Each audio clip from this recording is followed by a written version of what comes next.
Chapter 42. Beelzebub in America. 2 Dionysos later, when the inter-system ship Karnak had resumed its boarding, and the confirmed followers of our respected Mullah Nasir Eddin had again sat down in their usual seats, Hassin once more turned to Beelzebub with the following words.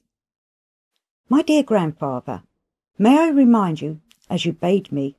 about the free-brain beings of the planet Earth, about those, how are they called? About the beings who breed and exist just on the diametrically opposite side of the place where the contemporary terrestrial civilization is flourishing. About those free-brain beings there who, as you were saying, are very great devotees of the foxtrot." "Ah, about those Americans." "Yes, that's it, about those Americans," joyously exclaimed Hussein.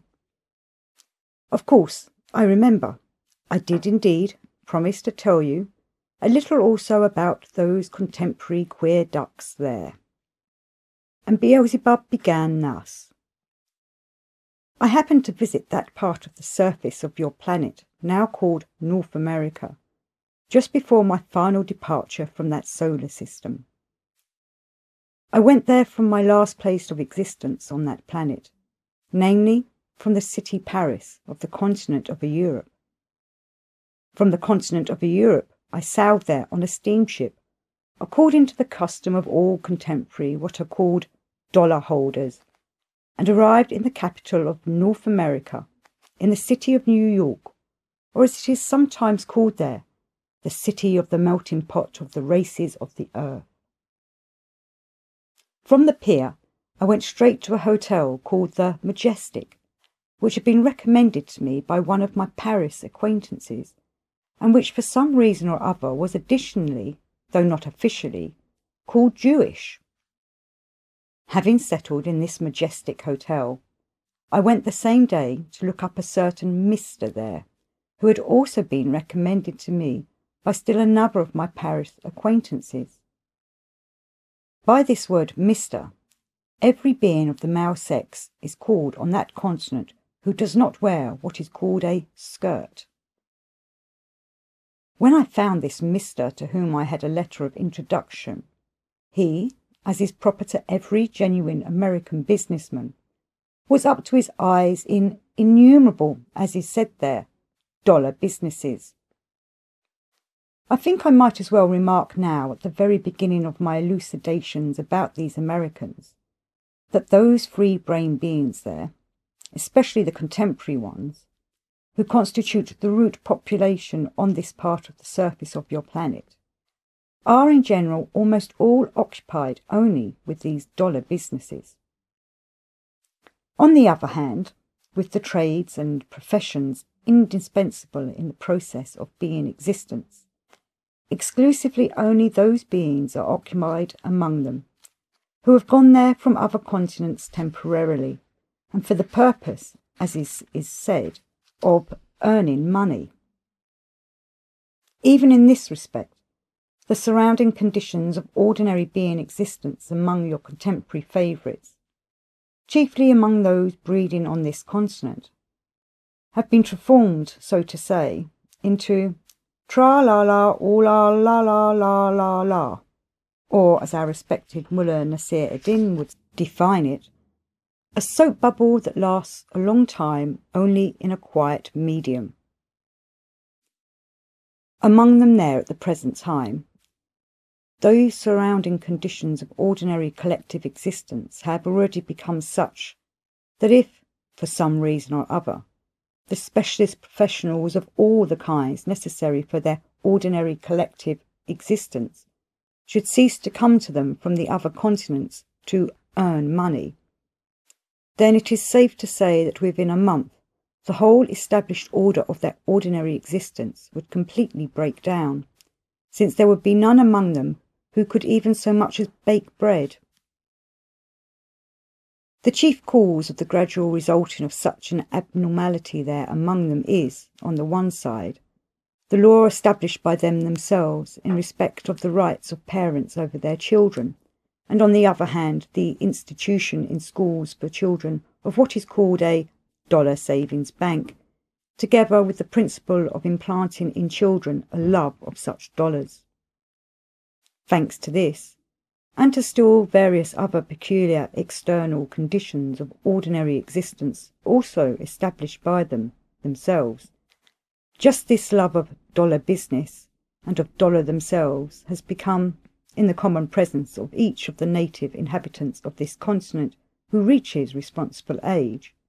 the predominant urge during his responsible what is called feverish existence. That is why each one of them is always doing dollar business, and, moreover, always several of them at once. Although the aforesaid Mr. to whom I had a letter of introduction was also very busy with these dollar businesses, he nevertheless received me very cordially. When he read the letter of introduction I presented to him, a strange process immediately began in him, which has already been noticed even by certain of your favourites, it having also become inherent in your contemporary favourites in general, and which they call unconscious preening. And this same process proceeded in him because, in the letter I presented, the name of a certain other acquaintance of mine, also a Mr., was mentioned, who in the opinion of many, and of this Mr. also, was considered, as they call him behind his back, a damn clever fellow, that is to say, a dollar expert. In spite of his having been entirely seized with this inherency, proper to your contemporary favourites, he nevertheless, as he talked with me, gradually calmed down, and eventually he informed me that he was ready to place himself entirely at my disposal. Suddenly, however, he remembered something, whereupon he added that, to his profound regret, owing to circumstances over which he had absolutely no control, he could not possibly oblige me that day, but not until the following day, because he was extremely busy with important affairs. And, indeed, with the best will in the world, he could not have done so, for these unfortunate Americans, who are always governed by these dollar businesses of theirs, can do what they please only on Sundays, whereas it just happened that the day I went to see him was not a Sunday. There on that continent, all dollar and other businesses depend never upon the being themselves. On the contrary, your favourites there always themselves depend entirely on these businesses of theirs. In short, the day not being a Sunday, this genuine American Mr. was unable to do as he pleased, namely, go along with me and introduce me to the people necessary to me, and we had therefore to agree to meet the following morning at a defined place on the famous street there called Broadway. This street Broadway is the foremost and principal street, not only in this New York, but, as is said there, is the longest street in any of the large contemporary cities of your planet. So I set off there on the next day. As the automobile taxi in which I drove to this place happened not to come from one of Mr. Ford's factories, I arrived too soon, and consequently this Mr. was not yet there. While awaiting him, I began strolling about,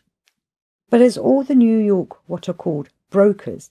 take their constitutional before their famous quick lunch just in this part of the street Broadway, the jostling in this crowded place became so great that, in order to escape it, I decided to go and sit down somewhere in some spot from where I could see the Mr. I was awaiting arrive. A suitable spot seemed to be a neighbouring typical restaurant there, from the windows of which all the passers-by could be seen. I must say, by the way, that there, on all that planet of yours, there are not so many restaurants in the places of existence of any other group of your favourites as there are in that New York. They particularly abound in the main section, and moreover, The proprietors of these restaurants there are chiefly Armenians, Greeks, and Russian Jews. Now, my boy, in order that you may rest a little from active mentation,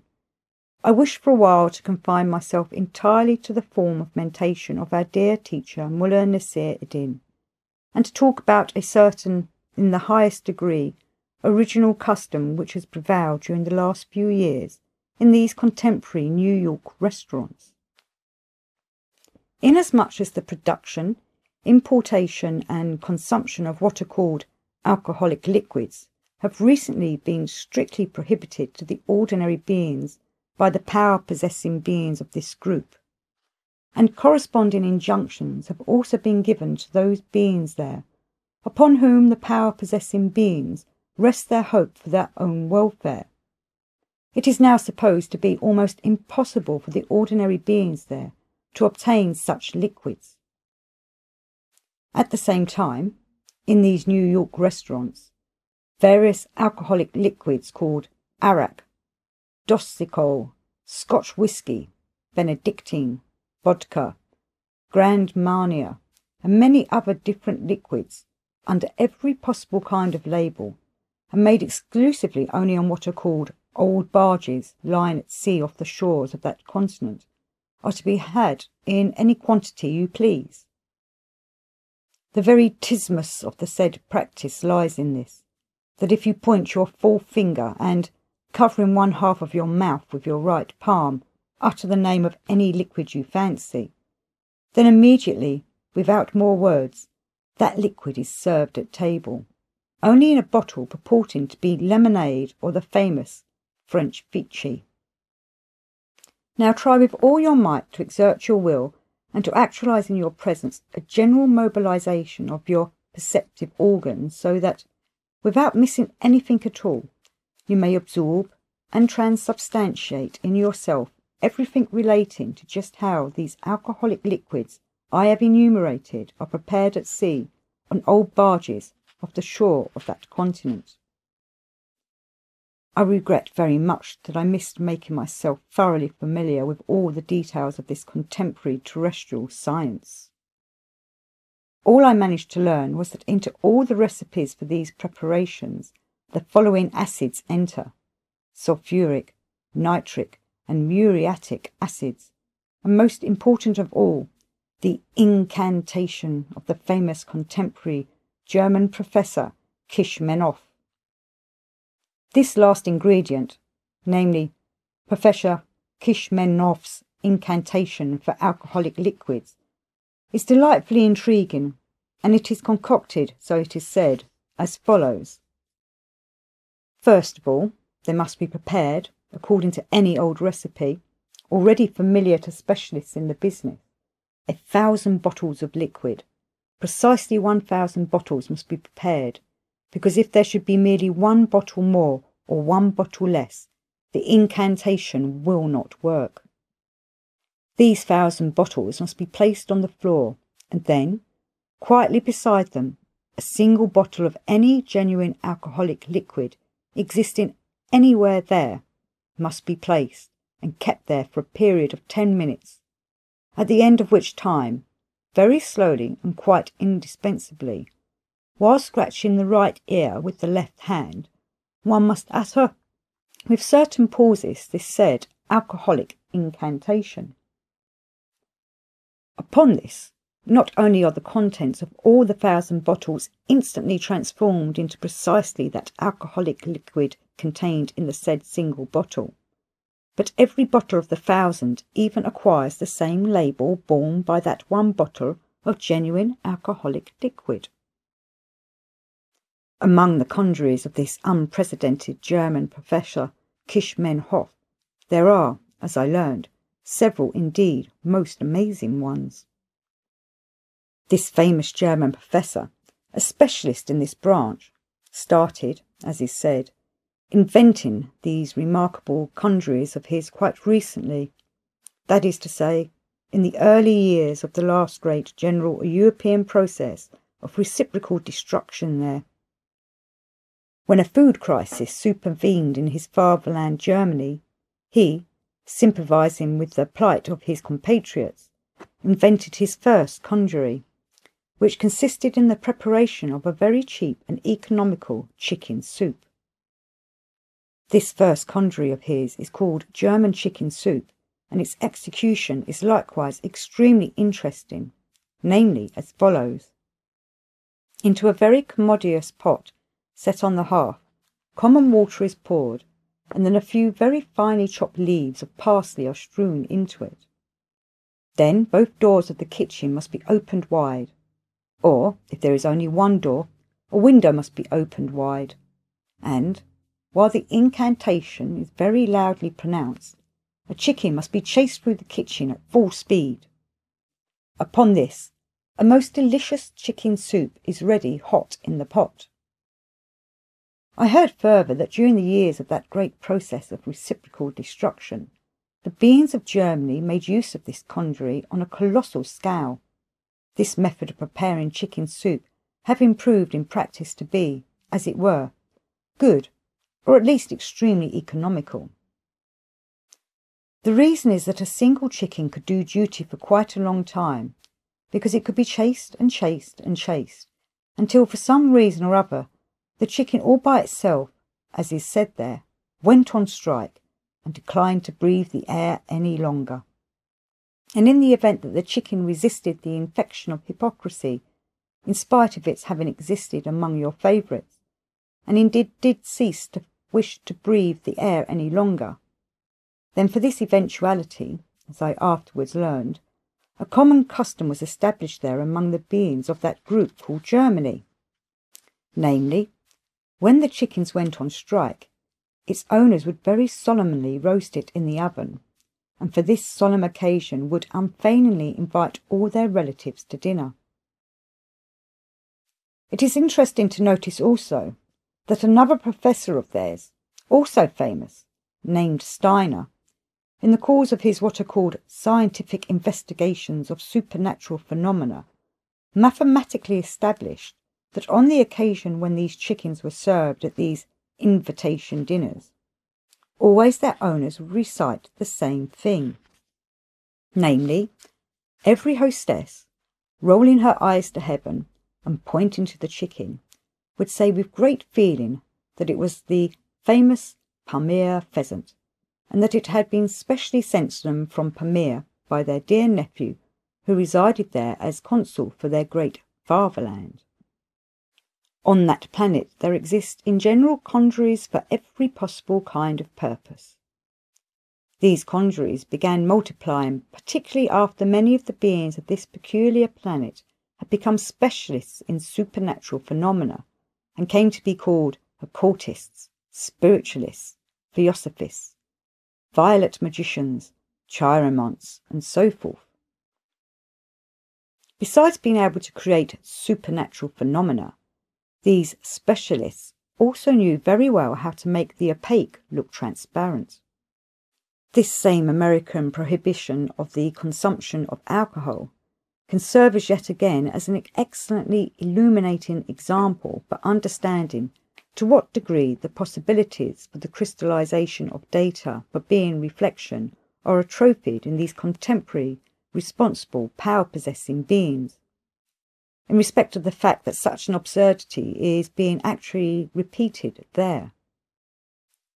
There on that continent, everybody without exception, thanks to this prohibition, now consumes this same alcohol, even those who in other circumstances would probably never have consumed it. There on the continent America, the very same is occurring with the consumption of alcohol as occurred with the chewing of the seeds of the poppy by the beings of the country Mare Laplace. The difference is that in the country of Mare Laplace, the beings were then addicted to the use of at least genuine poppin seeds, whereas in America the beings now consume any liquid that comes their way, provided only that it bears the name of some alcoholic liquid existing somewhere on their planet. And another difference is that in respect of concealing their consumption of the prohibited product from governing eyes, the contemporary beings now breeding on the continent America are not by any means so naive as were the beings of the Mariplaci epoch. To what lengths your contemporary favourites have gone in this respect, you can understand very well from the following examples. At the present time, there in that place, every young man with his mother's milk scarcely dry on his lips infallibly carries with him what seems to be a perfectly ordinary harmless cigarette case or cigar case, and, sitting in a restaurant or in one of their famous dance halls, he casually produces this cigarette case or cigar case from his pocket, and everybody around imagines, of course, that he is about to smoke. But not a bit of it. He just gives a peculiar little twist to this cigarette case or cigar case of his, when, presto, a diminutive tumbler appears in his left hand, whereupon, with his right hand, he slowly and quietly pours out for himself from this cigarette case or cigar case into that diminutive tumbler of his some kind of liquid, probably Scotch whisky, but concocted, as I've already told you, on some large barge off the American coast. During my observations there at that time, I once witnessed still another picture. In one of the said restaurants sat two young American women not far from my table. An attendant of this restaurant, or, as they say, a waiter, served them with a bottle of some mineral water and a couple of glasses. One of the women gave a certain little twist to the handle of her fashionable umbrella, whereupon a liquid, obviously also Scotch whisky, or something of that kind, began likewise to flow very quietly and very slowly from the handle into their glasses. In short, my boy, the same is being repeated on this continent America, as also took place quite recently in the large community called Russia. There the power-possessing responsible beings also prohibited in the consumption of the famous Russian vodka, with the consequence that these beings very soon adapted themselves to consume, instead of this vodka, the no less famous hanja, from the effects of which thousands of these unfortunate beings are still dying there daily. But in the present case, we must certainly give the contemporary American beings their due. In their skill at concealing their consumption of this famous alcohol from the authorities, they are infinitely more civilized than the beings of the community Russia. Well then, my boy, to avoid the bustle of the street, I entered a typical New York restaurant, and having taken a seat at one of the tables there, began gazing out of the window at the crowd. As it is the common custom there on your planet, when people sit in a restaurant or any other such public place,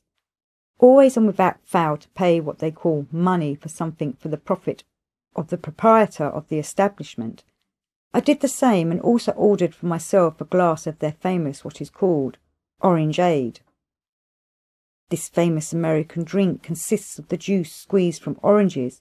or from the famous what are called there grapefruit, and the beings of that continent drink it always and everywhere in incredible quantities. It must be admitted that this famous orangeade of theirs does occasionally refresh them in hot weather, but, on the other hand, in its actions upon what are called the mucous membranes of the stomach and intestines, this drink of theirs is still another of the many factors there which, taken together, are gradually bringing about, although slowly, yet inexorably certainly,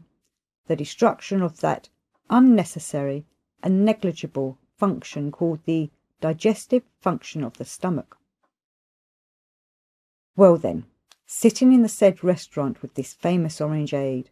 and watching the passers-by in the hope of seeing among them the mister I awaited, I began casually looking around at the objects in the restaurant also.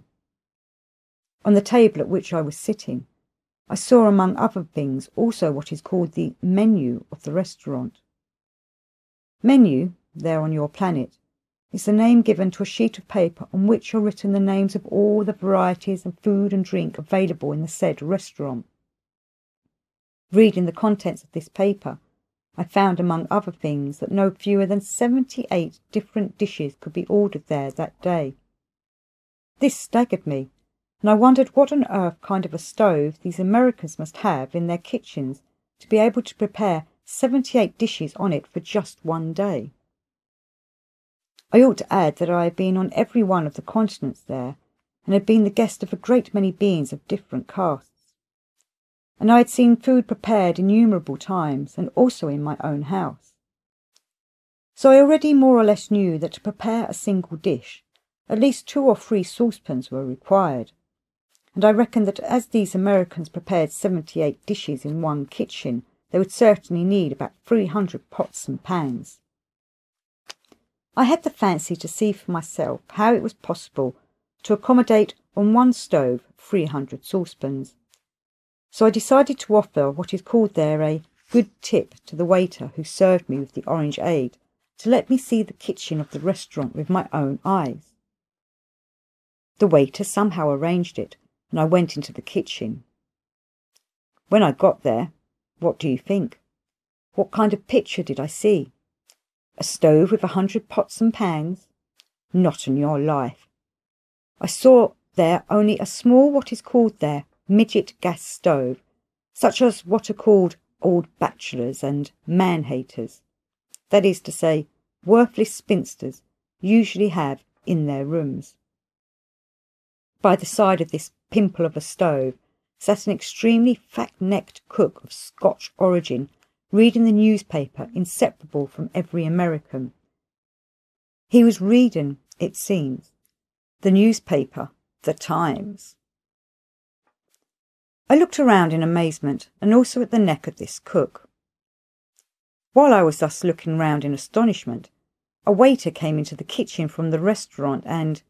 in peculiar English, ordered a certain very elaborate dish from this fat-necked cook. I think I may as well tell you that I then also noticed from his accent that the waiter ordered this dish with a fancy name had only recently arrived there from the continent of Europe,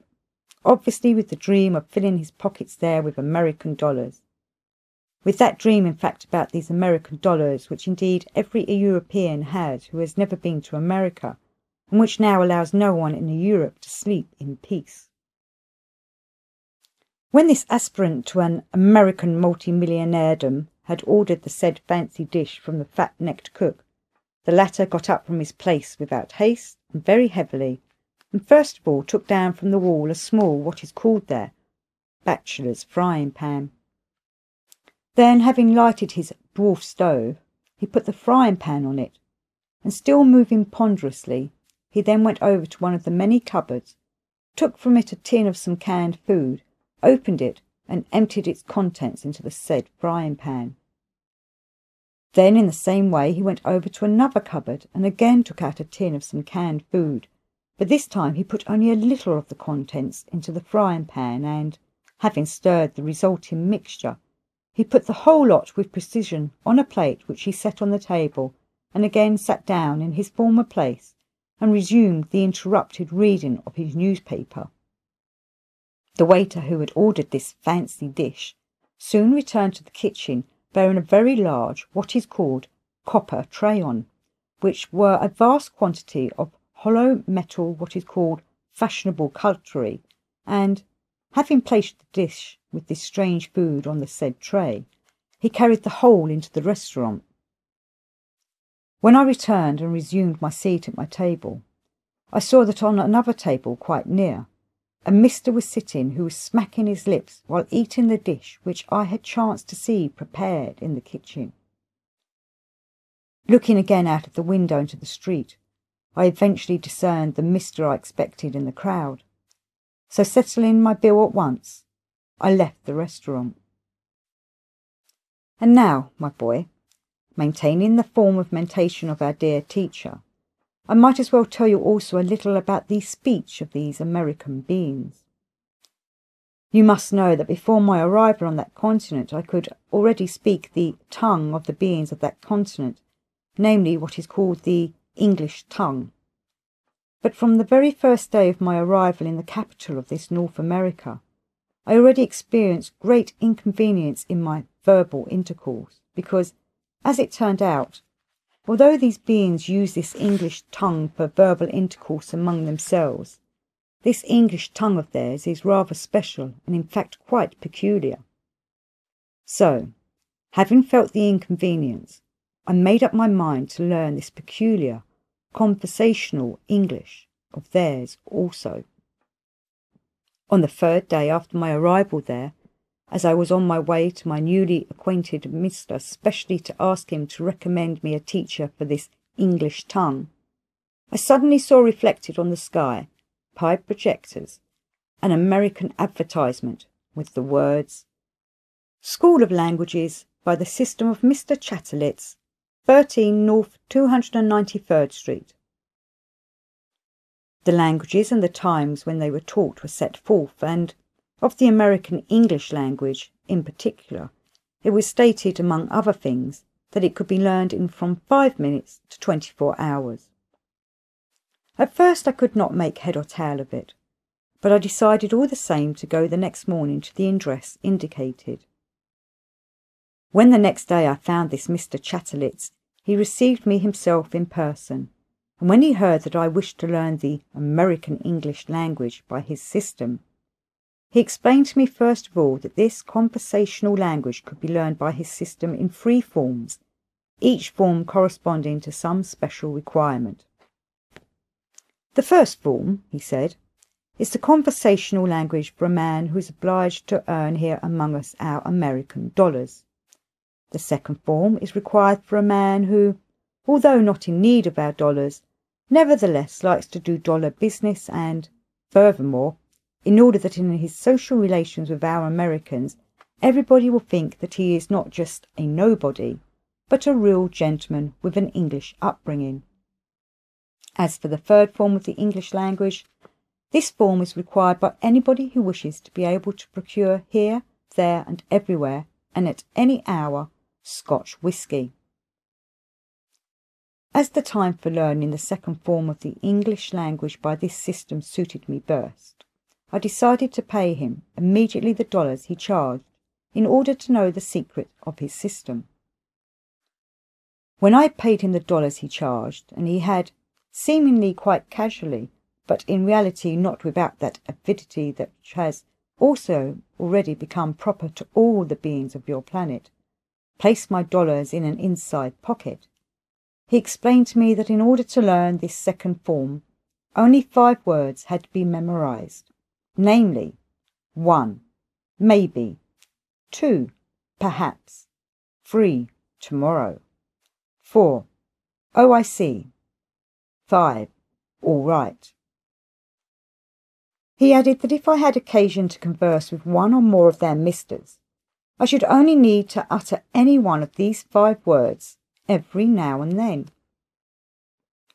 That will be quite enough, he added, to convince everybody that in the first place you know the English language very well, and secondly, that you are an old hand at doing dollar business. Although the system of this highly esteemed Chatterlitz was very original and meritorious, yet I never had occasion to put it into practice. And the occasion did not arise, because the next day I met by chance in the street an old acquaintance, and, as he is called, editor from the continent of Europe, who in conversation confided to me an even more ideal secret for the American language. When I told him, among other things, that I had been the day before to Mr. Chatterlitz about the local language and had told him a little about the system, he replied, "Do you know what, my dear doctor? As you are a subscriber to our paper over there,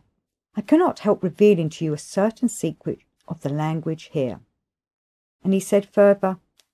"Knowing several of our European languages, you can, by employing this secret of mine, be master of the language here to perfection, and indeed converse about anything you wish, and not simply make others think that you know the English language, for which purpose, I do not deny,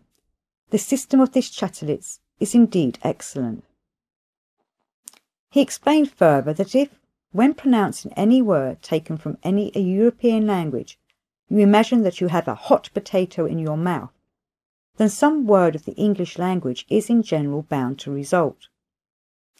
And if you imagine that this same hot potato is furthermore well sprinkled with ground red pepper, then you will already have the pronunciation of the local American English language to a T. He advised me, moreover, not to be timid in choosing words from the European languages, since the English language, in general, consisted of a fortuitous concourse of almost all the European languages, and hence that the language contains several words for every ordinary idea, with the consequence that you almost always hit on the right word. And suppose that, without knowing it, you use a word entirely absent from this language, no great harm is done. At worst, your hearer will only think that he himself is ignorant of it. All you have to do is just to bear in mind the said hot potato. No more baloney about it. I guarantee this secret, and I can safely say that if, on exactly following my advice, your language here does not prove to be ideal, then you may stop your subscription. Several days later, I had to go to the city of Chicago. This city is the second in size on that continent and is, as it were, a second capital of North America. On seeing me off for Chicago, that Mr., my New York acquaintance, gave me a letter of introduction to a certain Mr. there. As soon as I arrived in this city, Chicago, I went straight to this said Mr. This Chicago Mr. turned out to be very amiable and most obliging. His name was Mr. Bellybutton. For the evening of the first day, this amiable and obliging Mr. Bellybutton suggested my accompanying him to the house of some of his friends so that, as he expressed it, I should not be bored in a quite strange city. I, of course, agreed. When we arrived, we found there a fair number of young American beings, guests like ourselves. All the guests were exceedingly gay and very merry. They were telling funny stories in turn, and the laughter from these stories of theirs lingered in the room like the smoke on a day when the wind is south over the chimneys of the American factories where the American sausages called hot dogs are prepared. As I also find funny stories amusing, that first evening of mine in the city of Chicago passed very gaily indeed. All this would have been quite sensible and delightful if it had not been for one feature of the stories told that first evening, which greatly astonished and perplexed me. And that is, I was astonished by their what is called ambiguity and obscenity. The ambiguity and obscenity of these stories was such that any single one of these American storytellers could have been given a dozen points to Boccaccio, famous there on the planet Earth. Boccaccio is the name of a certain writer who wrote for the beings of the earth a very instructive book called The Decameron. It is very widely read there at the present time, and is the favourite of contemporary beings breeding there on all continents and belonging to almost all communities there. The following day, also in the evening, this kind Mr. Bellybutton took me again to some still other friends of his. Here also were a large number of young American beings, both male and female, sitting in various corners of a very large room, conversing quietly and very placidly. When we were seated, a pretty young American girl soon came and sat down beside me and began chatting with me. As is usual there, I took up the conversation, and we chatted about anything and everything, she asking me, among other things, many questions about the city of Paris. In the midst of the conversation, this is American, as they say, young lady, suddenly, for no earthly reason at all, began stroking my neck. I immediately thought, how kind of her! She must certainly have noticed a flea on my neck and is now stroking the place to allay the irritation. But when I soon noticed that all the young American beings present were also stroking each other, I was much astonished and could not understand what it was all about. My first supposition concerning the fleas no longer held good, because it was impossible to suppose that everybody had a flea on his neck.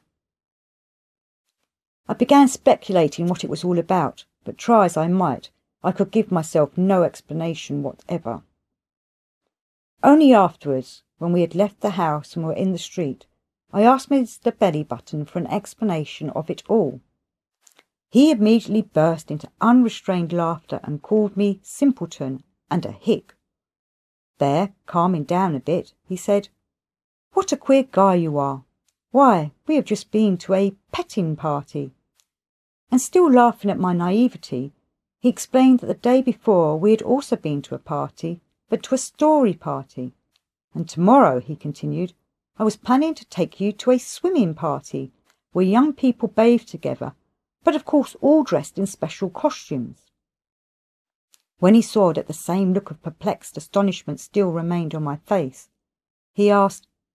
"But if for some reason or other you don't like such tame affairs, we can go to others that are not open to everybody. There are lots of such parties here, and I am a member of several of them. At these parties, which are not open to everybody, we can, if you like, have something more substantial." But I did not take advantage of this kindness of this obliging and exceedingly amiable Mr. Bellybutton,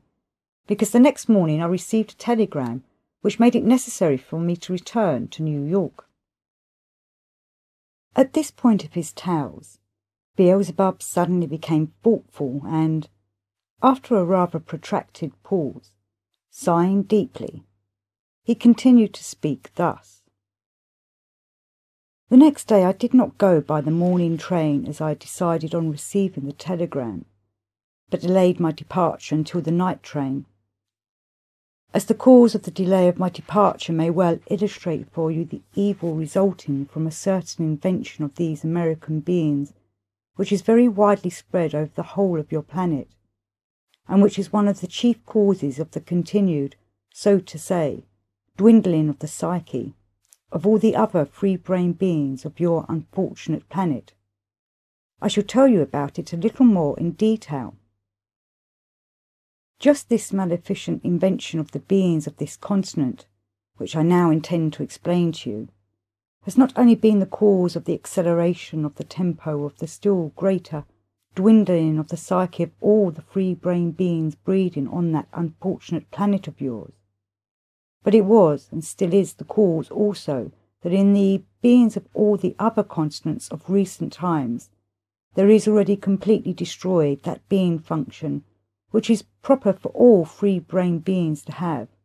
and which was the one single function which even until the last century arose in their presence of its own accord, namely, that being function which is everywhere called the sane instinct to believe in reality. In the place of this function, very necessary for every free-brained being, another special, very definite function gradually crystallized, whose action induces in its bearer a continuous doubt about everything. This maleficent invention of theirs they call advertising. Better to understand what follows, I must first tell you that several years before this trip of mine to America, once, when travelling on the continent of Europe, I bought myself some books to read in the train to pass away the prospective long and tedious railway journey. In one of these books, written by a very famous writer there, I read an article about this America in which a great deal was said about what is called the slaughterhouses existing in that same city, Chicago. Slaughterhouse is the name there for a special place where free-brained terrestrial beings carry on the destruction of the existence of those beings of various other forms, whose planetary bodies they are addicted to using for their first being food, again owing to those abnormally established conditions of ordinary being existence. Moreover, executing this manifestation of theirs in these special establishments, They even say and imagine that they do it from necessity and, as it were, in a perfectly what they call humane way. This said terrestrial contemporary very famous writer, the author of this book, rapturously described as an eyewitness, in his opinion, superlatively well-organised slaughterhouse of this same city, Chicago. He described the perfection of its machines of every possible kind and its marvellous cleanliness. Not only, he wrote, does humaneness to the beings of other forms reach in this slaughterhouse the degree of divinity, but even the machines are so perfected that it is almost as if a live ox is driven through a door at one end, and some 10 minutes later out of a door at the other end you could get, if you wished, hot sausages ready to eat. Finally, he specially emphasized that it was all done entirely by the perfected machines alone, without the touch of a human hand, as a consequence of which, as he said,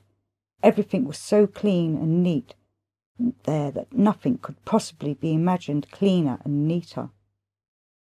Several years after reading that book, I chanced to read again almost the same thing about this Chicago slaughterhouse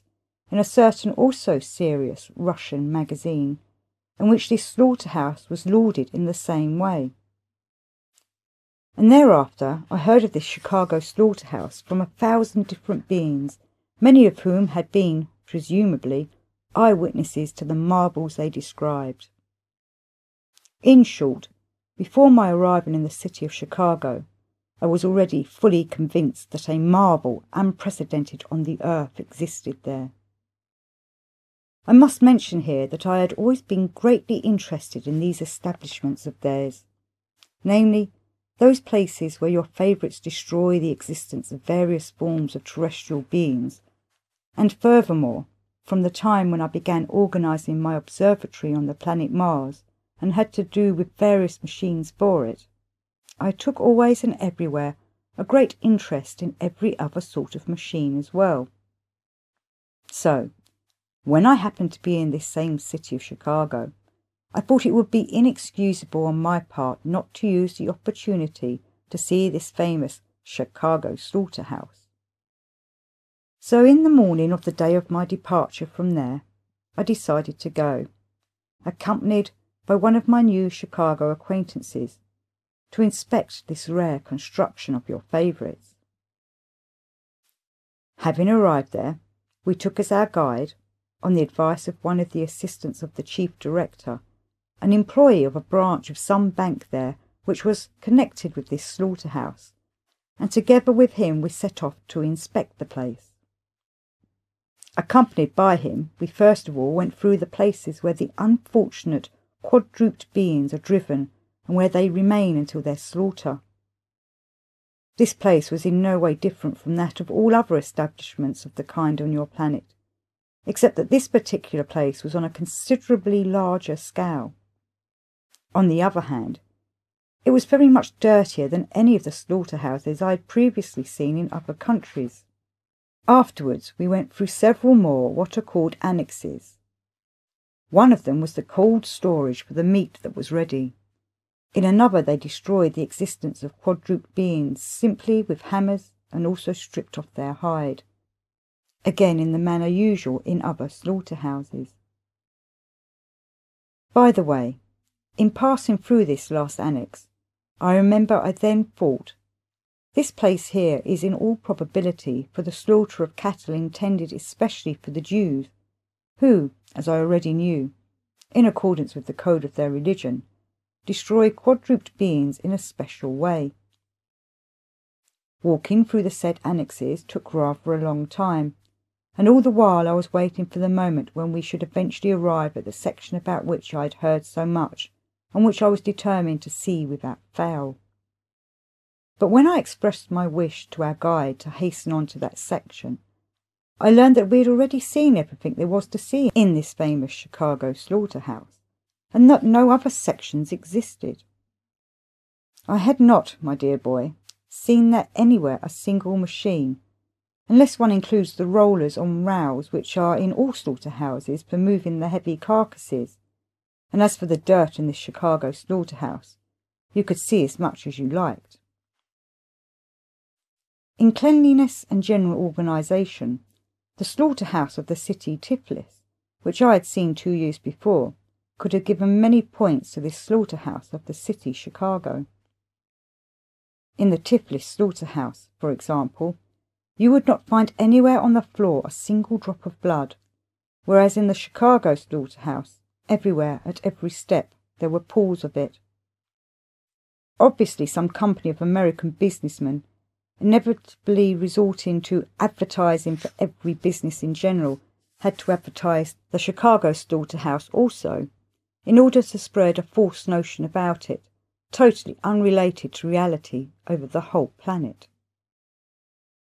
As in the general rule there, they certainly did not spare their dollars in this case either,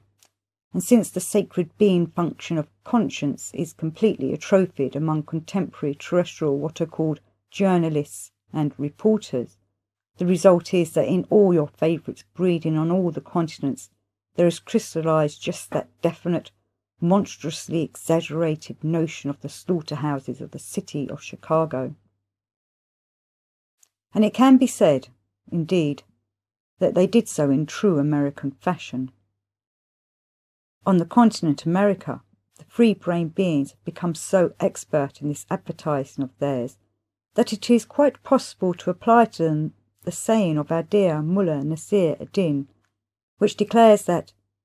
man will become a friend of the cloven-hoofed who perfects himself to such reason and such being that he can make an elephant out of a fly. They have indeed become so skilful at making elephants out of flies, and they do it so often that already at the present time on seeing a genuine American elephant, one has to remember oneself with the whole of one's being, not to get the impression that it is only a fly. From Chicago I returned again to New York, and, as all my projects for the fulfilment of which I had come to this continent were then unexpectedly, rapidly, and rather successfully actualized, and seeing that the surrounding circumstances and conditions of the ordinary existence of the free-brained beings of that city turned out to be corresponding to what was required for my periodic complete rest, which had already become customary for me during my last personal sojourn on the surface of your planet, I decided to stay there longer and exist with the beings there merely according to the being associations inevitably flowing in me. Existing in the said way in this central point of the beings of this big contemporary group, and rubbing shoulders on various occasions with the various types among them, I just then, without any premeditation, but thanks only to my acquired habit of collating material, so to say, by the way, for those statistics of mine, which, as I have already told you, I gathered during the whole of my last personal sojourn among your favourites, for the purpose chiefly of comparing the extent to which all the illnesses and all the strange what are called being subjective vices, existing among the beings of the different groups are spread, constated a fact which greatly interested me, namely, the fact that in the common presences of almost half of all the free-brained beings I met there, the preceding functioning of the transformation of the first being food is disharmonized, that is, as they themselves would say, their digestive organs are spoiled, and that almost a quarter of them have or are candidates for that form of disease specific to beings there, which they call impotence, thanks just to which disease a great many of the contemporary beings of your planet are forever deprived of the possibility of continuing their species. When I chanced to constate this, a great interest in the beings of just this new group arose in me, and I thereupon changed my previously determined mode of existence among them, and allotted half my time from my personal rest to special observation and investigation of the causes of this fact, for me so strange, and for them so deplorable. In pursuit of this aim, I even took occasion to visit various other provincial points of the beings of this new contemporary group, though I stayed nowhere more than 1 or 2 days, with the exception of the city Boston, or, as it is sometimes called, the city of the people who escaped race degeneration. There I existed for a whole week. And so, as a result of these observations and statistical investigations of mine, it became clear that both these aforesaid diseases,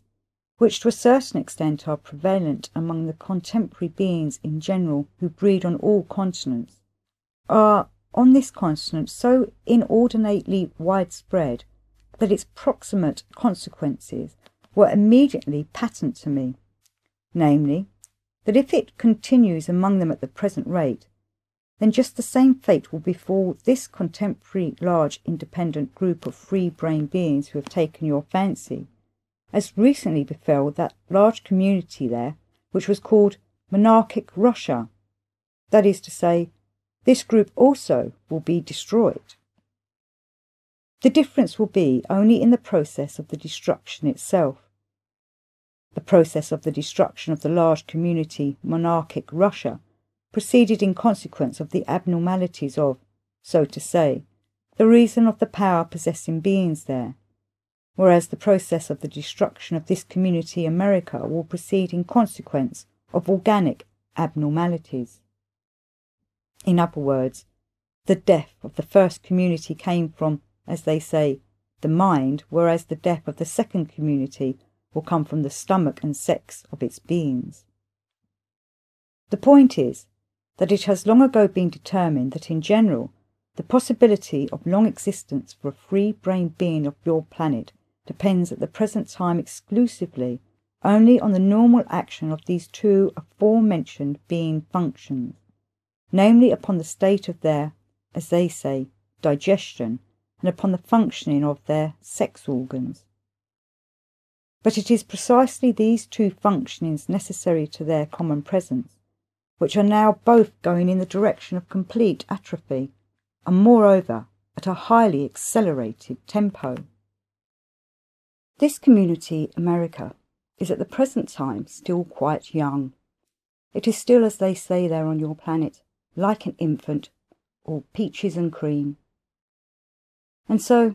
if while still so young its beings have in respect of the two chief motors of their existence thus deviated retrogressively, then, in my opinion, in this case also, as it in general occurs to everything in the megalocosmos, the degree of the further movement for the purpose of blending again with the infinite will depend on the direction and degree of the forces obtained from the initial impetus. In our great megacosmos, there is even established for all beings with reason a law, as it were, according to which one must always and in everything guard just against the initial impetus,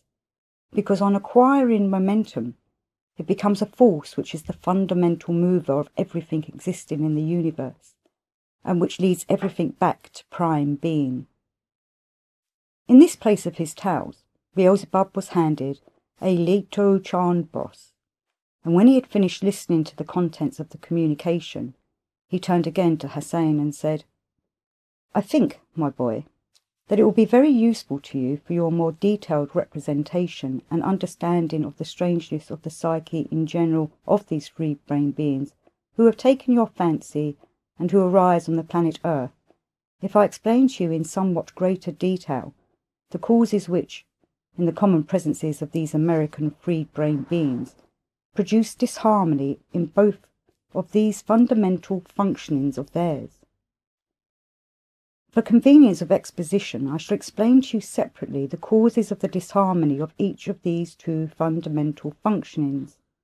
and I shall begin with the explanation of the causes of the disharmony in the functioning of the transformation of their first being food, or as they themselves would say, with the causes of the spoiling of their stomachs. For the disharmony of this function of theirs, there were now and still are several definite causes, comprehensible even to the reason of ordinary normal free brain beings. But the chief and fundamental cause is that from the very beginning of the formation of their community, they gradually got accustomed,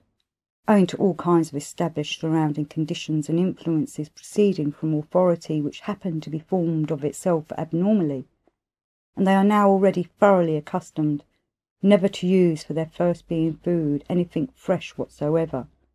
but to use exclusively only products already decomposed.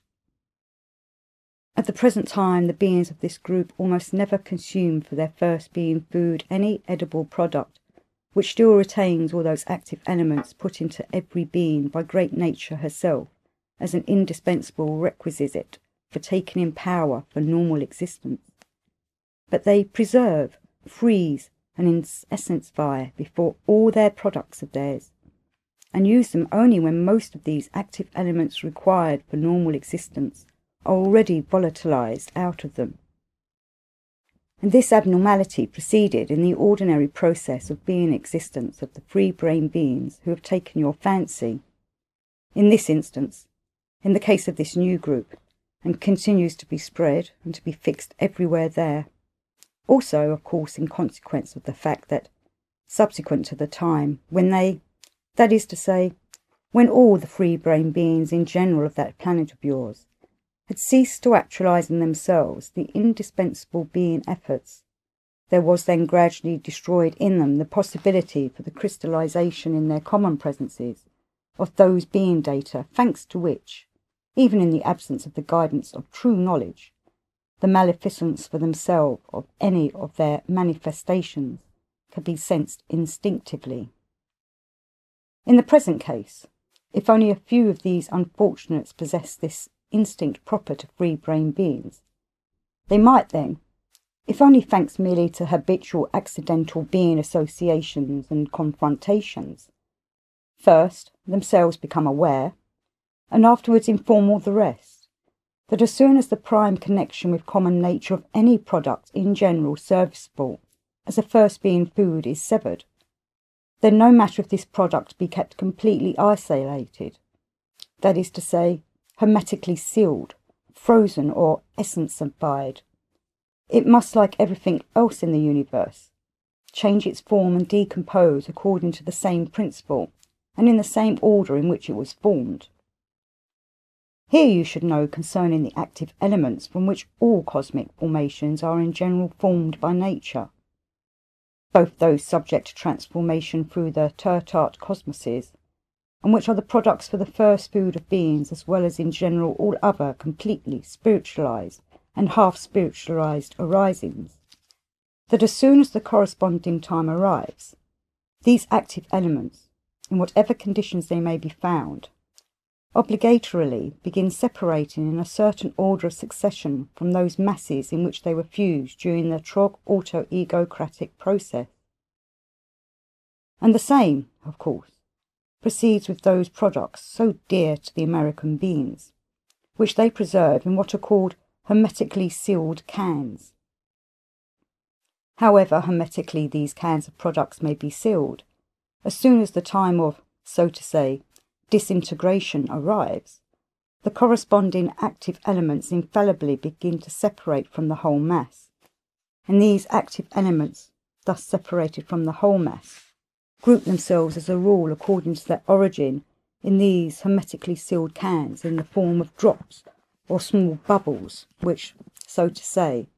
dissolve immediately the cans are opened for the consumption of these products, and,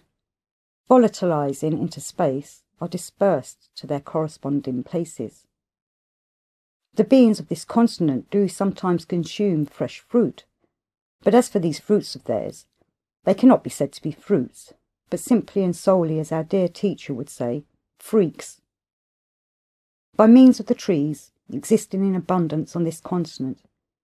little by little various scientists of new format have succeeded with their wise acrins in making of these American fruits at the present time just, so to say, a feast for the eye,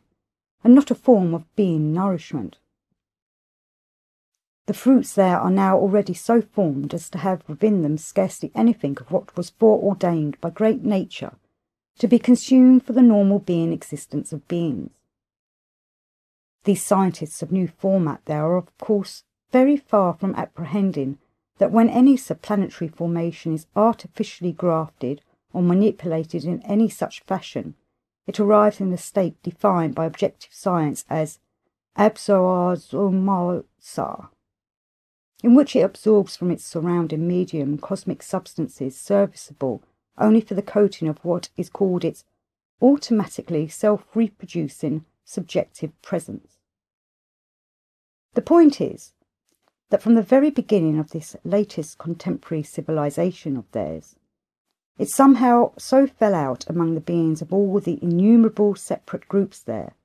that of the 7 aspects of the fundamental commandment given to free-brain beings from above, namely, strive to acquire inner and outer purity, the single aspect they selected and in a distorted form have made their ideal is that aspect which is conveyed in the following words: help everything around you, both the animate and the still inanimate, to acquire a beautiful appearance. And indeed, especially in the last 2 centuries there, they have striven simply to attain a beautiful exterior, but, of course, only in regard to those various objects external to them themselves, which chanced in the given period to become, as they expressed it, fashionable. During this said period, it has been of no concern to them whether any object external to them themselves had any substance whatsoever. All that was necessary was that it should have what they call a striking appearance. As regards the achievements of the contemporary beings of this continent in respect of actualizing the external beauty of these fruits of theirs, then indeed, my boy, I have nowhere seen, not only on the other continents of the same planet, but even on the other planets of that solar system, fruits so beautiful in appearance as those of the present time on this continent America. On the other hand, as regards the inner substance of these fruits, one can only use that favourite expression of our dear teacher,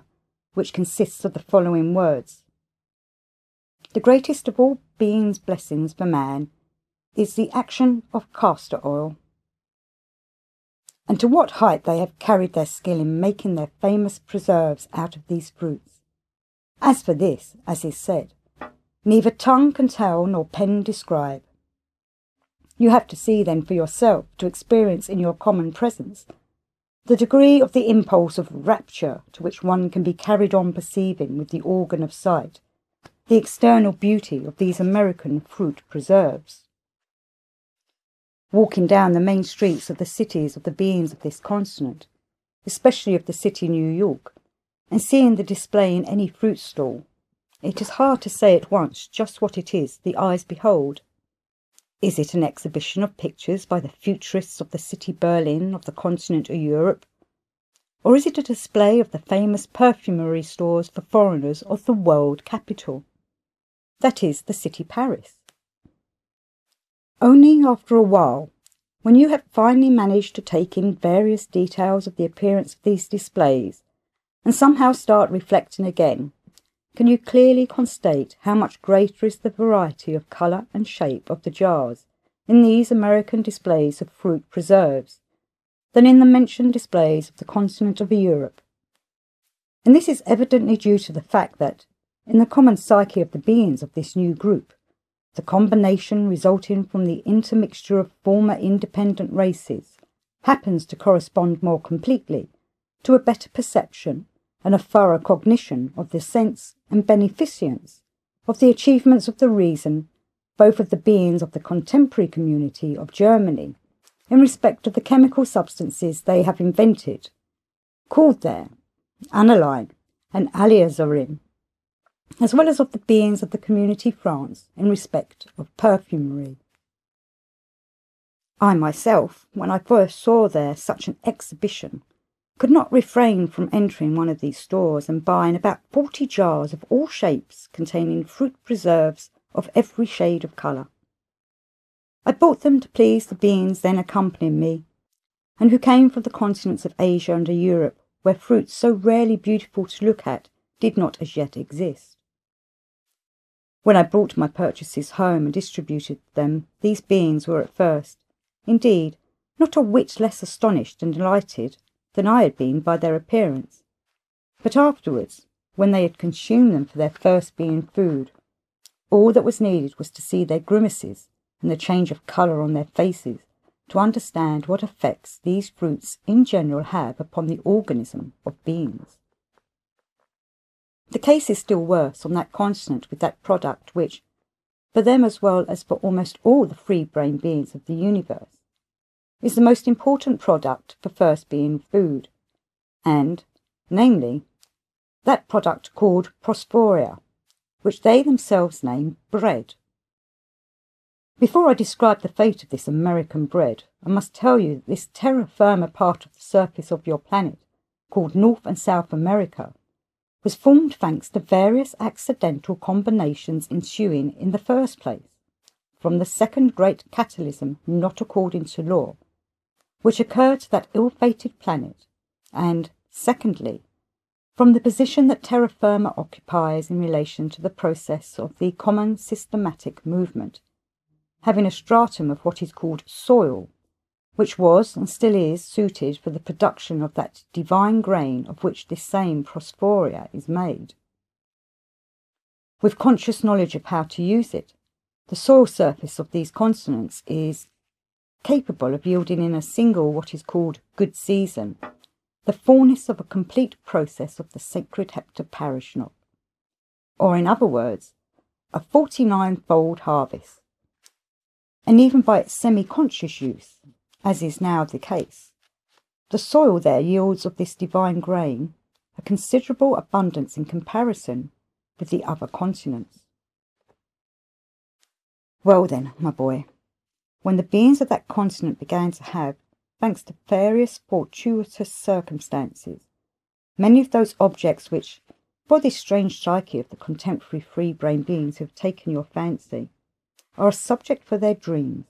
and are everywhere called their dollars, thanks to which fact, according to long-established usage there,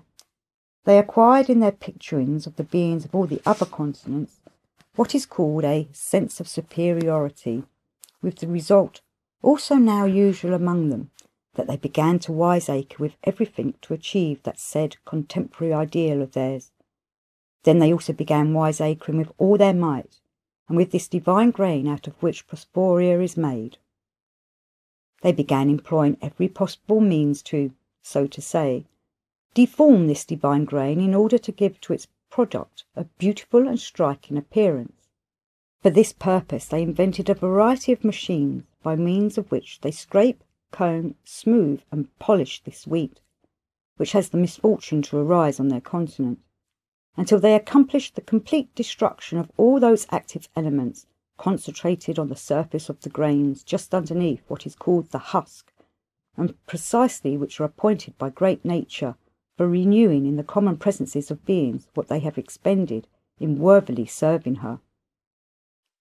Hence it is, my boy, that the prospera or bread now produced there from this wheat, which arises in such abundance on this continent, contains nothing useful to the beings who consume it, and from its consumption there is produced in their presences nothing but noxious gases and what are called there worms. However, it must in all fairness be remarked that if they got for themselves from this wheat nothing that enables them to serve great nature better or more consciously, nevertheless, by producing in themselves the said worms, they do unconsciously very, very greatly assist their planet in honourable service to the most great common cosmic trog auto ego crat. For are not these worms also beings for whom cosmic substances are also transformed? At any rate, the beings breeding on this continent have already achieved by these wild acrings of theirs with this bread what they have greatly desired and striven to obtain, and, namely, that the beings of all the other continents should never fail to say of them, as for instance in the given case, something as follows: astonishingly smart fellows, these Americans, even their bread is something extraordinary, so superb, so white, and simply charming, really the splendour of splendours of contemporary civilization. But that from this deformity of wheat their bread results in being worthless, and, furthermore, constitutes another of the innumerable factors in the spoiling of their stomachs. What is that to them? Are they not also in the front rank of contemporary what is called the European civilization? The most curious thing in all this naivety of theirs is that they give the best and most useful of what nature forms in this divine grain for their normal existence to the pigs, or simply burn it, while for themselves they consume that substance which is formed by nature in the wheat only for connecting and maintaining those active elements which are localized chiefly, as I have already said, just under the husk of the grain. A second and also rather important factor in the disharmonizing of the digestive function of these unfortunate American free-brain beings is the system which they have recently invented for the elimination from themselves of the waste residue of their first food, and that is to say, the comfortable seats of what are called their water closets. In addition to the fact that this maleficent invention was and still is one of the chief factors in the said disharmonization now proceeding in them themselves, and also in almost all the beings of the other continents, who, by the way, have already began in recent times very jealously imitating them in all their peculiar methods of assisting their transformatory functioning. Your favourites, thanks to this invention of theirs, now striving to fulfil even this inevitable being function of theirs with the greatest possible sensation of pleasant tranquillity, have got, as it were, a new incentive for the jealous service of their god self-calming, which, as I have already said more than once, has been and still is for them almost the chief evil engendering and invoking all the abnormalities of their psyche, as well as of their ordinary being existence. A good example, and even, so to say, an illuminatingly enlightening picture for your being representation of what extraordinary perspectives are opened for the future by just this invention of theirs, is the fact that already certain of these contemporary American beings who have acquired, of course also by a variety of accidents, a quantity of their famous dollars now arrange in their water closets with comfortable seats, such accessories as a small table, a telephone, and what is called a radio apparatus, so that when so sitting they may continue their correspondence, discuss over the telephone with their acquaintances all their dollar businesses, and quietly read the newspapers, which have become indispensable to them, or, finally, listen to those musical compositions, the work of various hazardous musses, there which, because they are, as is said, fashionable, every contemporary American businessman is also obliged to know. The main harm in the significance of the resulting disharmony in the digestive functioning of all the contemporary free-brain beings of your planet from this American invention is due to the following causes. In former times, when more or less normal data for the engendering of objective reason was still crystallized in the common presences of your favourites, and they themselves could reflect and understand when other similar and already enlightened beings explained the subject to them, they made the said posture as was required, but subsequently, when the said being data had definitely ceased to crystallize in them, and they also began discharging this function of theirs only automatically, then, thanks to the system prevalent before this American invention, the planetary body could, of itself, automatically, by virtue only of what is called animal instinct, adopt the required definite posture. But now that American beings have invented these comfortable seats, and they have all begun using them for this inevitable function of theirs, their planetary body can no longer possibly adapt itself, even instinctively, to the required posture, with the consequence that not only have certain what are called muscles which actualize this inevitable being function become gradually atrophied in those of your favourites who use these American comfortable seats, owing to which what are called obstructions are formed in them, but in addition the causes are engendered of several specifically new diseases which, in the whole of our great universe, arise exclusively only in the presences of these strange free-brained beings. Among the various primary and secondary causes, the totality of which is gradually bringing about the disharmonization of this fundamental function in the common presences of your contemporary favourites breeding on that continent of North America, there is still another exceedingly peculiar cause which, although blatantly obvious among them, nevertheless, owing to their chicken reflections, flourishes with an impulse of egoistic satisfaction under, as it were, a cap of invisibility. This peculiar cause arose and also began slowly and quietly, but infallibly, disharmonizing this function in them, thanks simply to the fact that in the strange presences of the beings of this new large group, a ruling passion prevails to be as often as possible on the continent of Europe. You should also be informed about this peculiar cause, chiefly because you will learn from it of yet another result harmful for all your favourites, of the evil wiseacrings of their contemporary scientists. For your better representation and understanding of this cause of the gradual disharmonizing of this inevitable being function in the common presences of the American beings, you should first be familiar with a certain detail of just those organs which actualize the said function in their common presences. Among their organs for the complete transformation of the first food is one that exists almost everywhere under the name of Toespoorschok, or as they themselves call it, a blind process, and in their scientific terminology, appendix. The action of this organ, as appointed by great nature, is that various connective cosmic substances, separated by the transformation of the various planetary crystallizations which compose the first being food, are gathered in it in the form of what are called gases, in order that later, at the time of the elimination from the common presences of the beings of the already waste residue of the said food, these gases should by their pressure assist this act.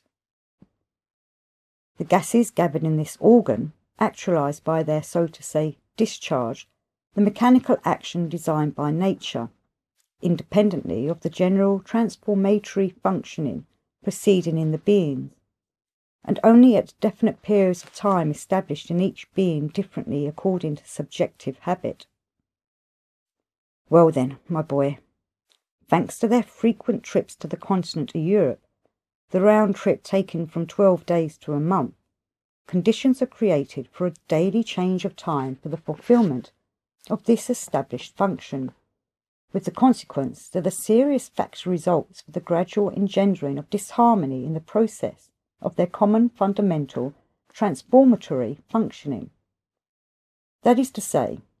when for a period of many days, on account of the change of the established time, they fail to perform this indispensable function of theirs, and the gases thus collected in this organ,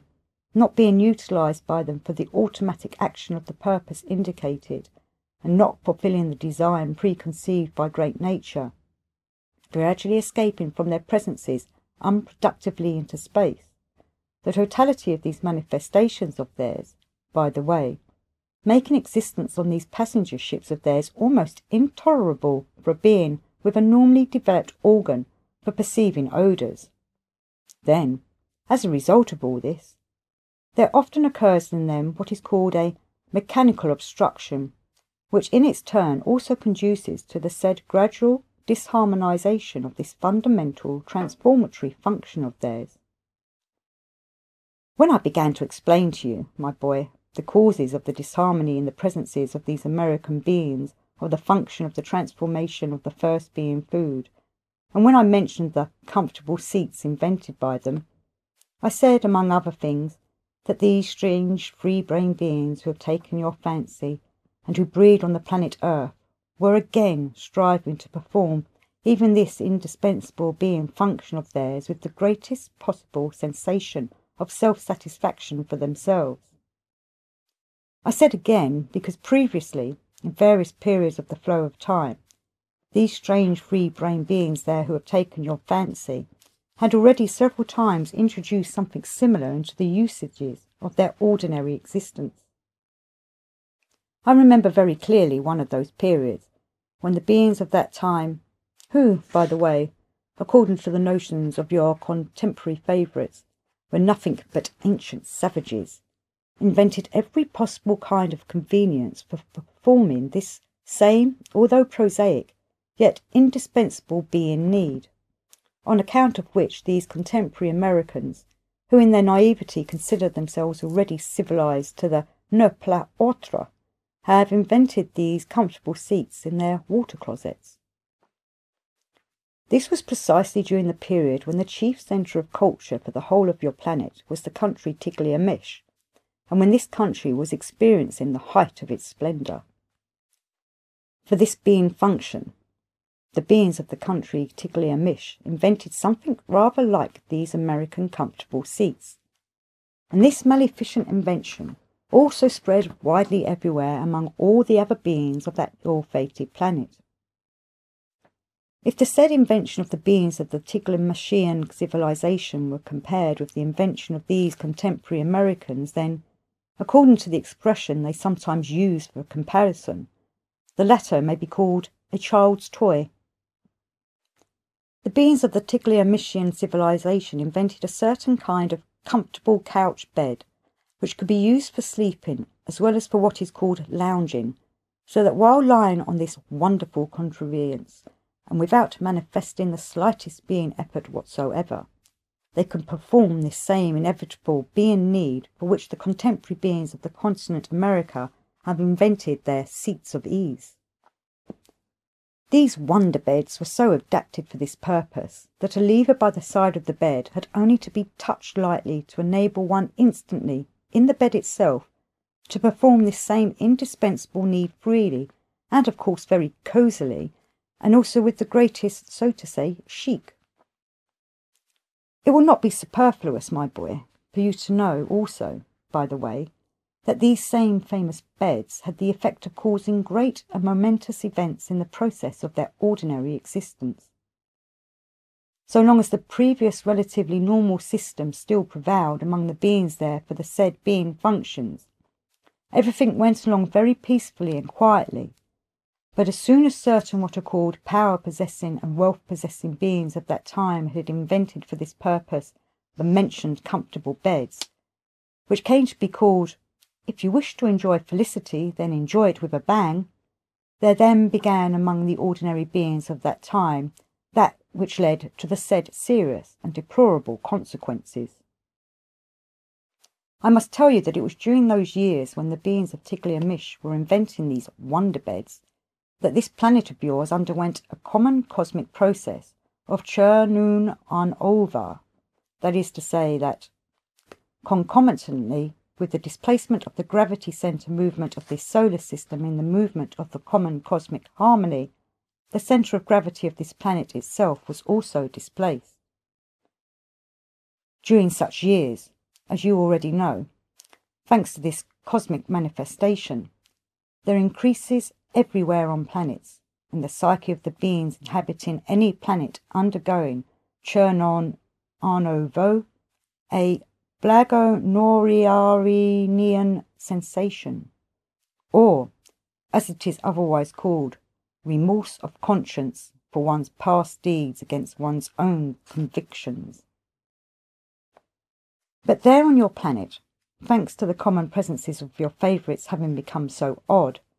from a variety of causes, both proceeding from outside of them and arising through their own fault, the result of the action of this common cosmic actualization does not proceed in them as it proceeds in the presences of the free brave beings arising on other planets during churnun arnuova. That is to say, instead of this remorse of conscience, there usually arise there and become widespread certain specific processes, called the reciprocal destruction of microcosmoses in the tertile cosmos, which processes, when proceeding in them, they themselves look upon as what are called among them epidemics, and which in ancient times were known by the names Kalunum, Morkrok, Sel Nuanu, etc., and in present days by the names Black Death, Cholera, Spanish Influenza, and so on. Well then, thanks to the fact that many diseases then called Colbarnia, Turdianic, Moyasol, Champarnock, and so on, and called by contemporary beings tabes, sclerosis disseminantia, hemorrhoids, ischias, hemiplegia, and so on, were widely prevalent among the majority of those using these exceedingly comfortable couch beds. Those beings from among them in whose common presences the data for Hasnas-Mussian properties had, thanks to the complete absence of the actualization of being part dog duty, already previously began to be crystallized more intensively than usual, and among whom were those called revolutionaries, observing this particularity, decided to take advantage of it for their own purposes. That is to say, types of this kind invented and circulated broadcast among the masses of beings of that time, that all the aforesaid epidemic contagious diseases resulted from the fact that, thanks to their beds, if you wish to enjoy felicity, then enjoy it with a mighty bang, the parasitic bourgeois contracted various diseases, which diseases afterwards spread by contagion among the masses. Thanks to that peculiar inherency of theirs called suggestibility, which I mentioned before, and which had been acquired in their common presences, all the surrounded beings, of course, believed this, as they call it, propaganda of theirs, and, there usually being in their cases a quantity of talk about it, there was gradually crystallized in each of them the periodically arising factor which actualizes in their common presences that strange and relatively prolonged psychic state, which I should call the loss of sensation of self, in consequence of which, as also usually happens there, they set about destroying everywhere not only these wonder beds, but also the existence of those beings who use them. Although the acute stage of this, so to say, obtusousness in the presences of most of the ordinary beings of that period soon passed, nevertheless, the raging destruction, both of those beds themselves and of the beings who use them, continued by momentum during several terrestrial years. Eventually, this maleficent invention went completely out of use, and soon it was even forgotten that such beds had ever existed on the planet. At any rate, it can be said with certainty that if the civilization of the beings of the group now breeding on the continent America develops in its present spirit and at its present rate, then they also will unquestionably civilize themselves to the degree of having bed couches as astonishing as were those beds. If you wish to enjoy felicity, then enjoy it with a bang. It will not be amiss now, my boy, also to remark, by way of illustration, upon the invention of preserved products for the first being food, and their application in the process of being existence by the beings of this contemporary group, who in recent times have chanced to become, for that strange reason of the beings of all the other continents, so to say, objects of imitation, chiefly on account simply of the fact that they were supposed to be the first on their planet to invent such beneficent and convenient being usages, namely, in the given case, the device of feeding themselves with preserved products, thanks to which they, as it were, save time. The contemporary unfortunate free-brain beings in general who breed on your planet are, of course, not aware, nor for causes already explained to you, have they in themselves the possibility of reflecting, that their recent ancestors of various past ages, who were much more normally formed into responsible beings, must have racked their brains, as is said, not a little, to discover means for minimizing the time spent on this inevitable being necessity of feeding themselves with products, and having found such apparently expedient methods, they every time, after a brief trial of them, eventually become convinced that these products, of whatever kind and however they might be preserved, always deteriorated with time and became worthless for their first food, and hence they ceased to employ these methods in the process of their ordinary existence. As a parallel to this contemporary means of preserving products for one's first being food in hermetically sealed vessels, let us take as an example that means of preserving which I personally have witnessed in the country Marilla Placey. It was just at the time when the beings of the locality of Marilla Placey were vying in everything with the beings of the country Tigleamesh, and were engaged in a fierce rivalry with them, that the beings of all other countries should consider their country the first and foremost centre of culture. Just then it was that they invented, among other things, something similar to these American preserves. Those beings of Marilla Placey, however, preserved their edible products sealed hermetically, not in poison-exuding tin cans, such as the contemporary beings of the continent America use, but in what were then called Sikharian vessels. Those Sikharian vessels in Marilla Placey were prepared from very finely ground, what are called there mother of pearl, yolks of hen's eggs, and a glue obtained from the fish named the Chosna sturgeon. These vessels had the appearance and quality of the unpolished glass jars now existing there on your planet. In spite of all the obvious advantages of preserving products in such vessels, yet, nevertheless, when certain beings with reason in the country Marilla Placey constated that in those beings who have habitually used products preserved in this way, there was gradually atrophied what is called organic shame, then, having succeeded in widely spreading among the other ordinary beings information about this constatation of theirs, all the other surrounding beings, similar to them, gradually ceased to employ this method,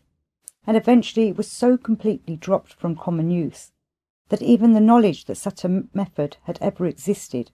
failed even to reach the 5th or 6th generation after them. On this continent Asia there have existed throughout almost all the ages all kinds of methods for preserving edible products for a long time, and even now several of these methods exist there which have come down to the contemporary beings from their very remote ancestors. But of all these methods not one was so harmful for the beings themselves as this method invented by these contemporary beings of the continent America, namely, the preserving of products in poison-exuding tin cans. Even this device for preserving products hermetically sealed, so that without being exposed to the effects of the atmosphere they should, as it were, escape the process of decomposition, exists among certain contemporary Asiatic groups, but they do not all have recourse for this purpose to the aid of these poison-exuding American tin cans.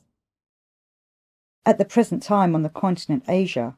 only what is called sheep's tail fat is used for this purpose. Sheep's tail fat is a product which is formed in a large quantity around the tail of a certain form of two-brained quadruped being, named there sheep, breeding everywhere on the continent Asia. In this sheep's tail fat there are no cosmic crystallizations harmful for the common presence of a free brain being, and it is itself one of the chief products for the first food of the majority of the beings of these general groups on the continent Asia. But as regards the metals from which these contemporary beings of the continent America prepare cans for the preservation of their products, however completely they may be isolated on the inside from the influence of the atmosphere, they also after a definite time, like the contents of the cans, give off from themselves various of their active elements, some of which are very, as they express it, poisonous for the common presences of beings in general. These poisonous active elements, which issue from tin or similar metal, remaining in hermetically closed cans, are unable to volatilize into space, and in time,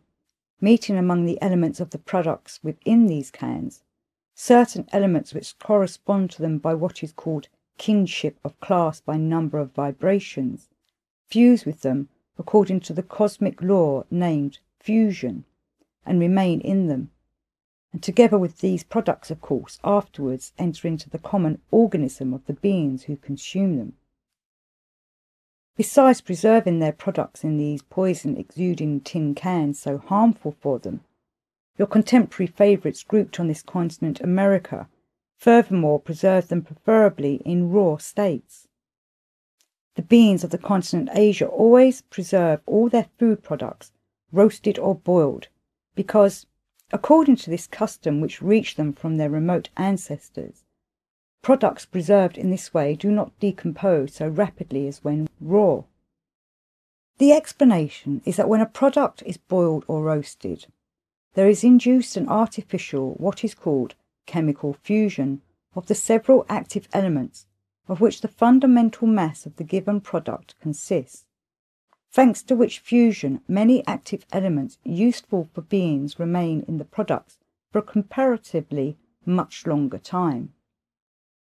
I again advise you to become thoroughly and particularly well acquainted with all the kinds of fusion proceeding in the megalocosmos, with the chemical as well as with the mechanical. Knowledge of this cosmic law will greatly help you, by the way,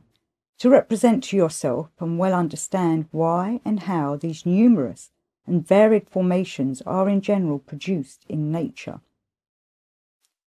and how what is called a permanent fusion of elements is obtained in products from boiling or roasting.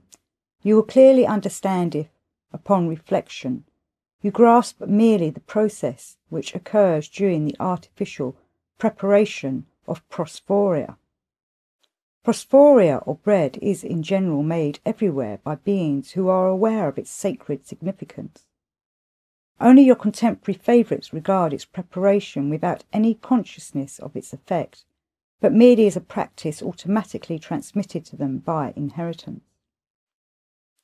In this bread, the crystallization of cosmic substances is also obtained according to the law of trio-masi-kamno.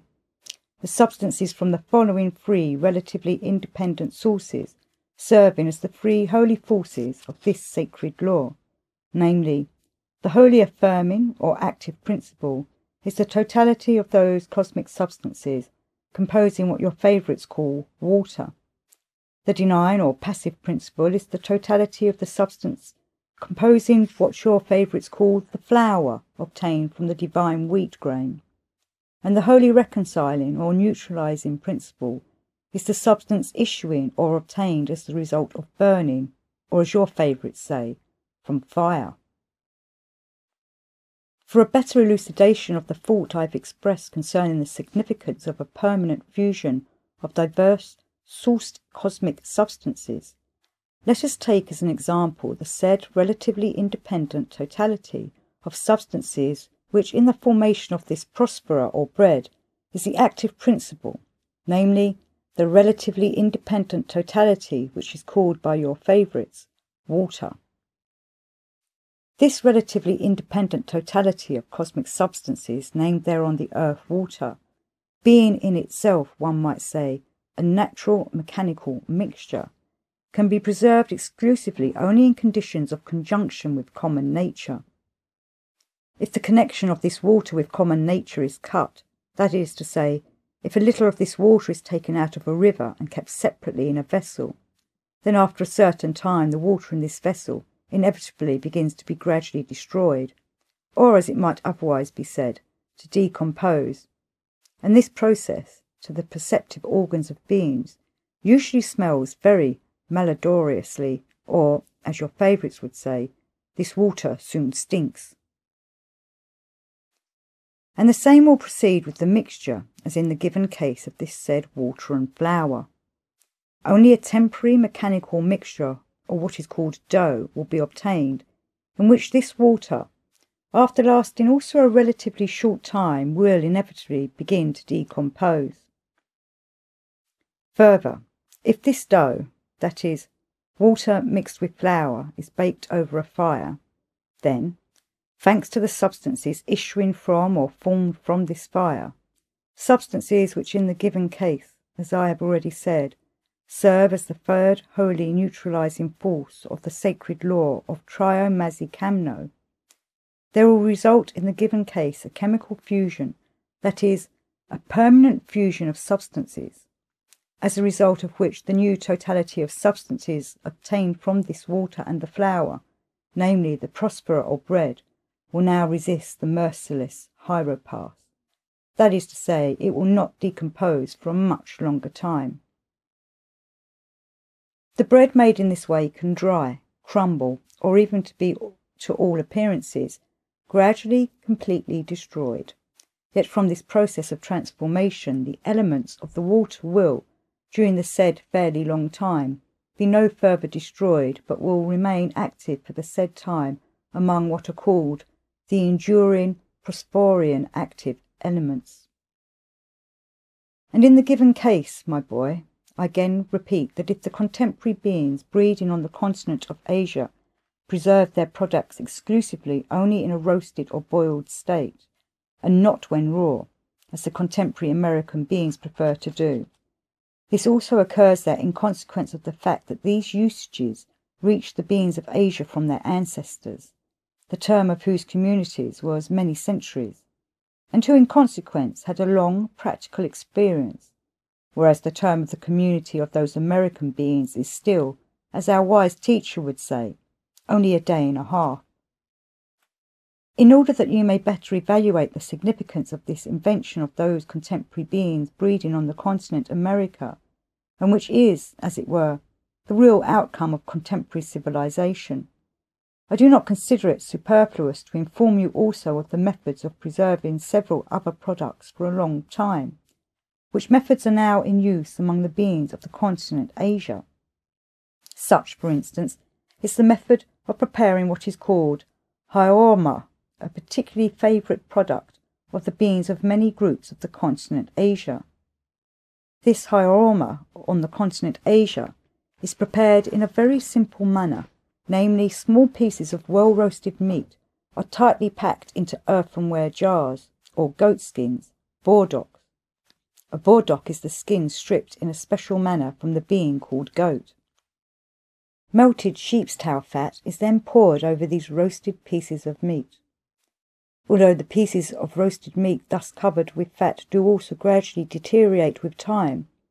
yet over a relatively very long time they do not acquire in themselves any poison.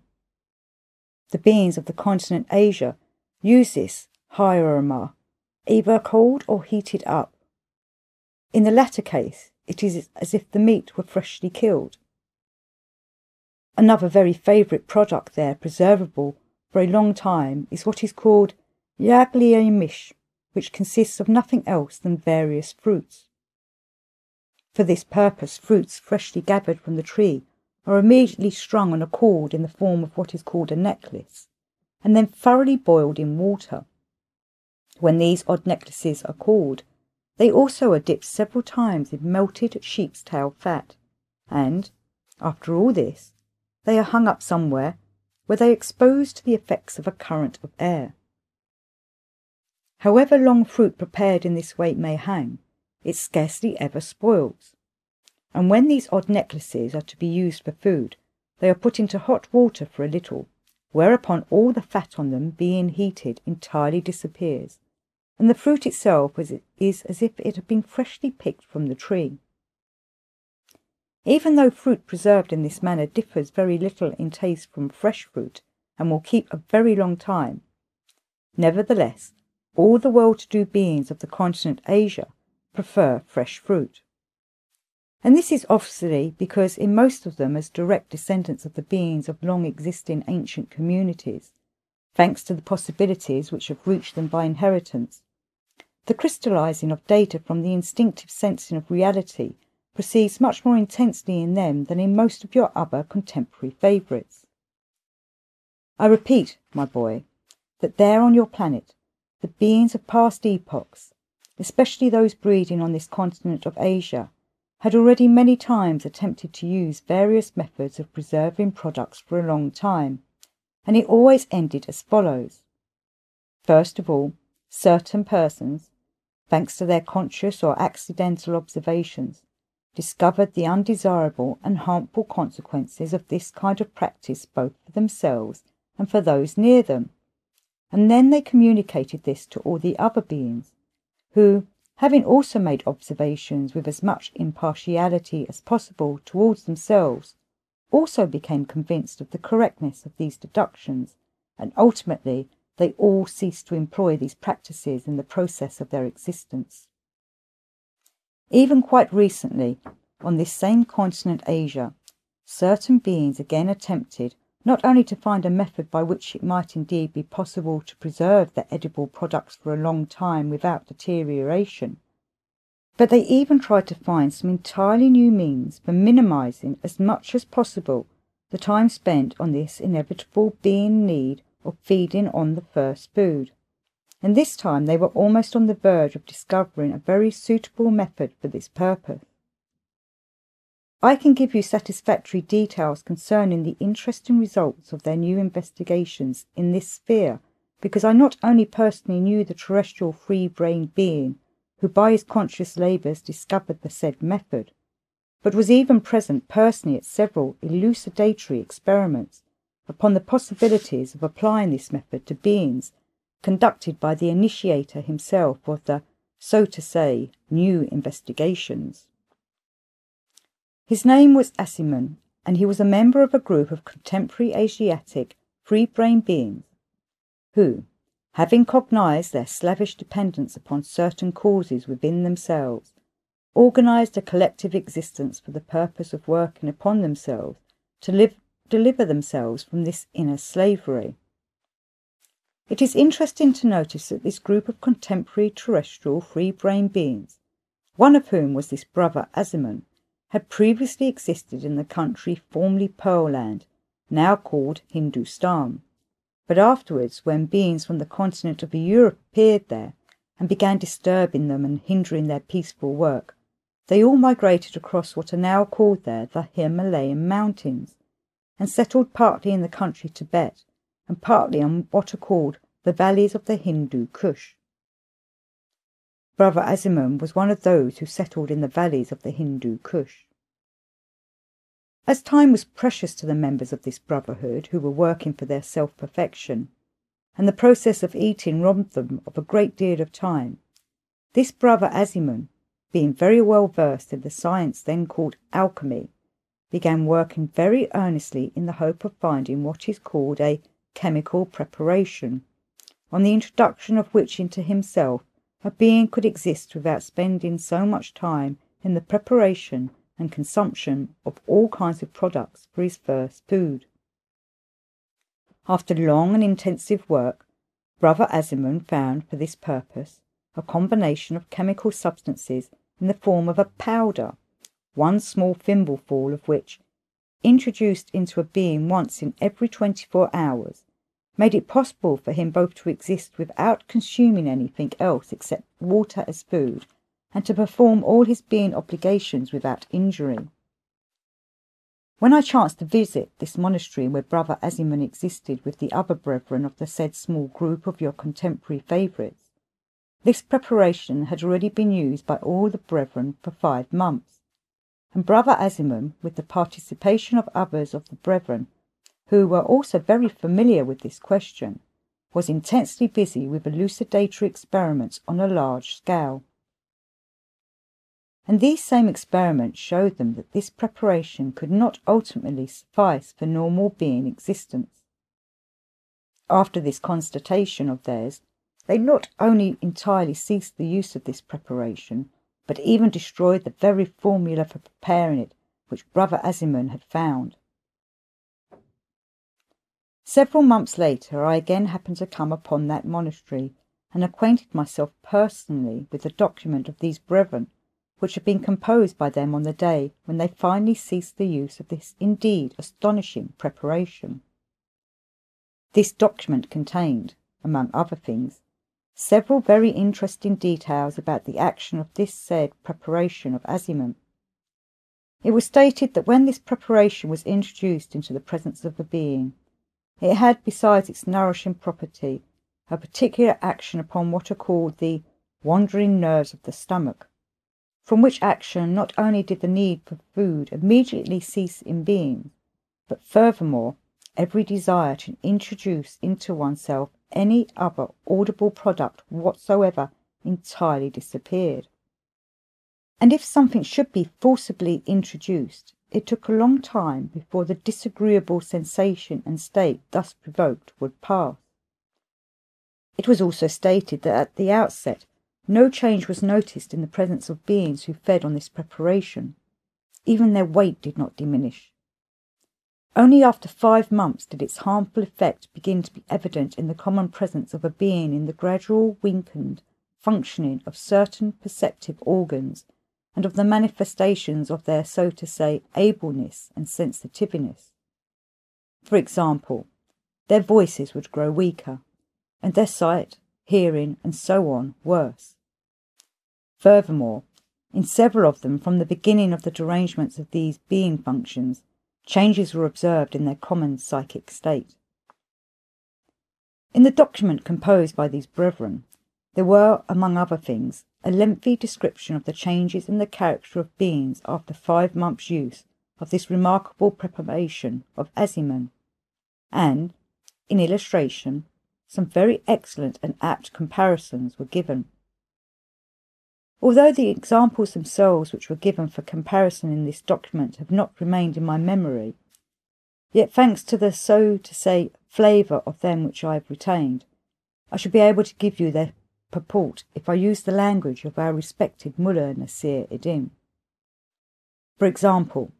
an ordinary good fellow with a character of, as they say, one of God's angels, suddenly became as irritable as those of whom our dear Mullah Nasir Eddin once said, "He is as irritable as a man who has just undergone full treatment by a famous European nerve specialist."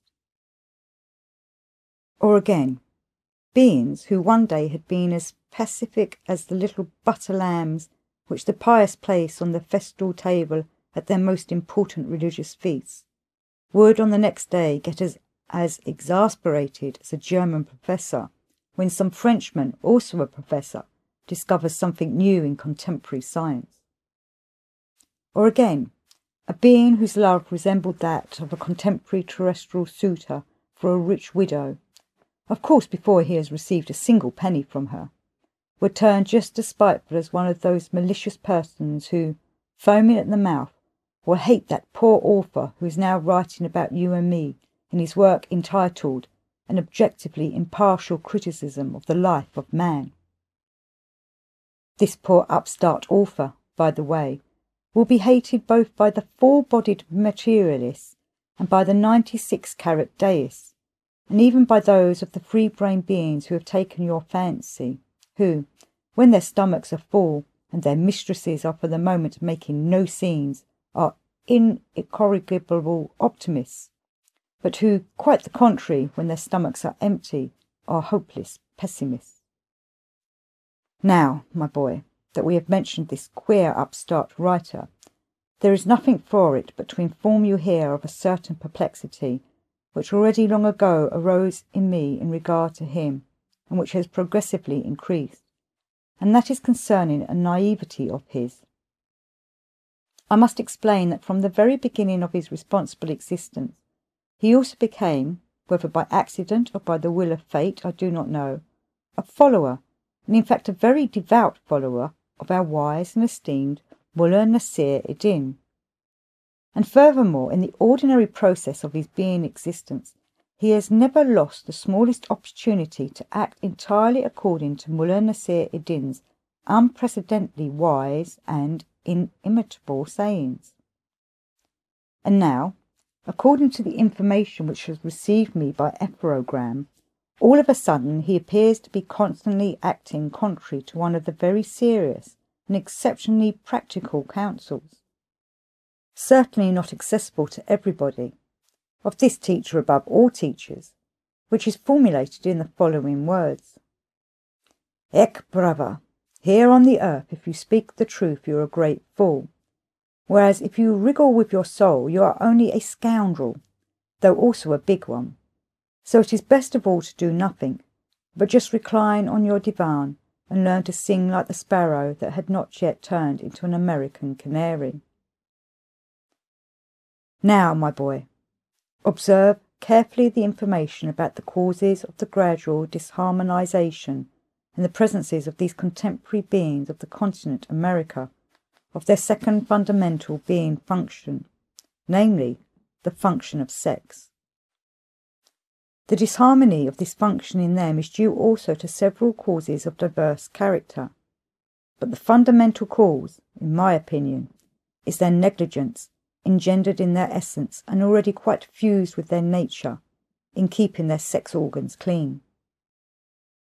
Just like the beings of the continent of Europe,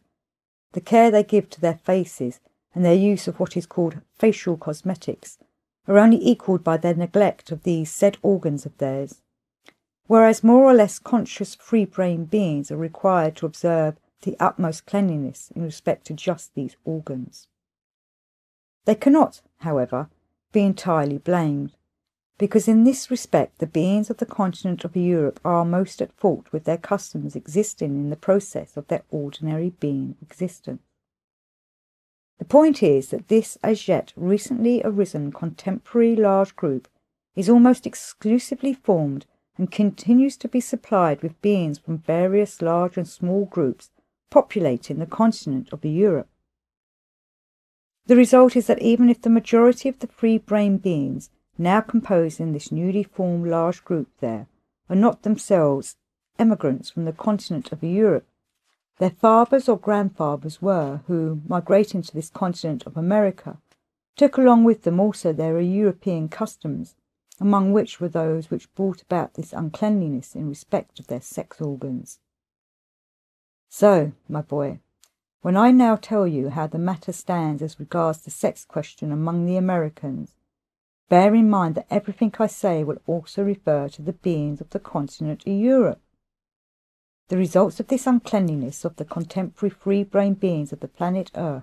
who have taken your fancy, and who breed on the continents of Europe and America, are very clearly indicated in my statistics.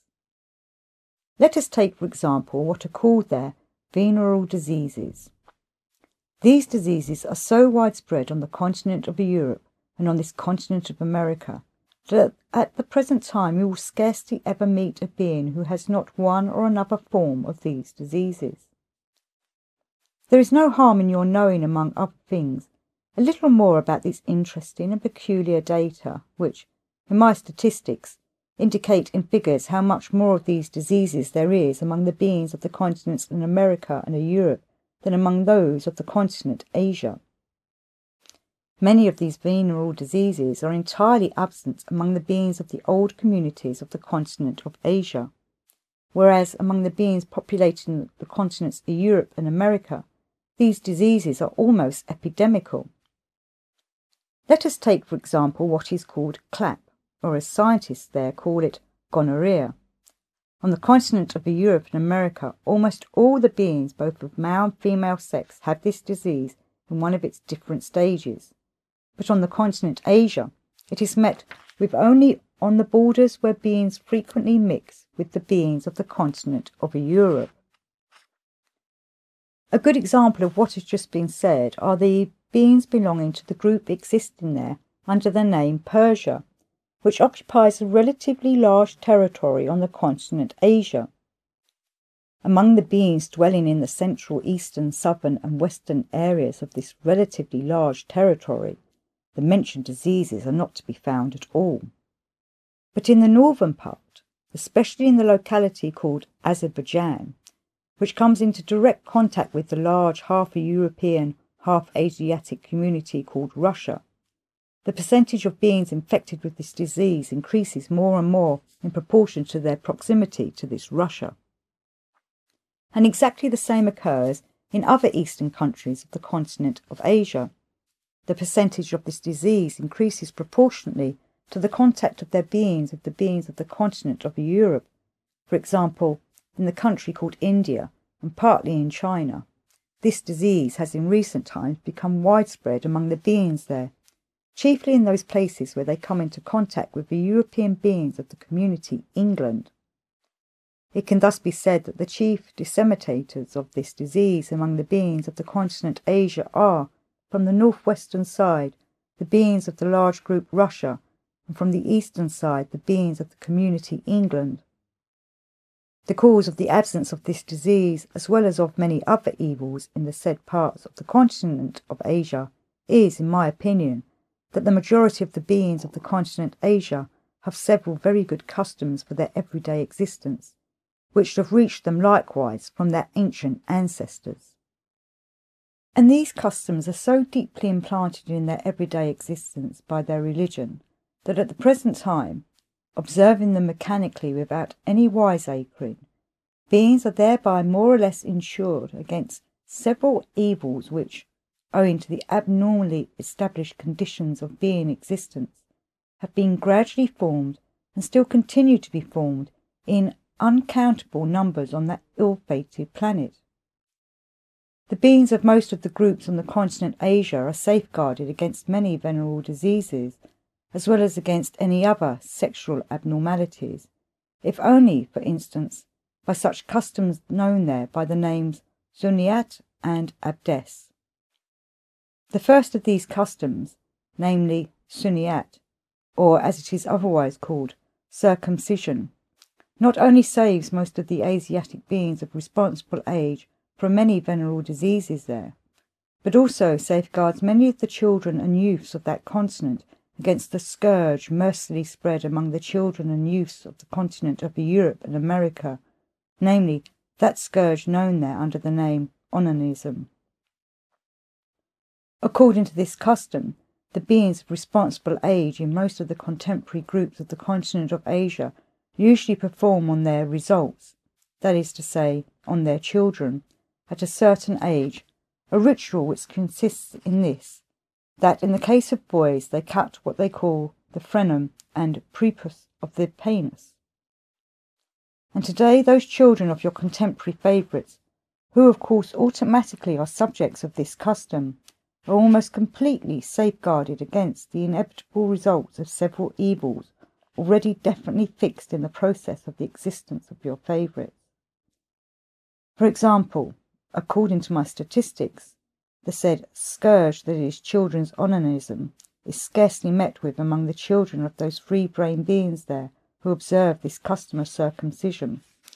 whereas all the children and youths of the being who fail to observe this custom are without exception exposed to this same sexual abnormality. The second custom I mentioned, namely abdes, which by the way is called differently by the beings of different groups on the continent Asia, is nothing else than the obligatory ablution of the sex organs after every visit to what is called the toilet. Thanks chiefly to this second custom, most of your favourites breeding on the continent of Asia are safeguarded against many venereal diseases and other sexual abnormalities there. Having said this, Beelzebub became thoughtful, and after a long pause said, "The present theme of our conversation has reminded me of a certain very interesting conversation which I had there during my sojourn in France with a young sympathetic free-brained being. I think that perhaps it would now be best for your understanding of all that has just been said, if I repeat to you that conversation in full, all the more so as, besides explaining the meaning of the custom abdes or ablution, this conversation will enlighten you on many further questions concerning the peculiar psyche of these favourites of yours." This same being, my conversation with whom I recall and now intend to repeat to you, was just that young Persian who, you remember, as I have already told you, was at the request of our mutual acquaintances my guide in the city of Paris, where I happened to be, as I have already told you, just before my departure to this same continent America. One day I was waiting for this young Persian in a cafe in the city of Paris, as always the same grand cafe.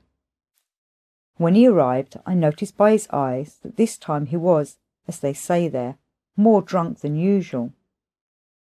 In general, he always drank more than enough of the alcoholic liquids existing there,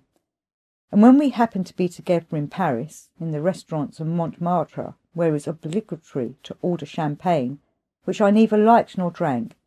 he would always drink it all alone with great pleasure. Besides always drinking, he was also, as is said there, a great petticoat chaser.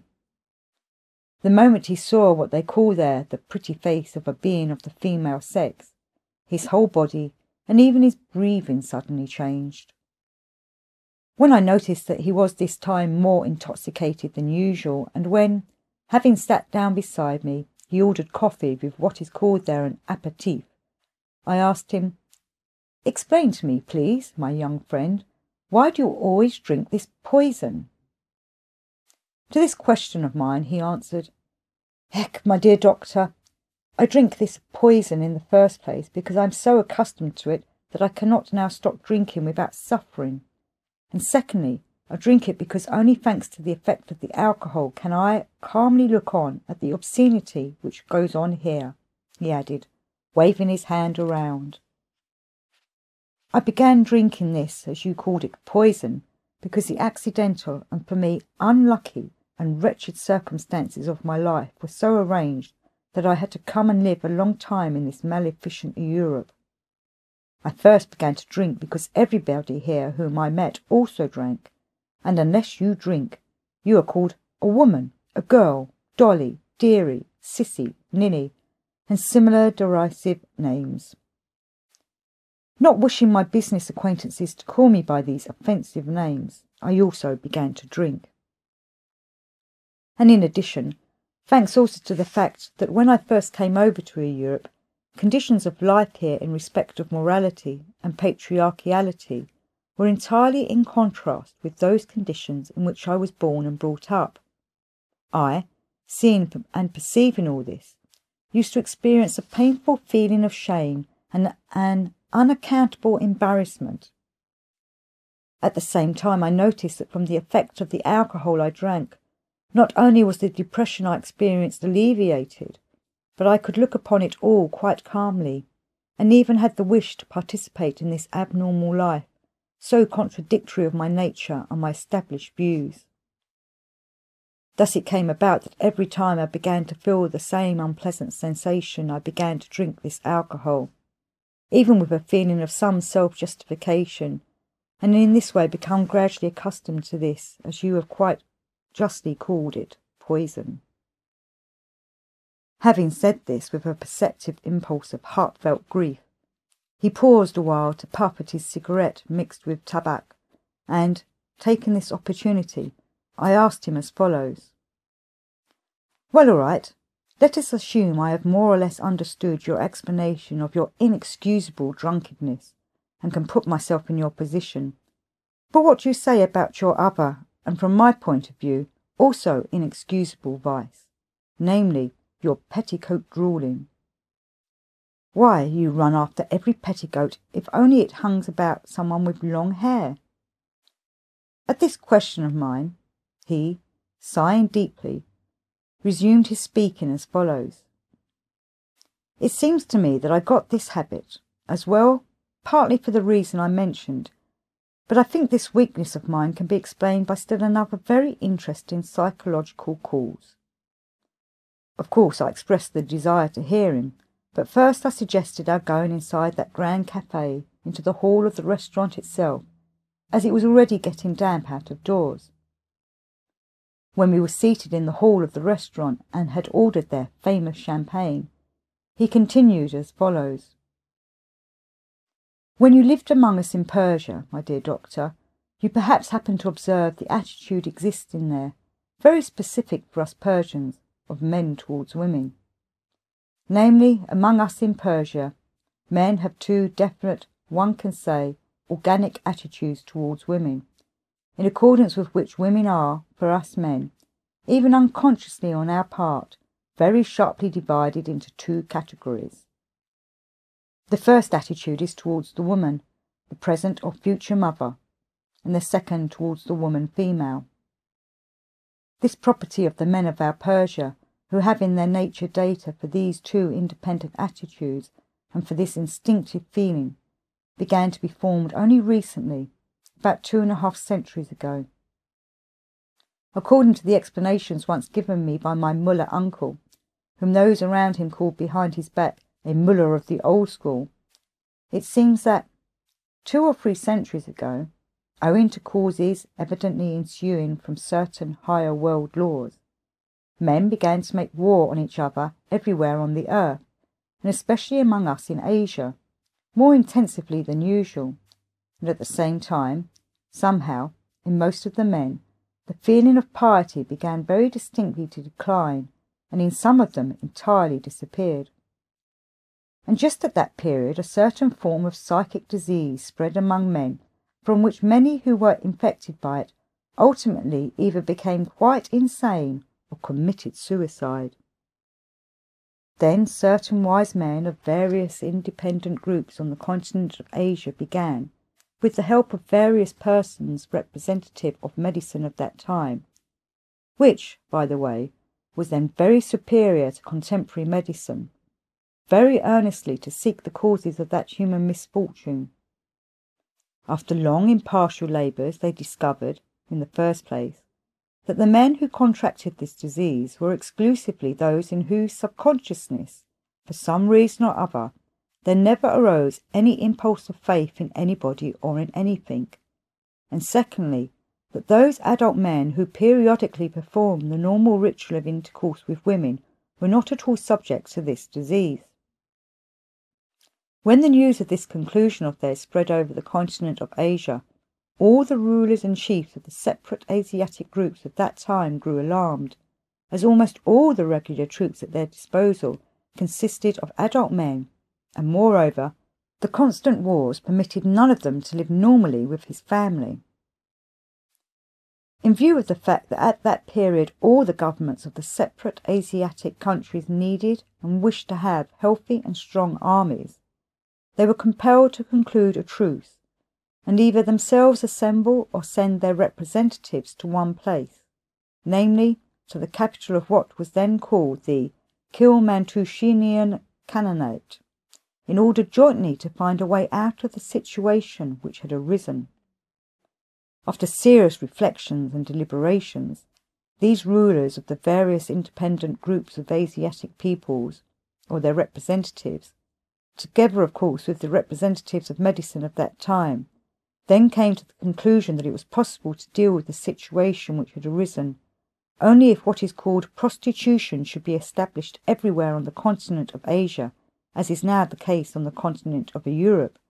and only if the power-possessing people should deliberately encourage its development and cooperate in its success. Almost all the chiefs of the governments of that time fully agreed with this conclusion of the representatives of all the peoples of the continents of Asia, who had gathered together in the capital of the Kilimantushinian Khanate, and, without experiencing any remorse of conscience, they began from then on not only to encourage and aid women in general, except indeed just their own daughters, to engage in this occupation so abhorrently repulsive to the nature of every normal person, but also to give, even with a feeling of benevolence, as if this were the most considerate manifestation of man, every possible assistance to women, without distinction of caste or religion, who might wish to leave or to go anywhere for this filthy purpose. Now that we have touched upon this subject, allow me, respected doctor, to digress and tell you here the reflections, in my view very interesting and wise,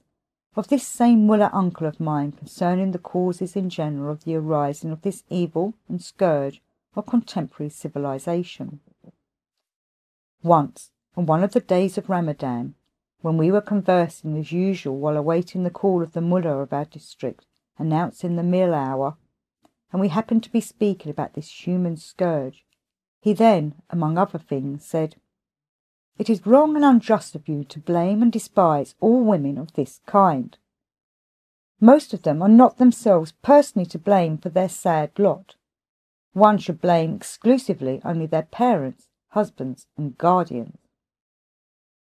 And precisely their parents, husbands, and guardians should be blamed and despised, who have allowed the arising in them during their age preparatory to adult being, while as yet they have not their own good sense,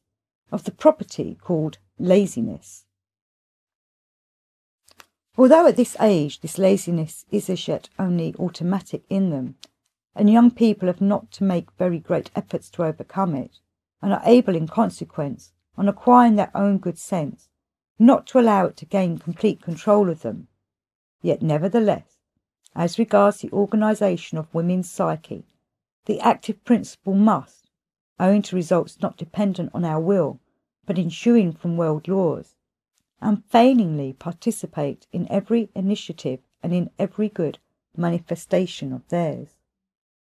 And it is just precisely in the early years of the adult life of these contemporary, unfortunate prospective women mothers, thanks to the various ideas of the people of contemporary civilization concerning equal rights for women, existing there under the catchwords equal rights, equal opportunities, etc., ideas which are now already widespread everywhere on the earth,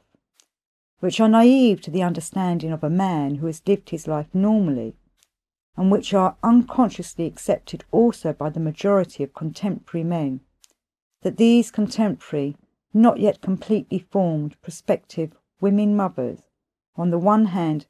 not having around them the law-conformable requisite sources of the active principle, such as their parents, guardians, and husbands, to whom the responsibility for them passes from the moment of marriage, and on the other hand, thanks to the intensive process of imagination and enthusiasms which is proper to proceed in them, and which is also in this transitional age foreordained by nature according to law, for the purpose of better actualizing the data for the development of their good sense, they, as it were, gradually absorb the said automatic laziness into their very nature, and this laziness remains in their nature as a progressive and indispensable necessity. A woman with such a nature, of course, does not wish to fulfil the obligations of a genuine woman mother, and in view of the fact that being a prostitute enables her just to do nothing and to experience great pleasure, there is gradually formed in her, both in her nature and in the passive consciousness proper to her, a factor for the irresistible urge to be a woman female. But in consequence of the fact that in the instinct of each of these women the data proper to all women for the impulse of shame are not atrophied suddenly and at once, and none of them, with all her mental wishing, can endure to become such a woman in her own native country, every one of them always instinctively and half-consciously tries to get away to some other country where, far from her native land, without any inner discomfort, and also without doing anything, she can abandon herself entirely to this profession, personally pleasant for her in almost every respect. And as regards the prevalence everywhere on the earth at the present time of this human misfortune, the cause of this is, in my opinion, exclusively only those contemporary men in whom,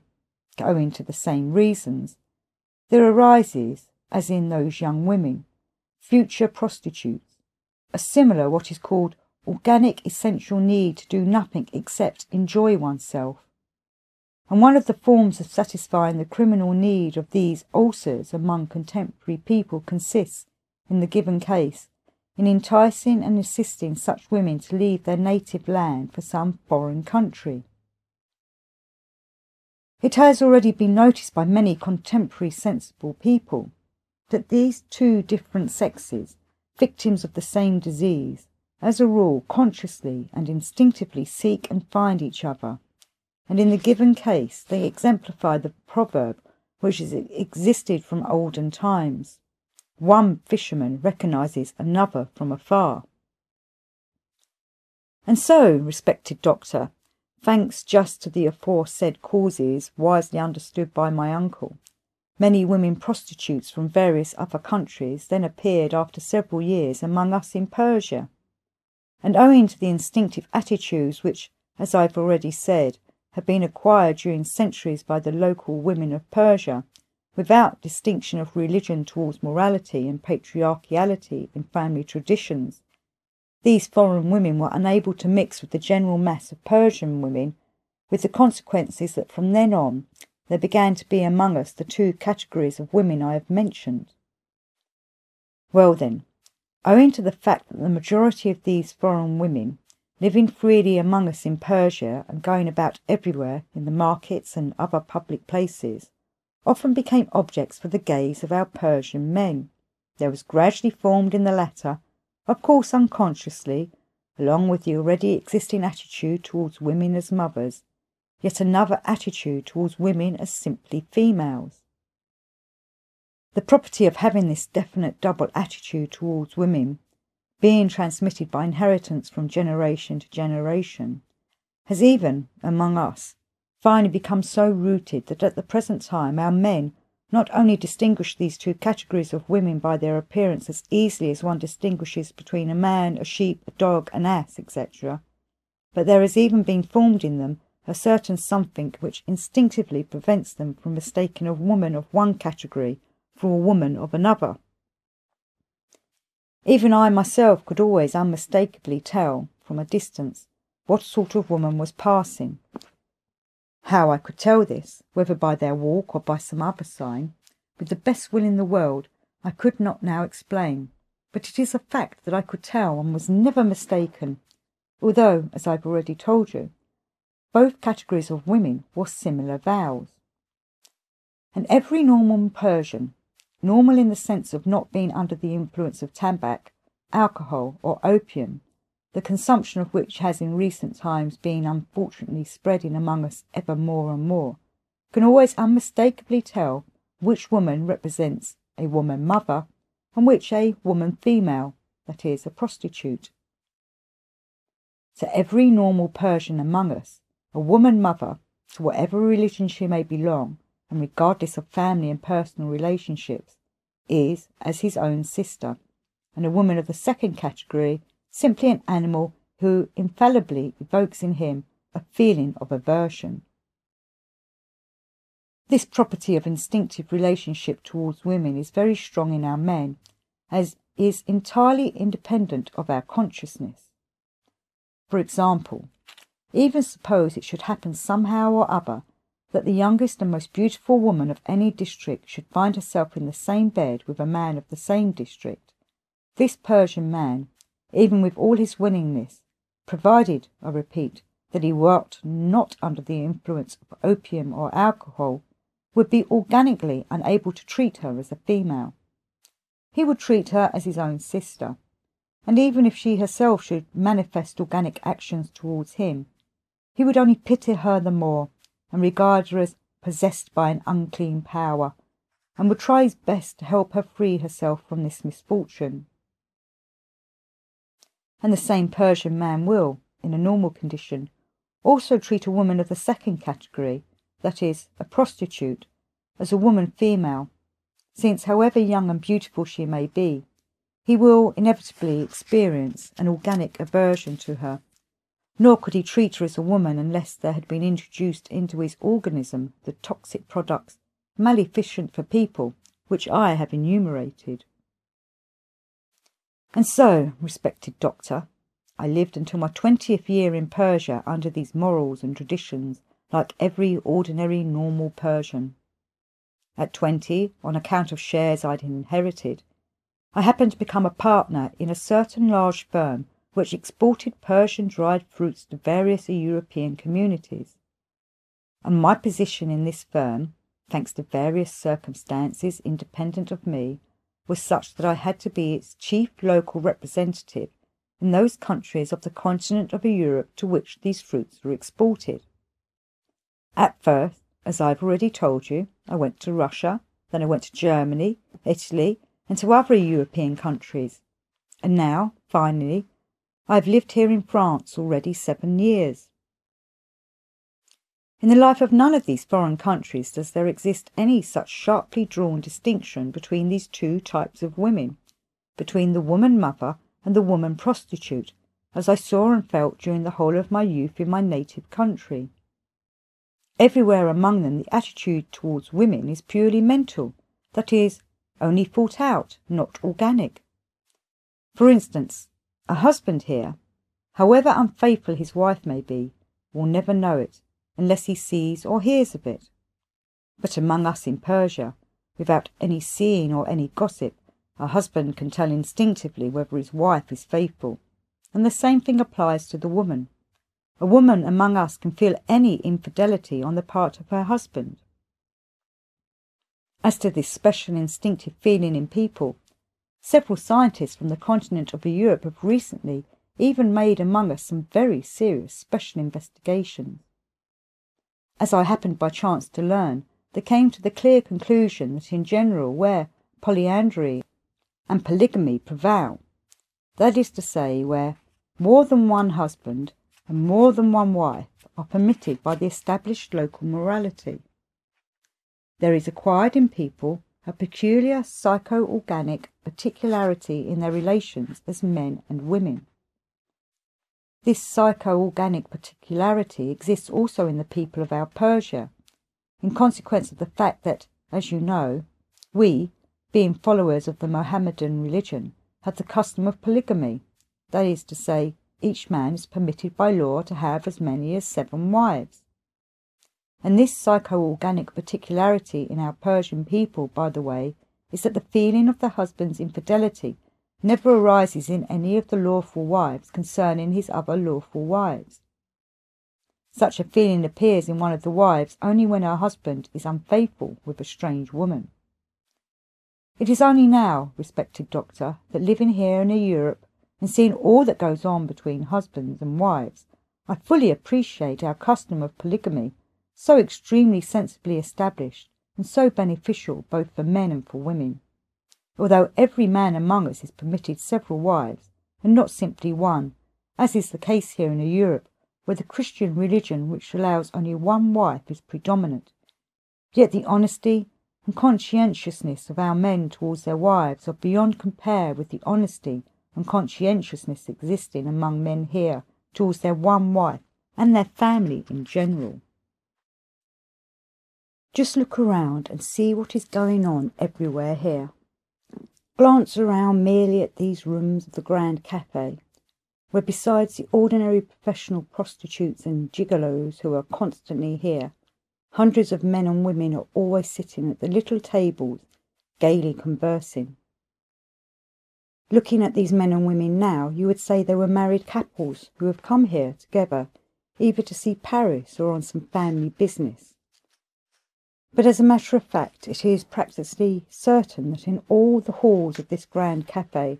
there is not a single couple among these men and women so gaily chatting and about to go to some hotel together, who are legal man and wife, even though, at the same time,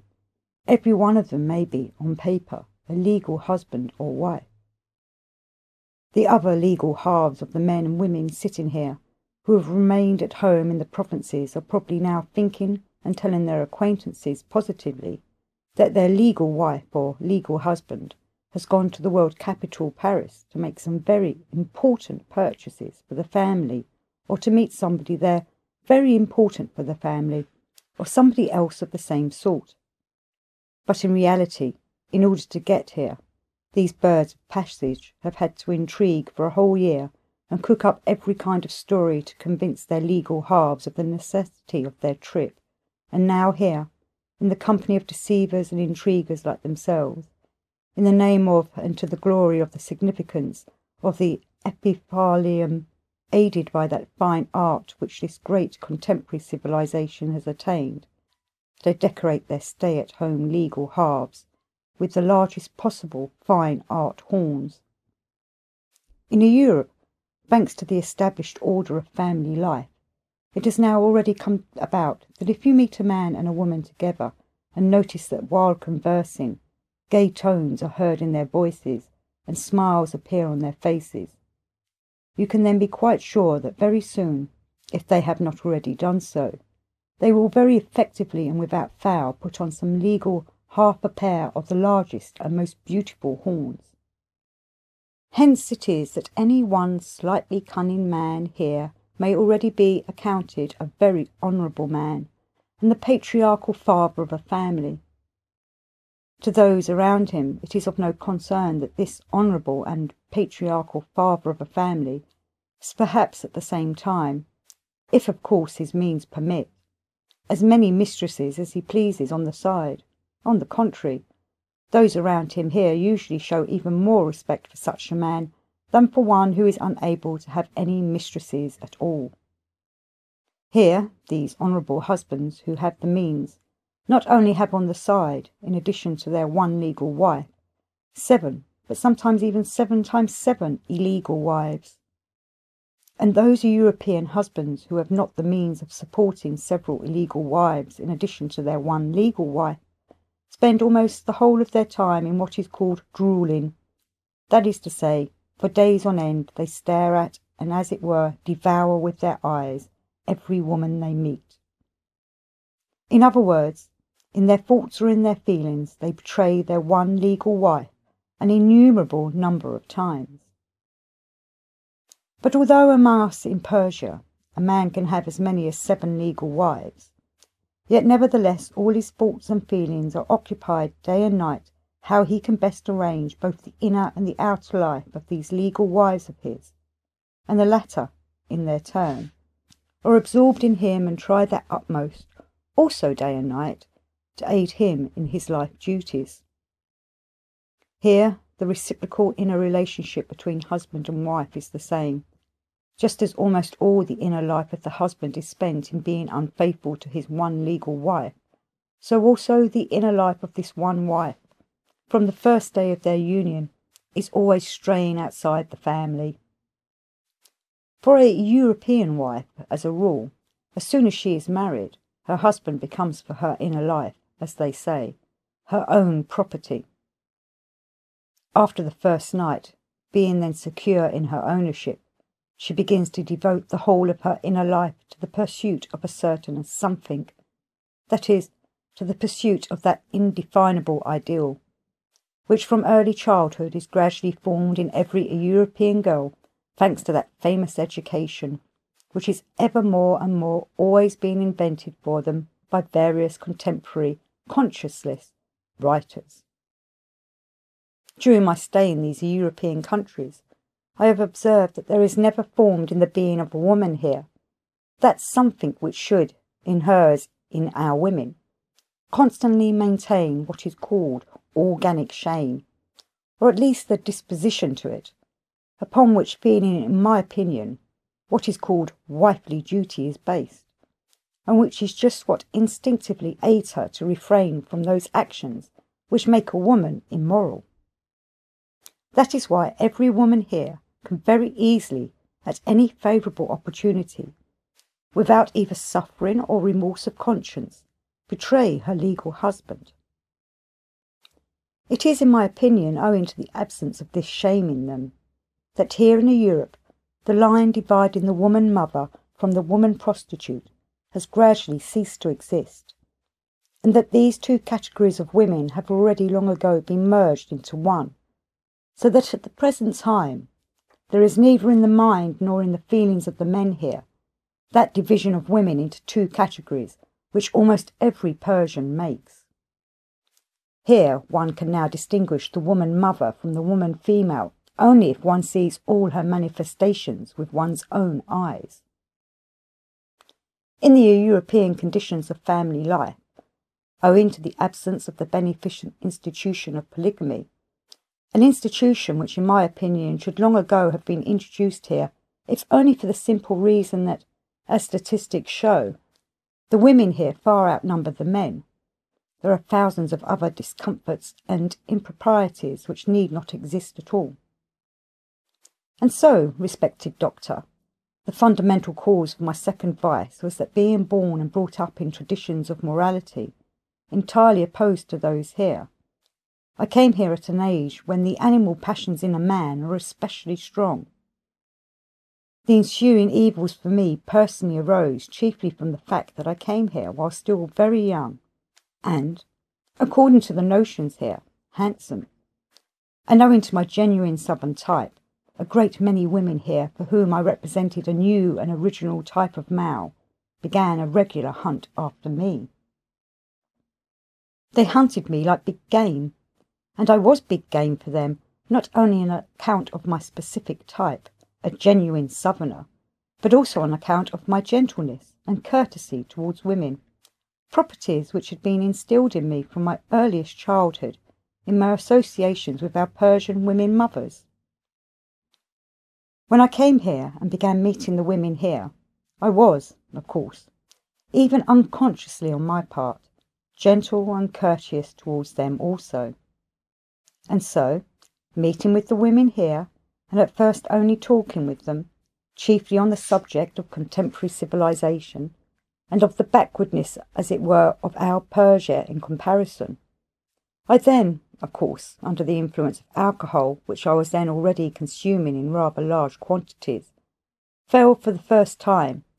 that is to say, I, as a prospective father of a family, behaved vilely. Although this cost me at the time much suffering and remorse of conscience, yet the environment, together again with the action of this alcohol, caused me to fall a second time,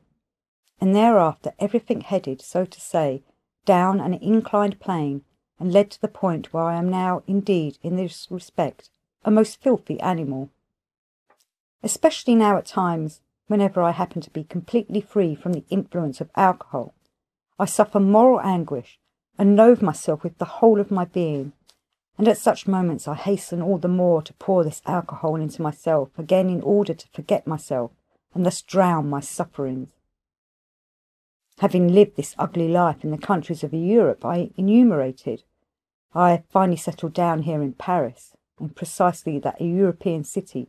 to which women come from every part of Europe and from other continents with the obvious intention of putting horns on their other legal halves. And here in Paris I have now become entirely addicted to both these human vices, that is, to alcohol and, as you have said, to petticoat chasing,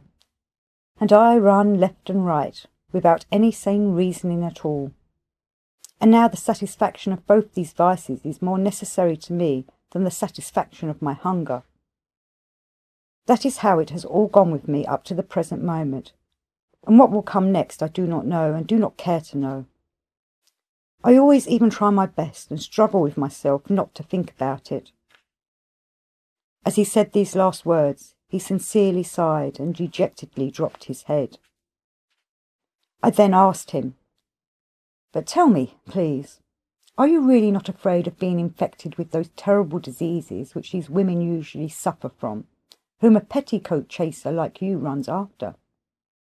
At this question of mine he again sighed deeply, and after a short pause told me as follows. "Eke, my esteemed and worthy doctor, in recent years I have thought about this question a great deal. It has even become for me a subject of such interest that in a certain sense it has been a blessed means whereby my inner odious life has, in spite of everything, flowed more or less endurably. As a physician, you will, I think,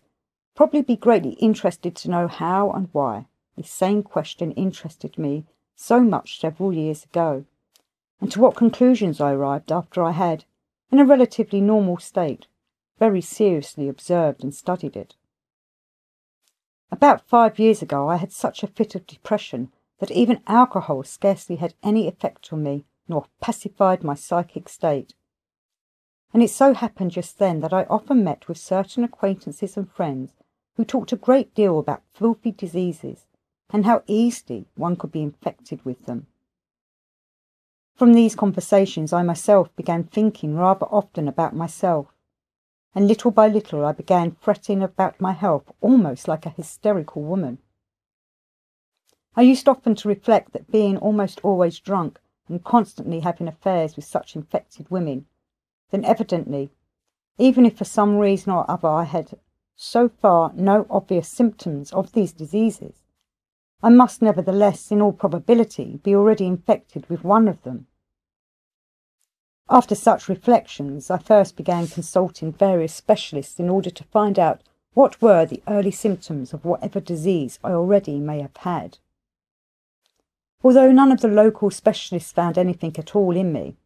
I nevertheless continued to doubt, because on the one hand my fretting about my health, and on the other hand my own common sense, continued to assure me that I must certainly already have been infected with one of these terrible diseases. All this brought me to the point that I decided, at any expense, to have a consultation here in Paris, but this time with the leading specialists from the whole of Europe. I could afford myself this because, owing to the World War, when transport had everywhere broken down and all commodities had gone up in price, our firm, having everywhere very large stocks of dried fruit in storage, had that year made considerable profits, a fairly good portion of which fell to my share. When I had called these European celebrities together, they unanimously pronounced, after all kinds of very detailed investigations and what are called chemical analyses, known to them themselves, that there was not the slightest sign of any venereal disease in my organism. Although this finding of theirs put an end to the chronic fretting about my health, yet it was the cause of the growth in me of such a strong feeling of inquisitiveness and curiosity to clear up this question, that from then on it became a sort of mania with me, a kind of idée fixe. And also from then on, the serious observation and study of everything concerning these diseases animated and justified the sense of what I have called my odious life. During this period of my life I made these observations and studies of mine at all times with my whole inner real eye, while in a drunken, semi-drunken, and also sober state. And then, among other things, I also read assiduously every kind of literature existing here in Europe concerning these diseases, and also most of the books on these questions in French and German. This I could easily do because, as you see, I have such a command of French that you can scarcely guess that I am not a real French intellectual, and with the German language also I get along very well, because I lived a fairly long time in Germany and always, in my free time, studied their language and their literature for want of something to do. So, when I became interested in this question, I was able to become fully acquainted with all the knowledge that exists in contemporary civilization on the subject of venereal diseases.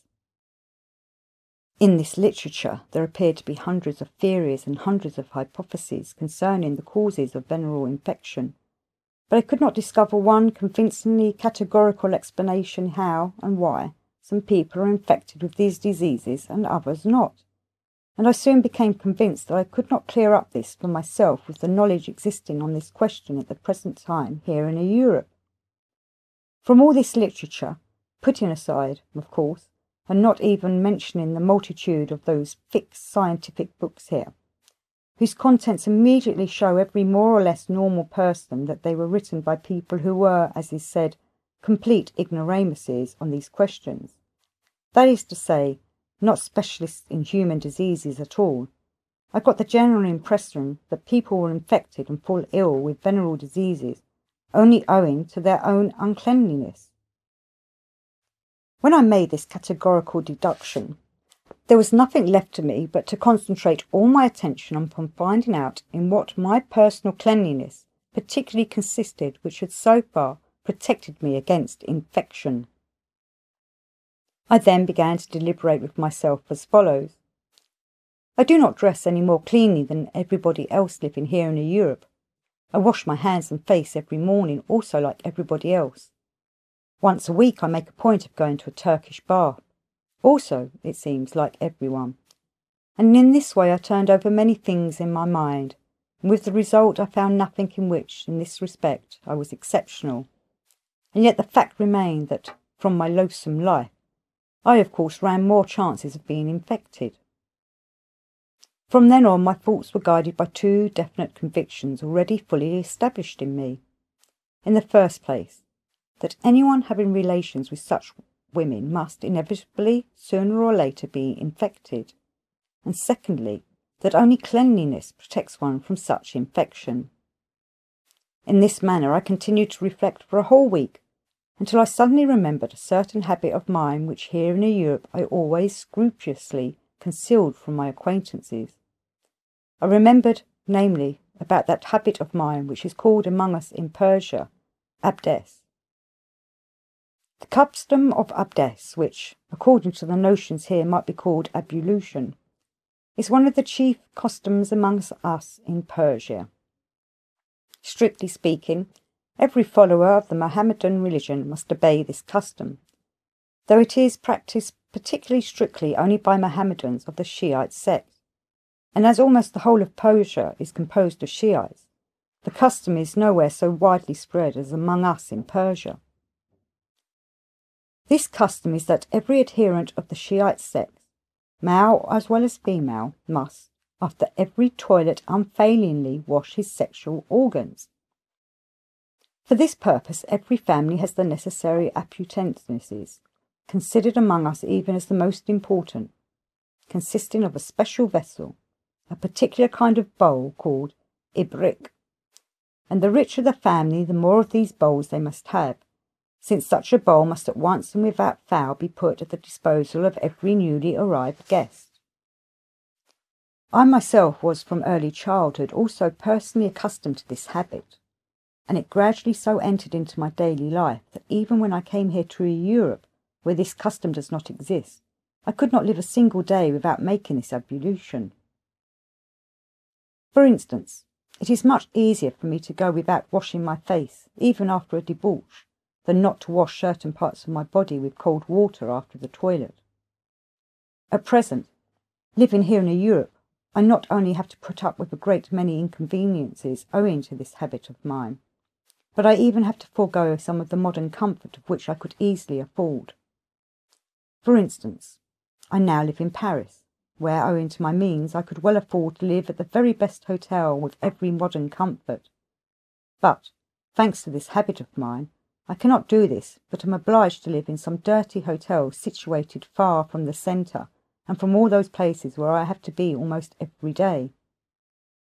In the hotel where I now live, there are no comforts beyond this single comfort, which is very important for me, and this is due to the fact that, being of old construction, this hotel has water closets of the old type and not of the new contemporary American invention, and it is just that old system which is the most convenient and suitable for this habit of mine. It is quite likely that I even half-consciously chose France as my chief dwelling place, because it is still possible to find everywhere here, especially in the provinces, water closets of the old system as among us in Persia. In other countries of Europe this, as they now call it, Asiatic system scarcely exists. It has almost everywhere been exchanged for the American system with its comfortable, polished, easy chairs upon which I, personally, could only rest and read the book called the Decameron. And so, my honourable doctor, when I suddenly remembered this habit of mine, I at once understood without any further doubt that if I had hitherto escaped being affected with some filthy disease, it was solely because I frequently washed my sex organs with cold water. Having said these last words, this sympathetic young Persian extended his arms upwards, and with his whole being exclaimed, "Blessed forever be the memory of those who created for us that beneficial custom." He said nothing further for a long while, but looked pensively at a party of Americans sitting nearby who were discussing at that moment whether women dress better in England or in America, and then he suddenly turned to me with the following words: "My highly esteemed and honourable doctor, during my acquaintance with you I have become quite convinced that you are very well educated and, as it is said, very well read. Will you be so kind as to give me your weighty opinion, so that I might at last understand and solve one problem which during recent years has aroused my curiosity, and which, when I am comparatively sober, often arises in me and disturbs my thoughts? The point is that, living here in a Europe where people profess the religion whose followers compose almost half the world, I have not up to now come across a single good custom in their ordinary life, whereas among us who profess the Mohammedan religion there are very many. What is wrong? What is the cause of it? Were there no good ordinances foreordained by the founder of that great religion for the ordinary life of people, the followers of that religion? Well, my boy, as this young Persian had become sympathetic to me during our acquaintance, I could not refuse him this request, and I decided to explain the question to him, but also, of course, in such a form that he would not even suspect who I was and what was my genuine nature. I told him, "You say that in the religion which half the world professes, and you probably mean the Christian religion, that there are not such good customs as in your Mohammedan religion. Are there not? On the contrary, in that religion there were many good customs than in any other of the religions of today. In none of the ancient religious teachings were so many good regulations for ordinary everyday life laid down as in just that teaching on which this same Christian religion was founded. If the followers of this great religion themselves, especially those who are called the elders of the Church of the Middle Ages, treated this religion step by step, as Bluebeard treated his wives, that is to say, put them into derision and changed all their beauty and charm, that is already quite a different matter. In general, you must know that all the great genuine religions which have existed down to the present time, created as history itself testifies, by men of equal attainment in regard to the perfection of their pure reason, are always based on the same truths. The difference in those religions is only in the definite regulations they lay down for the observance of certain details and of what are called rituals. And this difference is the result of the deliberate adoption by the great founders of these regulations, which suited the degree of mental perfection of the people of the given period. At the root of every new doctrine upon which religions are founded, dogmas are always to be found, which have been taken from earlier religions and which had already been well fixed in the life of the people. And in this case, the saying is fully justified which has existed among people from old: there is nothing new under the sun. The only things new in these religious teachings, as I have said, are the small details, intentionally adapted by the great founders to the degree of mental perfection of the people of the given epoch. And so as the root of this same doctrine upon which the Christian religion is based, there was placed almost the whole of the previously existing great teaching which is now called Judaism, whose followers once also numbered almost, as is said, half the world. The great founders of the Christian religion, having taken the Judaic doctrine as their basic, changed only its outer details according to the degree of mental development of the contemporaries of Jesus Christ, and in it they effectively provided for everything necessary for the welfare of people. Provision was made in it, as is said, both for the soul and for the body, and it even provided all the necessary regulations for a peaceful and happy existence. And this was all surpassingly wisely provided for in such a way that this religion might be suitable also for people of much later epochs. Had the doctrine of this religion remained unchanged, it might even perhaps have suited these contemporary people, who, by the way, Mullah Nasir ad-Din defines by his expression, "He will blink only if you poke his eye with a rafter." At its origin there entered into this Christian religion, besides those specially established regulations for ordinary existence which met the needs of the contemporaries of Jesus Christ, also many excellent customs, which were already in existence and had become well fixed in the life of the people who were followers of the Judaic religion. Even those good customs which now exist among you in the Mohammedan religion were transmitted to you from the Judaic religion. Take, for example, just that custom of Sunniyat, or circumcision, which you mentioned. This custom was at first contained in this Christian religion also, and in the beginning was obligatorily and strictly carried out by all its followers. Only subsequently did it very quickly and suddenly entirely disappear from the Christian religion. If you wish, my young friend, I will tell you in detail about the arising of this custom, and you will understand from it why a custom so good for the health and normal life of people was included in the Judaic religion, and since the Judaic doctrine was made the basis of the Christian religion, this custom also could not fail to be taken over and introduced into the process of the ordinary life of the followers of the Christian religion. This custom, which you call Sunniyat, was first created and introduced into the Judaic religious doctrine by the great Moses. And why the great Moses introduced this custom into the religion of the Judaic people I learned from a very ancient Chaldean manuscript. It was said in this manuscript that when the great Moses was the leader of the Judaic people, and conducted them from the land of Egypt to the land of Canaan, he constated the fact during the journey that among the youths and children of the people confided to him from above, there was very widely spread the disease then called mor d'or ten, which contemporary people call onanism. It was further said in the manuscript that, having constated this fact, the great Moses was greatly perturbed, and from then on began observing very closely in order to discover the causes of this evil and some means of uprooting it. These researches of his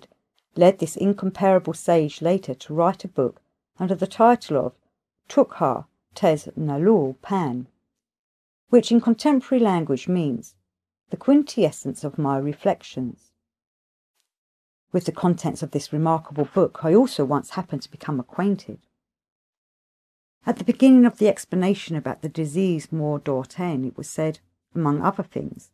that the human organism has been brought by great nature to such perfection that each and every organ has been provided with a means of defence against every external contingency, and hence that if any organ should function incorrectly in people, it must always be the people themselves who are to blame owing to their own established conditions of everyday life. And concerning the causes themselves of the appearance of mor d'or ten among children, it was said in chapter 6, verse 11 of this incomparable book that this disease occurs in children for the following reasons.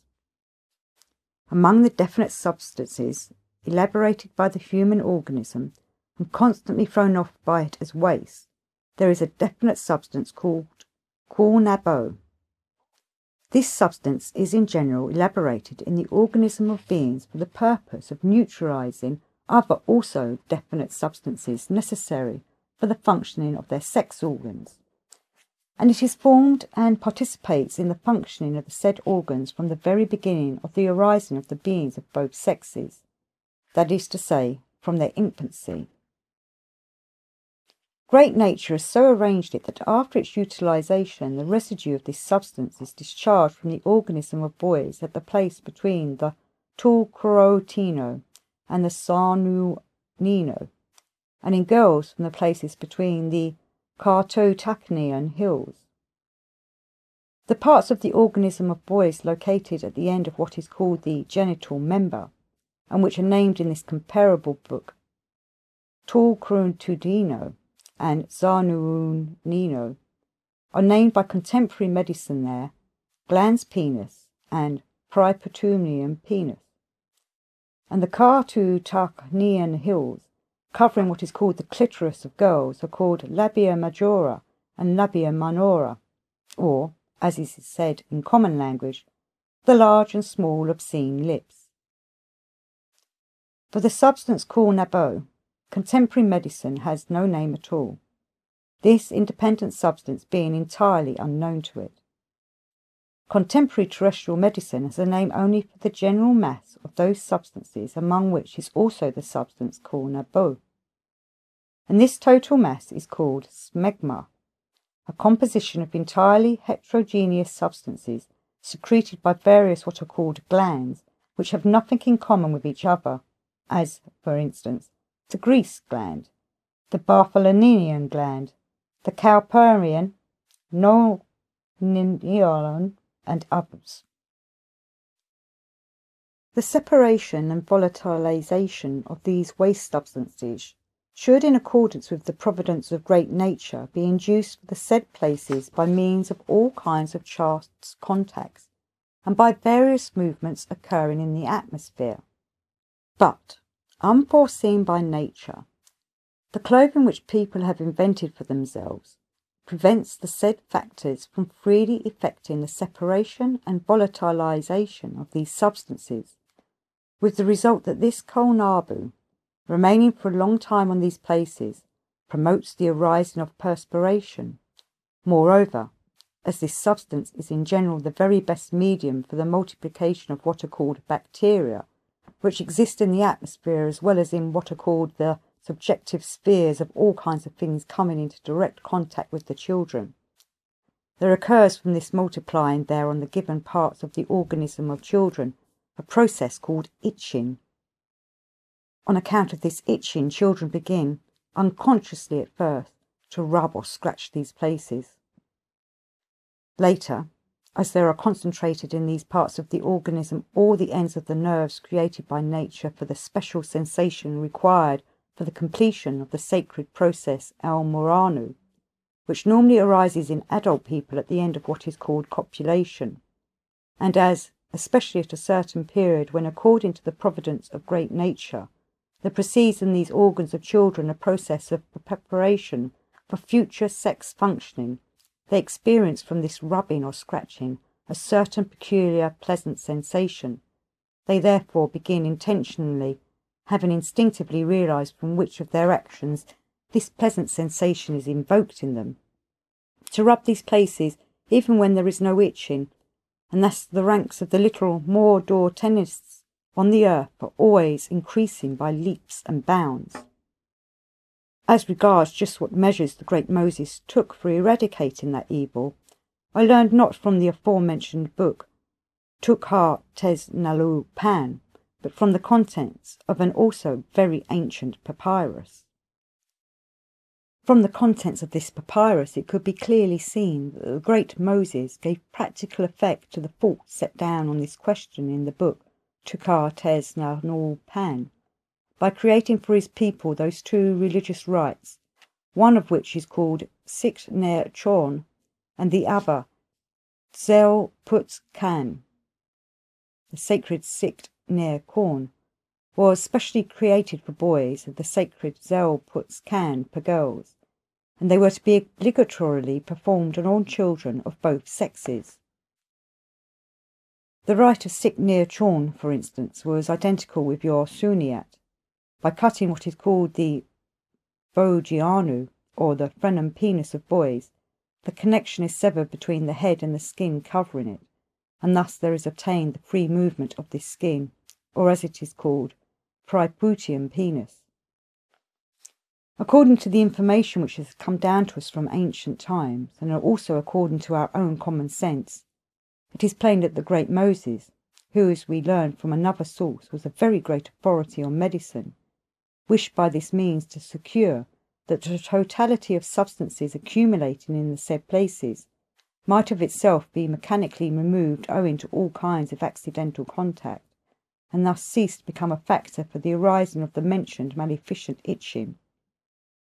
Concerning the vast learning of the great Moses in the province of medicine, many diverse historical sources agree that he obtained his medical knowledge during his stay in Egypt as a pupil of the Egyptian high priest, to whom this knowledge had come down from their ancestors of the continent Atlantis, the first and last genuinely learned beings of the earth, the members of the society then called Akaldan. The beneficial results of the customs then created by the great Moses even now continue to be fairly visible in practice. Concerning, for instance, the custom of circumcision in particular, I, being a good diagnostician and able to tell from one glance at a man's face what disharmony he has in his organism,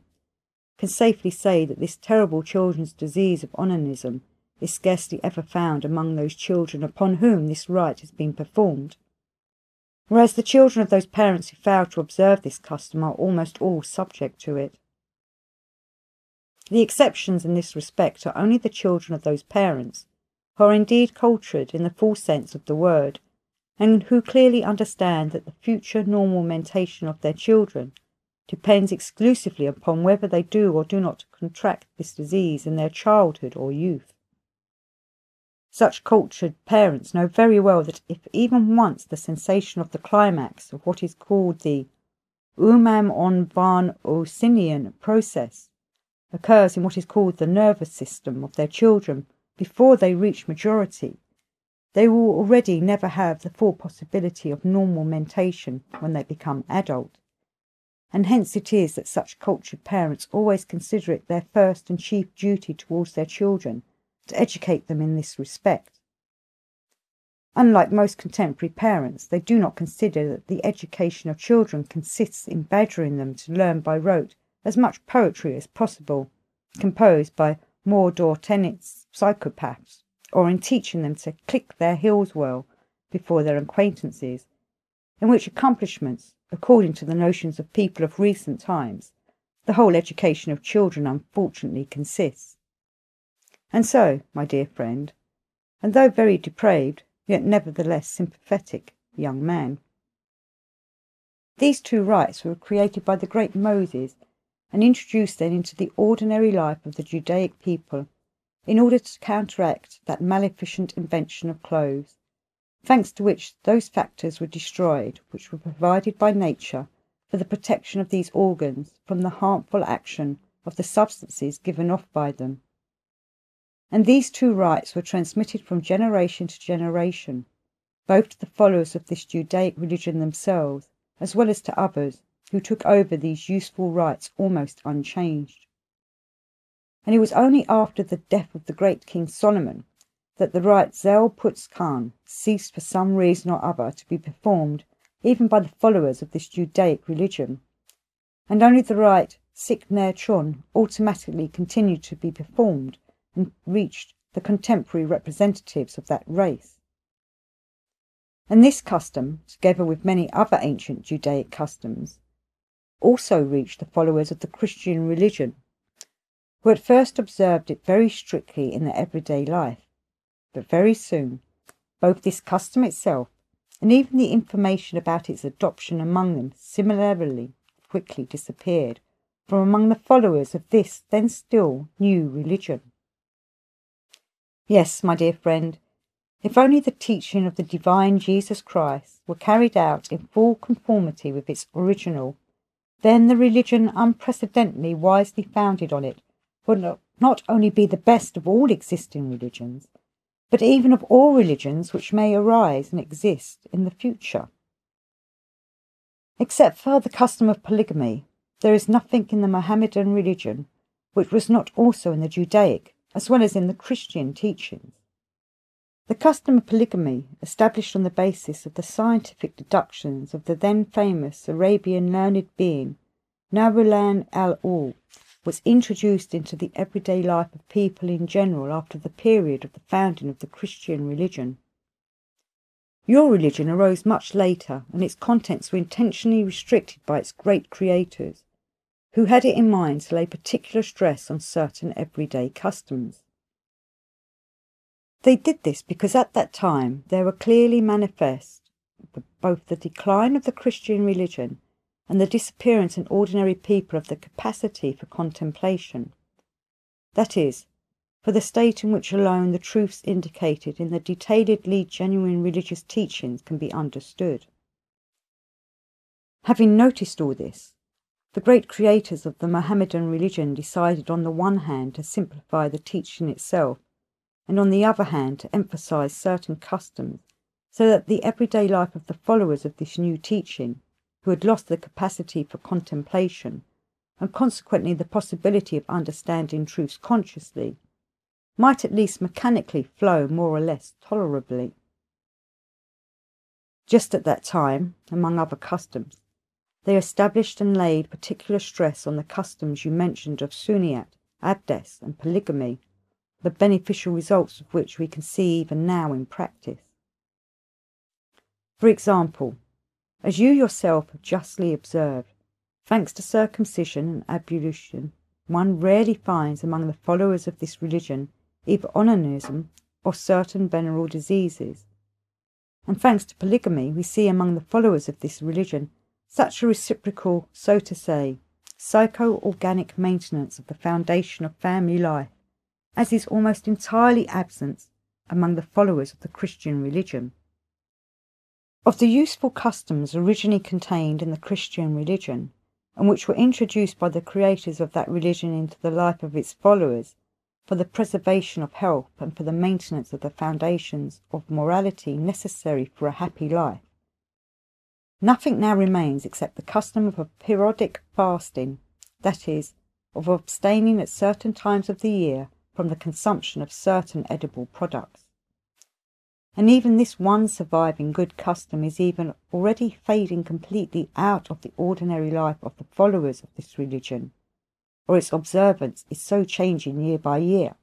that no shock is obtained from it for the fasters, though it was just for that shock that this fast was established. The changes now taking place in the process of this Christian custom of fasting are very characteristic and provide an excellent example for understanding how in general all the good Christian customs have little by little undergone change until they have finally entirely ceased to exist. A good illustration is the present-day observance of this fast by those called the Russian Orthodox Christians. These Russian Orthodox Christians took their religion entirely from those called the Orthodox Greeks, from whom, together with many other Christian customs, this same custom of fasting also passed to them. Most of the millions of these Russian Orthodox Christians still continue to fast, as is said, rigorously, in conformity with what is called the Orthodox Code now existing there. But as to the manner of their fasting, one cannot help recalling the saying of our dear Mullah Nasir Eddin in such cases. Isn't it all the same if I sing like a donkey, as long as they call me a nightingale? The fasting of these Russian Orthodox Christians is just a case of this kind. As long as they are called Christians and moreover Orthodox, even though they receive no shock whatever from the fast, is it not all the same? As I have already said, these Russian Orthodox Christians, even of the present time, very strictly observe the seasons and the days of the fasts indicated in the aforesaid codes. But as to what should and should not be consumed as food during a fast, just in that question is buried the left paw of the curly-haired dog of the ex-Emperor Wilhelm. You will clearly understand how these contemporary Russian Orthodox Christians fast, if I repeat to you the exact words of one of these genuine Russian Orthodox Christians, spoken to me not long ago there in Russia. I used to meet this Russian there on certain business, and even became somewhat friendly with him, and visited him in his home. He was considered by those around him a very good Christian, and the patriarchal father of a family. He was descended from what they call the Old Believers. Here, my boy, you might as well know that certain of the beings who compose this large group Russia are called by the rest Old Believers. Old Believers is the name given to those Orthodox Christians whose ancestors several centuries ago declined to accept the new rules then laid down by somebody or other for Russian Orthodox Christians, but remained faithful followers of the previously existing rules also laid down by somebody or other only a century or two before the given religious schism, such as usually occurs among them from time to time. And so the said worthy old believer, I continued to the young Persian, once when we were dining together at his house in the company of several other Russians, also Orthodox Christians, turned to me and said, "Eek, oh dear. By the way, I must tell you that it is common among the beings of this group there, after the second glass of genuine Russian vodka, to call their acquaintances by various patched names, such as old dear, my Zapupunchik, my pot-bellied beauty, hey, my little brown jug, and so on and so forth." And so this worthy, genuine Orthodox Christian, addressing me as old dear, said, "Never mind, old dear, we shall soon be having Lent, and then we shall feast together on real Russian dishes." To tell the truth, here in Russia we almost always eat the same things during the meat periods. But it is quite a different story during the fasts, especially during Lent.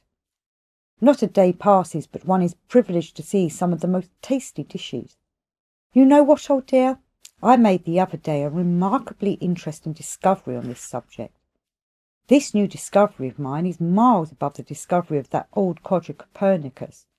who, when he was once lying dead drunk on the ground, clearly sensed, it seems, that the earth goes round. Ah, what a marvel, what a discovery! In our own mother Moscow alone, hundreds of thousands of such discoveries are probably made every day. No, my discovery is a real one, and exceedingly instructive and substantial. This discovery of mine is that we have all been complete fools and hopeless idiots ever to have imagined and been fairly convinced that for the host of good, varied, and most tasty dishes during Lent, we are indebted to the famous art of our chefs and cooks. On the day, peculiarly blessed for those near to me, when I became worthy to understand this truth, that is to say, when our incomparable Dunyasha finally succeeded in placing within the layers of the pie for the Cromwell fish soup with turbot livers a series of secondary layers, I understood with my whole being that this had been a great mistake on our part. First I understood this myself, and afterwards I proved it to the whole of my household, that if we have so many varied and most tasty dishes during Lent, we are indebted only to our blessed and glorious fishes alone. During fast, and especially during Lent, our homes are made happy by the frequent visits of the most honourable sturgeon and the estimable sterlet, and the respected dried sturgeon, and the ever-memorable turbot, and her illustrious highness the salmon, and the musical white sturgeon, and the serenely plastic mackerel, and the eternally angry pike, and the ever-demure gwynaid, and the leaping alive trout, and the beauty trioshka, and the proud shamai, and that worthy personality bream, and all our other like benefactors and protectors. Merely the names alone of these our givers of good and felicity are already for us the greatest gift of God. When we hear their names, our hearts almost leap within us. These names of theirs are not just names, but real music. Can one really compare the sounds of the music invented there by various Beethovenings and Chopinings and other fashionable triflers with the sounds of the names of these blessed fishes? Every time we hear the names of these glorious creatures, a state of bliss flows within us and courses through our veins and nerves. Ay, blessed fishes, first created by our Creator, have mercy on us and sustain us also in these meat days. Amen. After this prayer, this worthy Orthodox Russian Christian drained a monster glass of genuine refined Russian vodka and stared fondly at a little statue of Venus and Psyche which stood nearby. And indeed, my friend, almost every Russian Orthodox Christian has a similar idea of fasting and a similar attitude towards it. During these Christian fasts, which passed to them from the Orthodox Greek, they all eat the flesh of the fish. It is not considered a sin among them to eat the flesh of fish, and they eat it heartily as a fast dish. I personally find only one thing incomprehensible. From where did these Russians, sorry Orthodox, get the idea that during the Christian fast, especially during Lent, the flesh of fish may be eaten? I find it incomprehensible because the Orthodox Christians from whom they took their religion, namely the Greeks, neither in the past nor in the present, have ever eaten or do eat the flesh of fish during fasts. Even the Greeks of today eat fish during Lent only on one day, and even then in accordance with the code of the Orthodox Church, in memory of a day associated with the divine Jesus Christ. The result of a fast permitting the consumption of the flesh of fish not only gives no shock at all to the fasters, but is even directly contrary to what the divine Jesus Christ himself intended and taught, and for which this custom was established by the great creators of this Christian religion. In confirmation of what I have just told you, you might as well, my young friend, listen to what I once chanced to read about Christian fasting in an ancient Judaic Essenian manuscript. In this ancient Judaic Essenian manuscript, it was stated that the custom established for the followers of the teaching of Jesus Christ, of fasting at certain times of the year, was instituted long after his death, namely in the 214th year after his birth. The custom of fasting was instituted and introduced into the Christian religion by the great secret Chalcedonian Council. This secret Chalcedonian Council was convened by all the followers of the then still new teaching of Jesus Christ in the locality of Kalnuk, lying on the shores of the Dead Sea. Hence it is known in the history of the Christian religion as the Kelnuanian Council. And it was held in secret because the followers of the teaching of Jesus Christ were then everywhere rigorously prosecuted by the power-possessing people. The power-possessing people persecuted them because they greatly feared that if people lived according to this teaching, then although they themselves, namely the power-possessing people, could also live very well, yet all the motives for displaying their power would disappear, and thereby those shocks would cease, the satisfaction of which evoked the tickling of that inner God named self-love. It was just during that Kelnuanian Council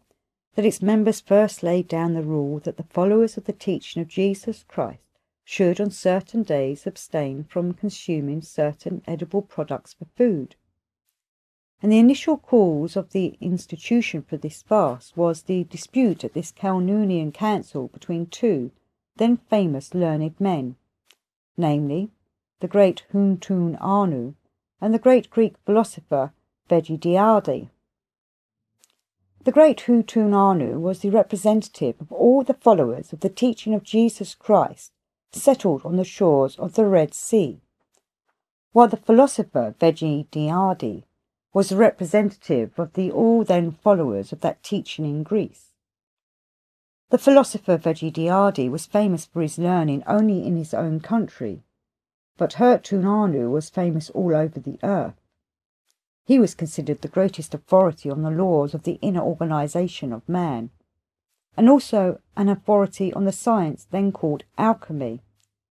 not of course the alchemic science of which contemporary people have a notion, in which they express by the same word. The famous dispute between the great Huntun Anu and Gurdjieff arose on the following occasion. The philosopher Gurdjieff, it seems, occupied 2 days in affirming and proving that it was absolutely necessary to spread among all the followers of the teachings of Jesus the notion that to kill animals for the purpose of consuming their flesh for food was the greatest sin, and moreover that such flesh was very harmful to the health, and so on. After the philosopher Gurdjieff, several other representatives ascended the rostrum and spoke for or against his case. Finally, as this manuscript stated, the great Huntun Anu, with measured dignity, slowly mounted the rostrum and spoke in the manner proper to him, clearly and calmly. According to the text of this manuscript, he then spoke as follows.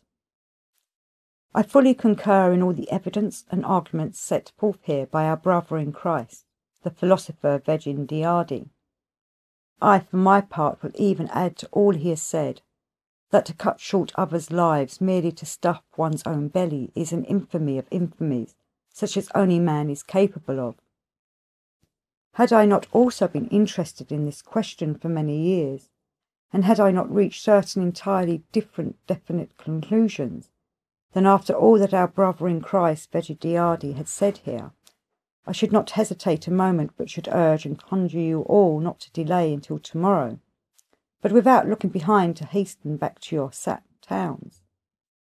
but there in the public squares to cry aloud, Stop, stop, people, consume no more meat for food. This practice of yours is not only contrary to all the commandments of God, but is the cause of all your diseases. As you see, I do not do this now, and I do not do so only because during my long years of unremitting study of this question I have, as I have already told you, arrived at an entirely different definite conclusion. Concerning the definite conclusion on which I have arrived, I can now tell you only this, that it will never happen on the earth that all people will profess one and the same religion. Hence, in addition to our Christian religion, other religions will always exist, and it is not possible to be certain that the followers of these other religions will also abstain from consuming meat. But if we cannot now be certain that at some time or other all people on earth will abstain from meat, then we must now, as regards the consumption of meat, take quite other more practical measures, because if one part of mankind consumes meat and the other part does not, then according to the results of my experimental investigations, the greatest of evils, than which nothing could be worse, would befall the people who did not consume meat. Namely, as my detailed experiments have shown me, among people who do not consume meat, but who nevertheless live among those who do, the formation ceases of what is called willpower. My experiments prove to me that although when they abstain from meat people's bodily health improves, nevertheless, when such abstainers find themselves mixing with those who consume meat, their psychic state inevitably grows worse, in spite of the fact that the state of their organism may at the same time sometimes improve. Thus a good result for people who abstain from meat can be attained exclusively only if they live always in complete isolation. As regards the people who constantly consume meat, or those products which contain the element called eknok, although the appearance of the state of their organism undergoes no change, nevertheless their psyche, especially its chief feature, which is sometimes designated by the general word the character of man, gradually changes in regard to positiveness and morality for the worse, beyond all recognition. I must tell you that I made all these deductions from the experiments I was enabled to conduct over a period of many years, thanks to two good philanthropic men, namely to the rich shepherd Allah Eklimnak and his money, and to the scientist we all respect, El-Kuna Nasser, with his remarkable invention, the apparatus Aristo-Deshok. By means of this said remarkable apparatus, Aristo-Deshok, I was enabled for several years to register daily the general state of the organism of all those thousands of people who lived under test conditions at the expense of the Good Shepherd, Allah Eklinak. May our Creator multiply his flocks. Well then, when thanks to these experimental researches of mine, I became clearly convinced that if people continue to consume meat for their food, it will be very bad for them, and that on the other hand, if only some of them should abstain, no good would come of this either, I thereafter devoted myself entirely for a time to finding out what could nevertheless be done for the future welfare of the majority of the people.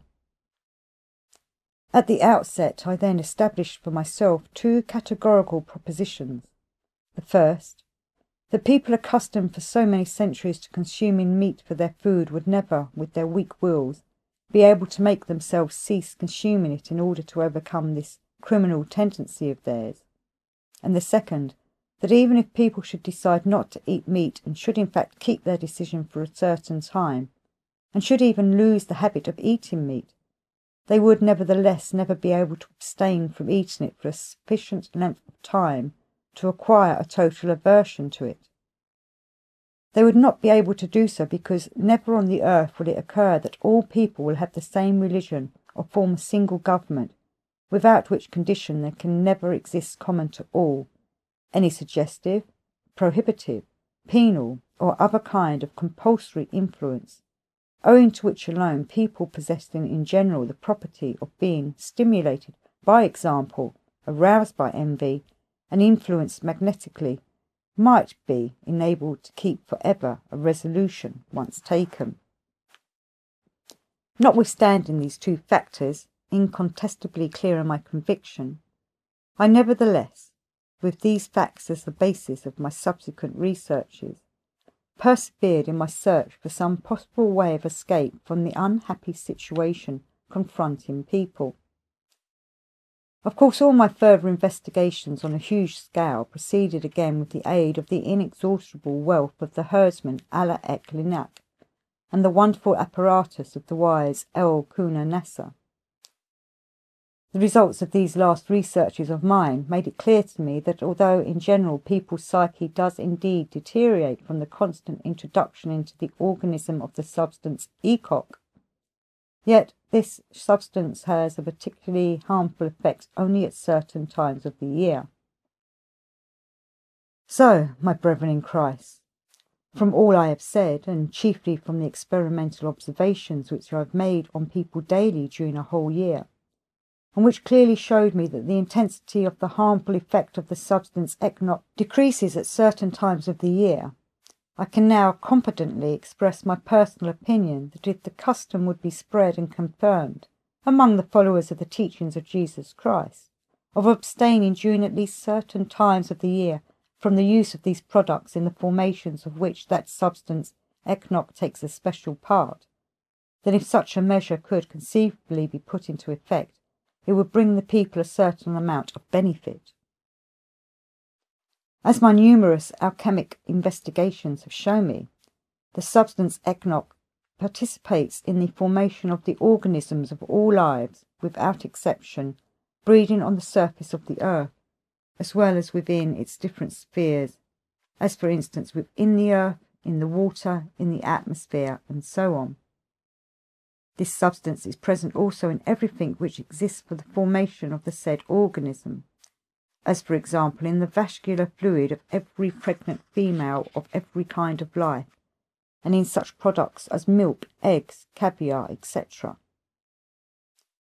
The ideas expressed by the great Hertun Anu so astounded and agitated all the members of that Kalnoonian council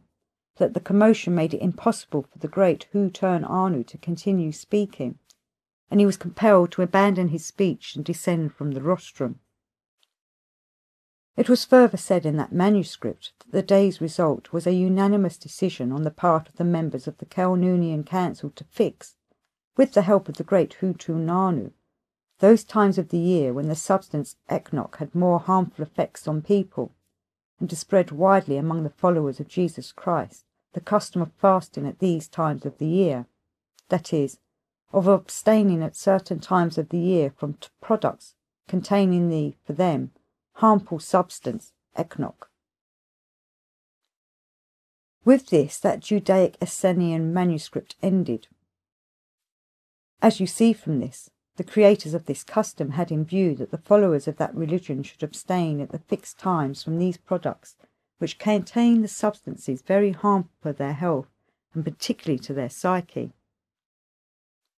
But the Russian Sorry Orthodox Christians, who consider themselves faithful followers of that great religion, also fast,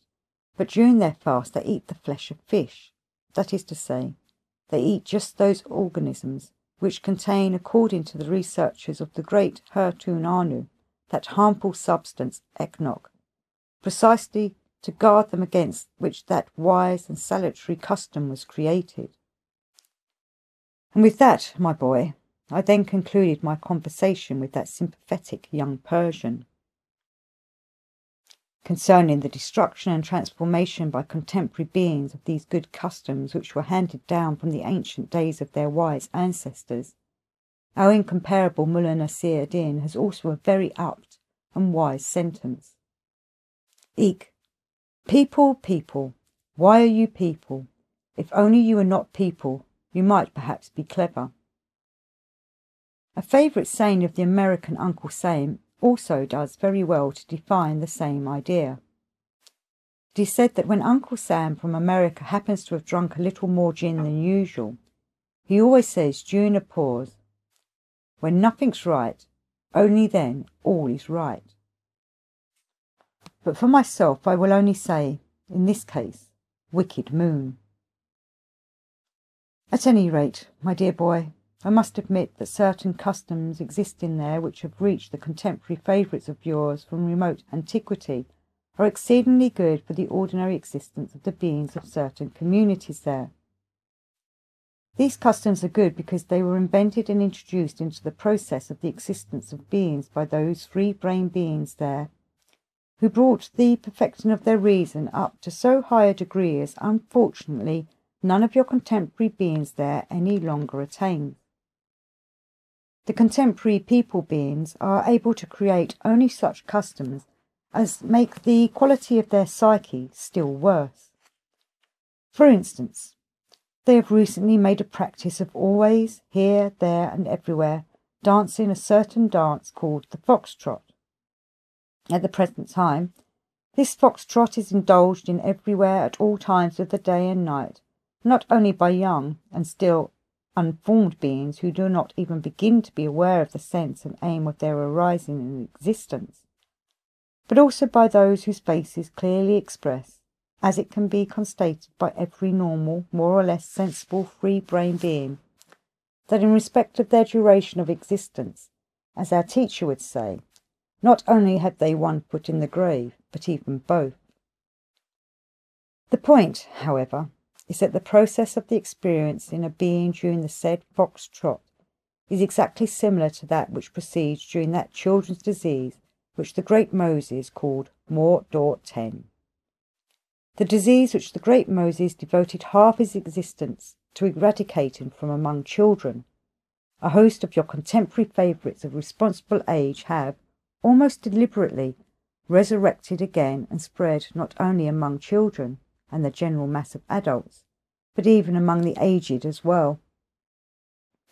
These good customs for ordinary existence reached your contemporary favourites from ancient free-brained beings of your planet, and very many now still exist there among the beings of various communities of the continent Asia. Certain of these customs existing there now appear, when first witnessed, as absurdly strange and barbaric, but on a close and impartial investigation of the inner meanings of any of these customs, one can see how skilfully there has been incorporated in them for the people who follow them one or another moral or hygienic benefit. Take, as an example, one of the most seemingly senseless of the customs there, one existing among a certain tribe of Asiatic beings called Kolnian Laws, or Kolnian Gypsies, dwelling between Persia and Afghanistan, and which other beings there call gypsy self-fumigation. Exactly the same end is served by this seemingly stupid custom as by the Persian custom of ablution or abdes. This gypsy tribe is regarded as the lowest and filthiest of all the tribes existing on the earth, and indeed they are so filthy that their clothes are always swarming with the insects called lice. Their custom of self-fumigation also serves, by the way, to destroy these insects. Although the men beings of this tribe are indeed exceedingly filthy, yet not only do no venereal diseases exist among them, but they do not even know, and have never heard, that such diseases can be contracted. In my opinion, this is the outcome entirely of that custom of theirs, which some ancient clever being there invented for the welfare of the people of his epoch, and which, passing afterwards from generation to generation, chanced to reach these contemporary filthy beings of the tribe of Kolnian gypsies. For this rite of self-fumigation, every family of gypsies has also what is called an ateshkane, that is, a stool of special form which they regard as sacred, and this whole ritual of theirs they perform with the aid of this sacred stool. Every family of these gypsies has also what is called a tandoor, that is, a special kind of earth pit, such as is found in the houses almost everywhere on the continent of Asia, and which serves as a hearth on which they usually bake bread and prepare food. In these tandoors in Asia, they burn chiefly what is called kiziak, a fuel composed of the dung of quadruped animals. The rite itself consists in this, that when the family of these gypsies returns home in the evening, they first remove all their clothing and shake them in this tandoor. It is almost always hot in this tandoor, because the dung burns very slowly, and the ashes formed around the kiziak keep the fire burning for a very long time. By the way, it is interesting to remark that when these gypsies shake their clothes in the tandoor, a highly interesting phenomenon results from this action of theirs. Namely, the lice in their clothes crawl out and, falling into the fire, explode before burning, and the various sounds of the explosion of these lice, large and small, produce altogether a surprising musical symphony. From the said explosion of the lice, the hearer sometimes has the impression that somewhere not far off, Firing is going on from several dozens of what they are called machine guns. Well then, after these worthy gypsies have shaken their no less worthy clothing, they proceed with the sacred ritual.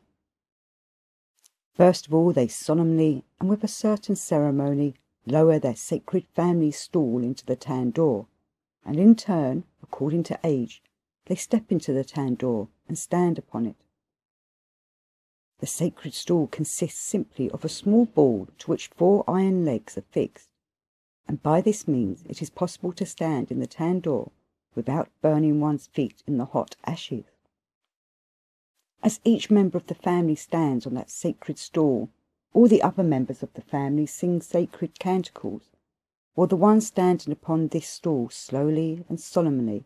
bending the knees, lowers and raises himself, and at the same time recites prayers. The custom requires that he should do this until every part of his sex organs have been warmed by the tandoor. A second custom, very similar, and seemingly just as stupid, I saw among the people of another small tribe, called Tsuli Kurds,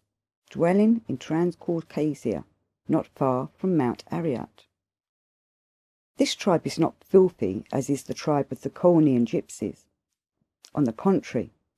from their daily bathing in the river Arax, and existing mostly in the fresh air, being chiefly shepherds. Not only are the people of this tribe very clean, but they even do not give off the specific odour which is peculiar to people of almost all the small tribes which populate this great Asia. Each family of this tribe has its own, what is called hut, which serves as a dwelling and for the reception of guests, as the custom of visiting one another is highly developed among the separate families of this tribe. In each hut it is customary for them to have, in the corner of the front section, what is called a sacred mangol, that is, a hearth on which a fire of smouldering charcoal, or of the said kiziak, is constantly kept. And near each sacred mangol there hangs a small wooden box called katornots, which is always kept supplied with the roots of a certain plant. The rite of self-fumigation consists in this, that every member of the family and every guest of either sex, before going into the principal section of the hut, is obliged to enter this sacred mangol, in order, as they say, to purify himself from the influence of those evil spirits by which man is surrounded when he is busy with honest work. And this purification is carried out in the following manner. Each person going into the hut must approach and take a few roots out of the hanging box and throw them into the fire, and afterwards, in the smoke from the burning of these roots, fumigate his sex organs. In the case of a woman, she simply spreads her skirt and stands over the mangol. If it is a man, he either takes off or lets down his trousers and also stands over the said smoke. Only after such a purification can they enter the chief room. Otherwise, as they affirm, not only will evil influences be brought into the house, but owing to these accumulated influences, a man might contract every evil disease. These sacred Mongols are usually screened by the very best Gurdjieff, that is, by a special fabric woven only by the Kurds. I repeat, my boy, there exist at the present time on that continent Asia a great many similar customs. I personally saw hundreds of them which seemed at first sight no less strange and barbarous, but, upon a serious and impartial study of their hidden meaning, always revealed one and the same aim, namely, either the destruction of the noxious carriers of various diseases, or the strengthening of moral shame. But on the continent of Europe I scarcely found a single custom specially created either for purposes of hygiene or for instilling morality among the masses. It cannot be denied that various customs also exist on the continent of Europe, even thousands of them, but they are all established only in order that beings may have the possibility of pleasing each other, are to conceal the real state of affairs, that is to say, to disguise the undesirable forms of one's exterior. Undesirable, of course, only according to subjective understanding, and to conceal the nullity of one's own inner significance. These customs exist in there, progressively increase, year by year, the duality of the personality and mind of the beings there. But the principal evil lies in this, that at the present time there, all the Oskiano Tuznel of the rising generation, or the education of the children, is rendered and reduced only to the adoption of these innumerable customs which exist among them and engender only immorality. Hence it is that year by year the data crystallized in them by tens of centuries for the being of an image of God, and not simply, as they themselves would say, of an animal, or on the one hand decrystallized, and on the other hand their psyche is already becoming almost such as our dear teacher defines by the words, "There is everything in him except himself." And indeed, my boy, owing to the complete absence of good patriarchal customs and to their notorious education, the contemporary beings of that continent have already become completely transformed into what are called automatons, or living mechanical puppets. At the present time, any one of them can become animated and manifest himself outwardly, only when there are accidentally pressed the corresponding what are called buttons of those impressions already present in him, which he mechanically perceived during the whole of his preparatory age. But unless these buttons are pressed, the beings there are in themselves only, as again our highly esteemed Mullah Nasir Eddin says, pieces of pressed meat. It must without foul be remarked here that one of the principal causes of this state of the beings of the contemporary civilization is also that same onanism of theirs, a disease which in recent times has come to be almost epidemic there, and which is in its turn also a consequence again of their education of children, thanks to a certain maleficent idea established among its rulers, and which is already, as it were, an inseparable part of the consciousness of everybody, namely, their maleficent idea that to speak to children about the sex question is absolutely improper. And further, I again emphasize that just this, for their naive reason, trifling idea, the significance of which none of them takes into consideration, considering it simply as what they call a question of decency or indecency, is the chief cause of their having come to this phenomenal, so to say, psychic mechanicality. In the totality of definite understandings which they call education, there is even a certain section which elucidates and exactly indicates just what is, as they express it, decent and what is indecent to say to children. You must know that at the end of my last sojourn on the surface of your planet, I had to make this maleficent terrestrial question the subject of my special observation, and even to study it in great detail. To know approximately what results the terrestrial contemporary education of children leads to, I will tell you of just that one occurrence which was the first cause of my subsequent special interest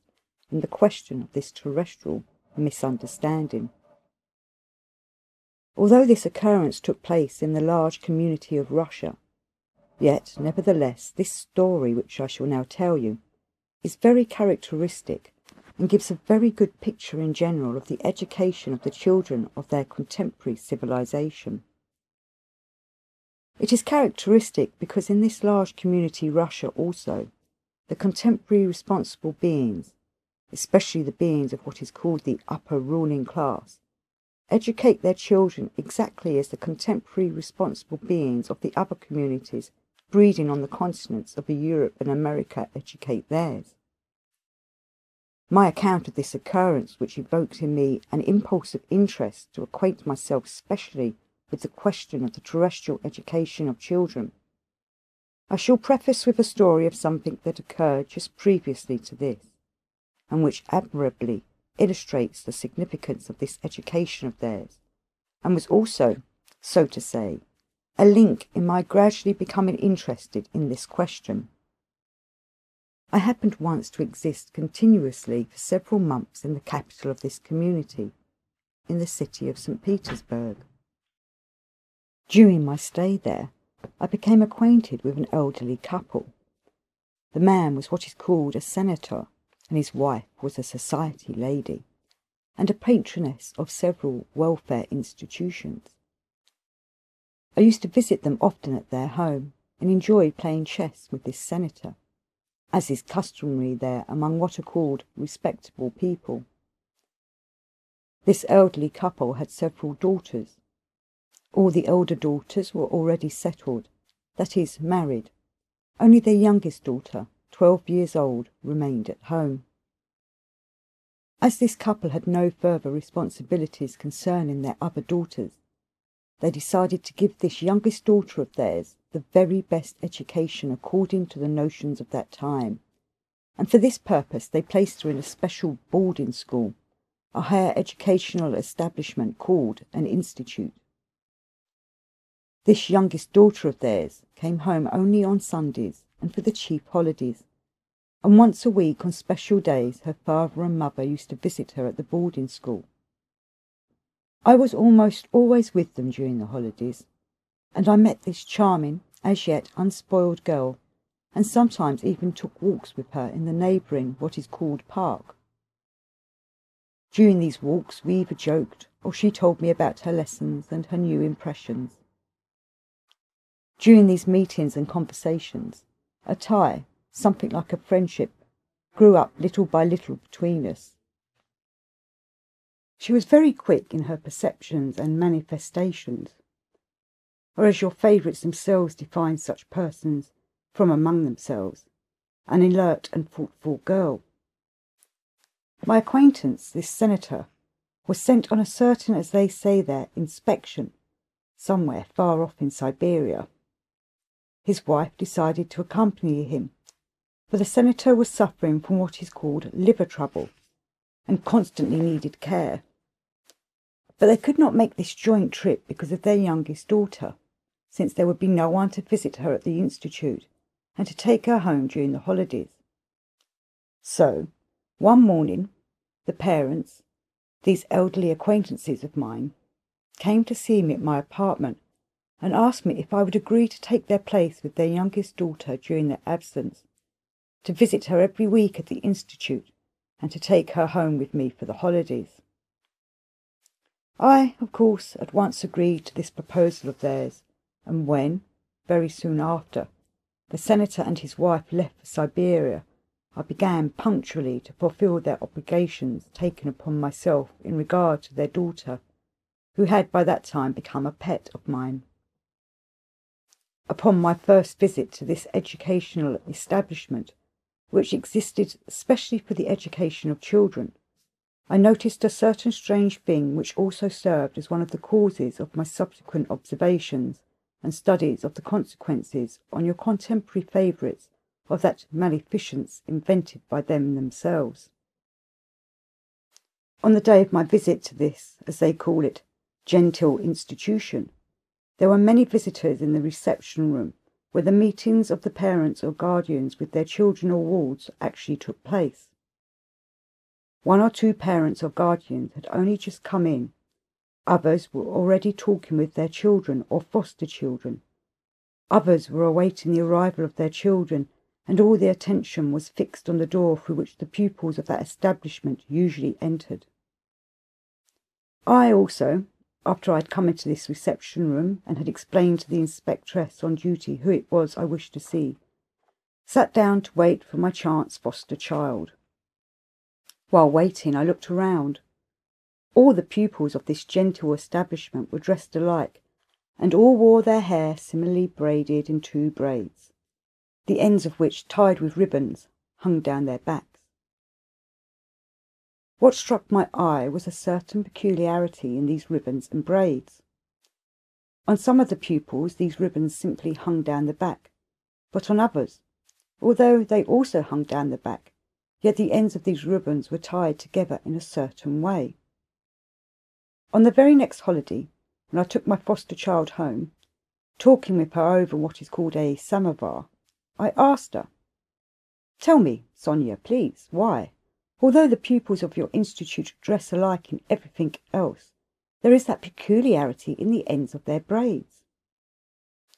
She immediately blushed, and without answering this question of mine, stared pensively into her tea, and only after a certain time nervously replied,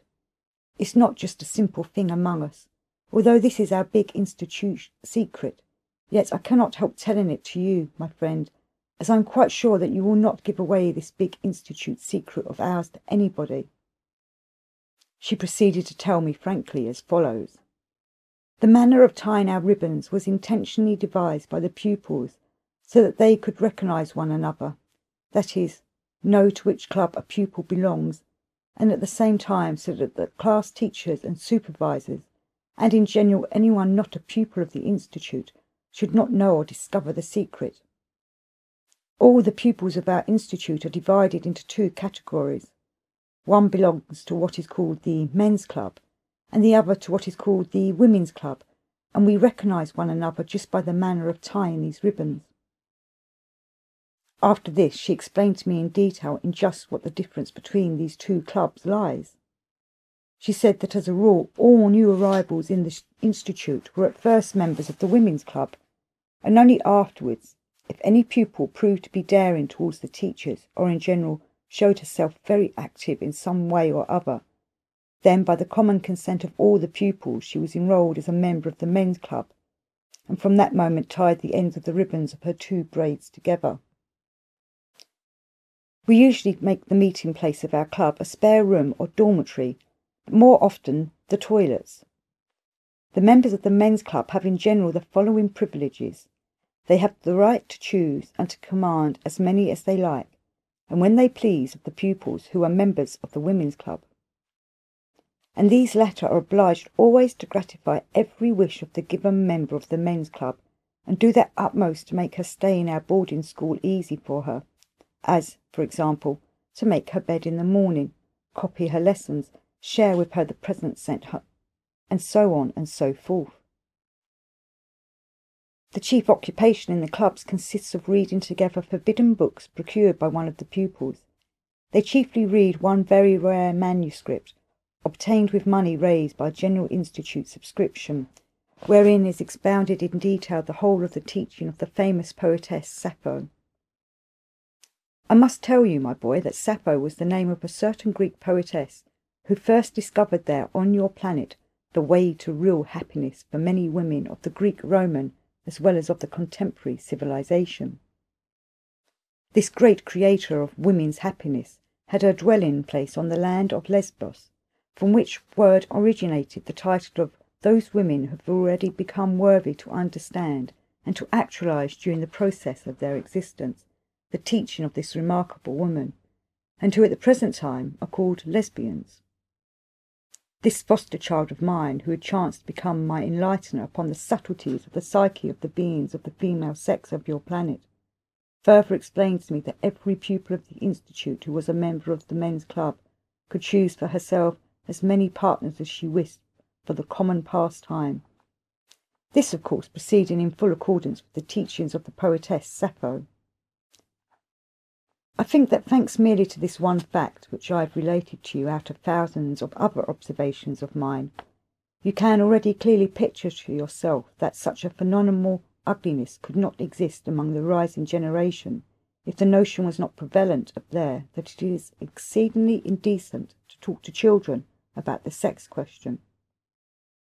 This notion of decency comes down to contemporary civilization by inheritance from the beings of the epoch called the Middle Ages.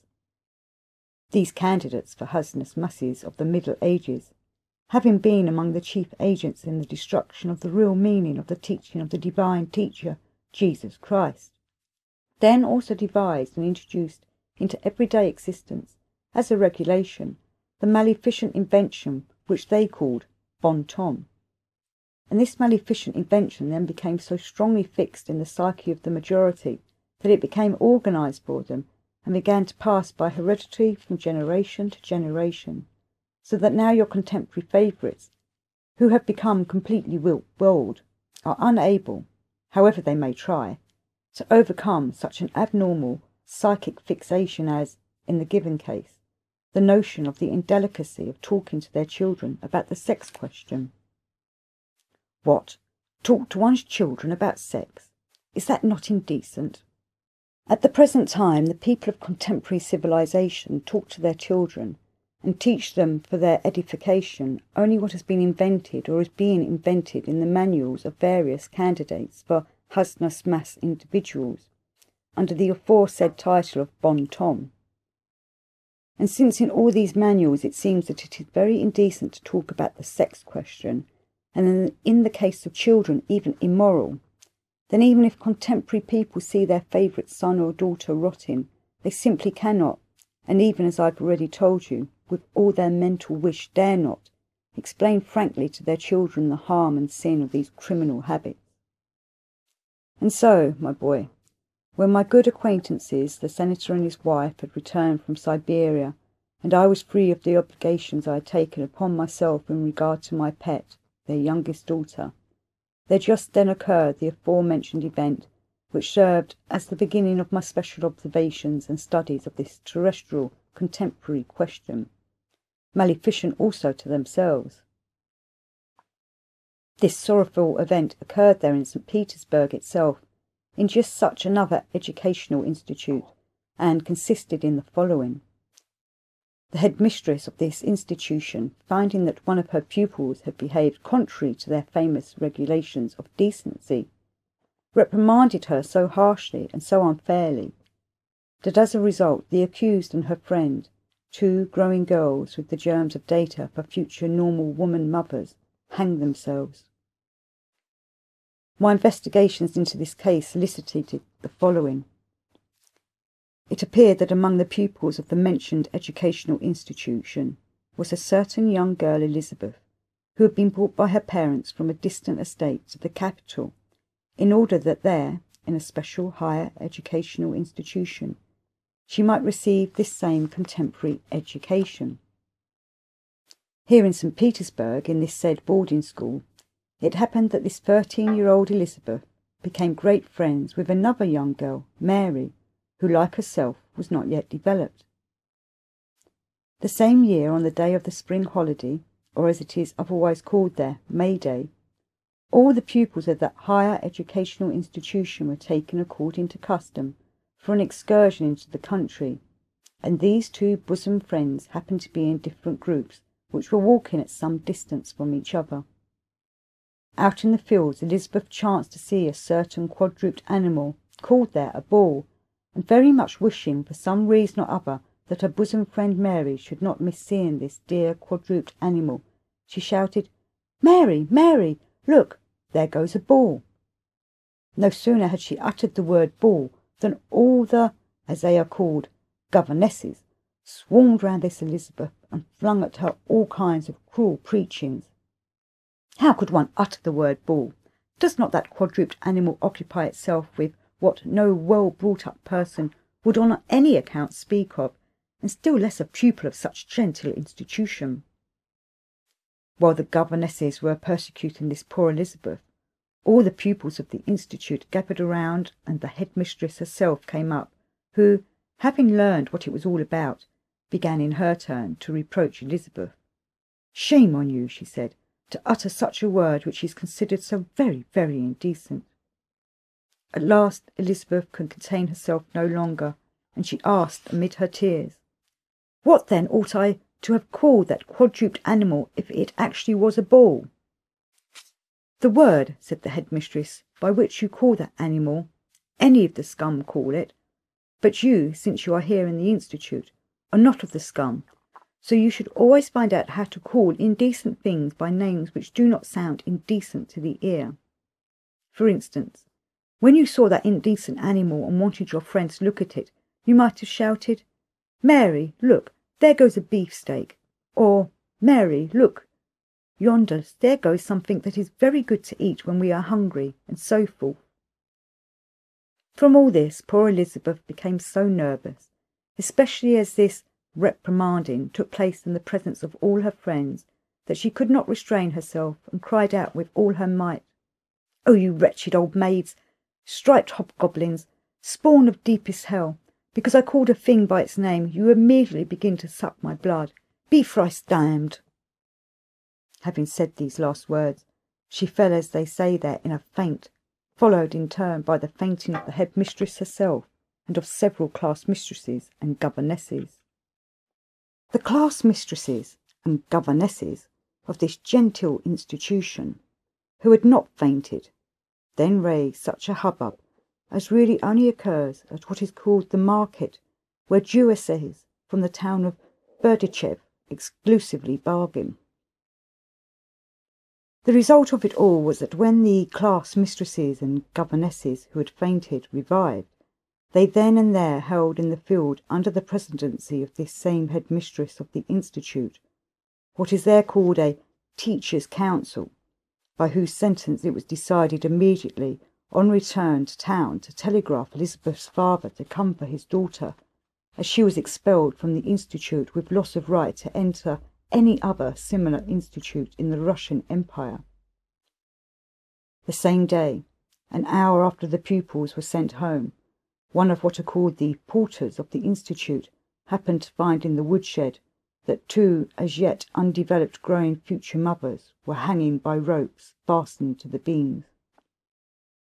In Mary's pocket was found a note with the contents, "Together with my dear Elizabeth,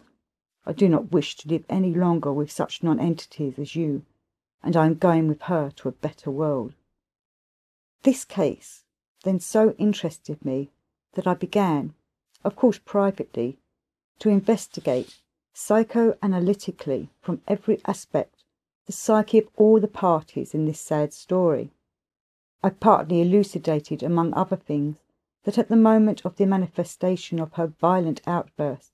there was in the psyche of poor Elizabeth what is called there chaos.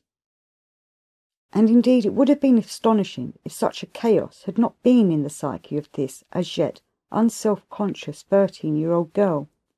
who before this miserable event had always lived on her father's big estate, where she had always seen and felt the same richness of nature as on that day in the field near the city of St. Petersburg.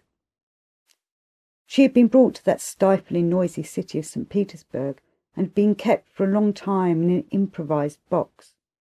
Suddenly she had found herself in an environment where every fresh impression evoked all kinds of memories of former pleasantly perceived sensations.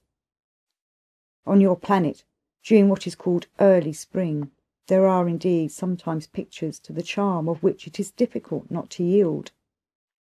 Picture to yourself the following. Afar, cows are seen at pasture. Near, at one's feet, snowdrops shyly peep out from the earth. Close to one's ear, a little bird flies by. To the right is heard the twittering of quite an unknown bird. On the left, one's sense of smell is quickened by the perfume of some also unknown flower. In short, at such moments as these, in the beings there, especially in one so young as Elizabeth, finding themselves after a long period of oppressive existence in a suffocating city,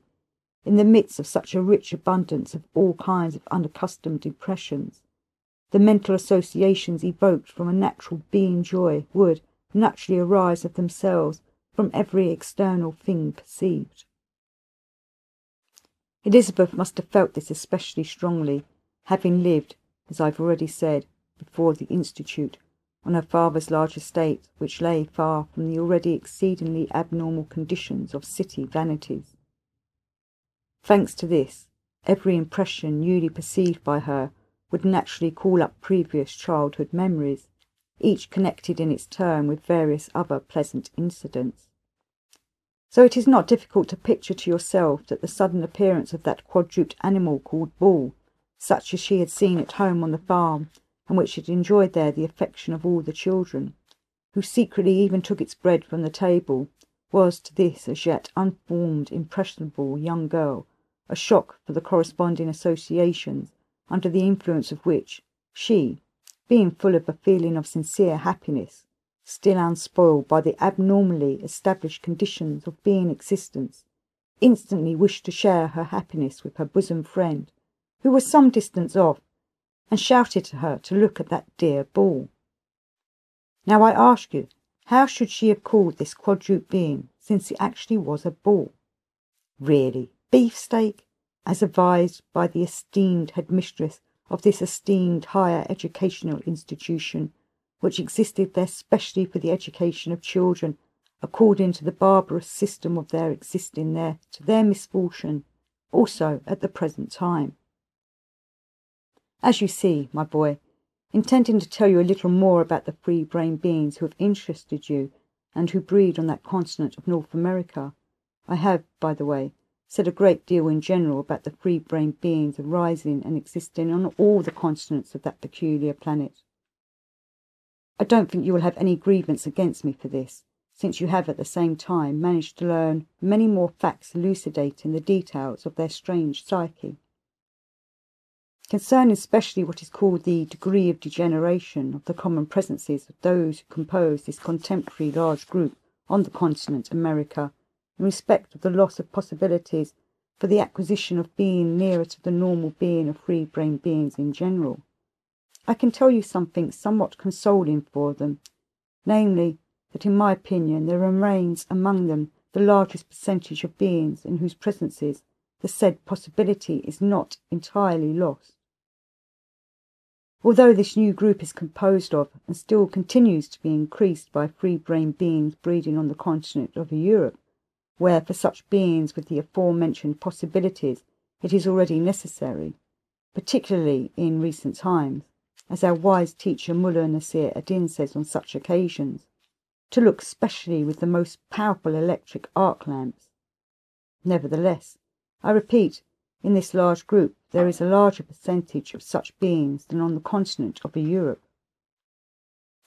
It seems to me that this had happened because there have migrated there, and still now migrate from the continent of Europe, beings chiefly from among what are called the simple beings, who are not, so to say, the hereditary offspring of the European beings belonging to the ruling caste, in whom, thanks to transmission by inheritance from generation to generation during long centuries of predisposition to Hasnus-Mussian properties, there is at the present time so much of what is called inner swagger that it would never permit them to blend with the general mass in order to strive together with common efforts to become such free-brain beings as they should be. Thanks only to the fact that among the free-brain beings breeding on that continent, there are only very few of the offspring of the ruling caste, and that the general mass of beings was in itself a medium in which it was still possible for our brother to exist, and not be under the influence of those local radiations which are formed owing to surrounding beings, and which act harmfully on what are called the subjectively natural inner forces of every being. I was therefore able during my stay among them to rest as I desired. Now, my boy, that I have spent so much of my time explaining the meaning of all the various innovations and all the renewals of former pernicious customs, which had already many times existed on their planet, among the beings of this big new contemporary grouping, and which have already at the present time become, in the objective sense, harmful not only for them themselves, but also for all the other free-brained beings who have interested you and who breed on quite other continents. It is therefore, in my opinion, already unavoidably necessary for a, so to say, closing chord, to initiate you also into those of my thoughts which began in my mentation on the last day of my sojourn among them in the city of New York, and which ended on the steamer as it was moving away from that continent towards the east. On that day I was sitting in one of the singular cafes there named Charles, situated at what is called Columbus Circle, awaiting the beings from the continent to Europe who had accompanied me to this continent, to go with them to the dock of the outgoing steamer, and I was looking out of the window at the various passing beings from among the inhabitants of that city, who, although according to automatized perception, were distinguishable on that day in exterior appearance, of course chiefly due to the usage recently fixed in them more than in any beings of any other continent, of becoming slaves to always that same maleficent terrestrial invention which they call fashion, nevertheless somehow seem to me, in respect of their inner content, particularly alike. Observing them, I thought just about the final deductions I had made the day before, that in the present period of the flow of the hieropaths, in the common and planetary process of the ordinary existence of those in general strange free-brained beings, the source of the intensive manifestation of that already long established particularity of the general totality of their strange psyche, which one of the high sacred individuals once characterized by the words the periodic fundamental source of the issuing of new causes of abnormality, is represented just by the beings of this new grouping. The shock for the beginning of associations and for my further active meditations this time was the constatation I happened to make of the fact that everything constituting what is called the totality of the subjective appearance of each one of them, such as clothes, gestures, manners, and in general all the established usages which all free-brained beings acquire in the ordinary process of their collective existence, is a totally exact imitation exclusively only of all that exists among the beings of various other independent groupings, breeding on other continents, an imitation of just that which is considered by the free beings of these other groupings, that is to say, by those beings among them who have already experienced, and consequently been disappointed in everything the process of ordinary existence can give,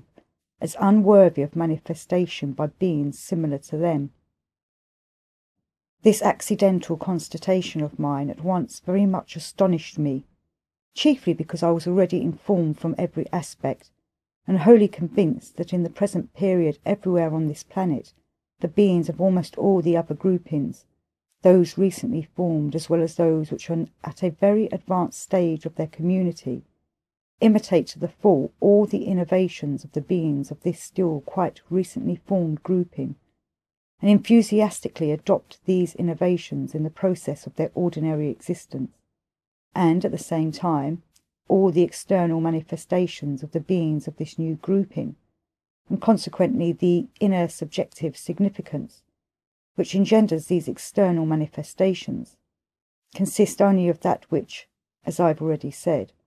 has become, to the great grief of the free beings of these other independent groupings, fixed and inherent in the common presences of the ordinary beings of these groupings. In consequence of this unexpected constatation of mine, there then arose in me a highly intensive impulse of curiosity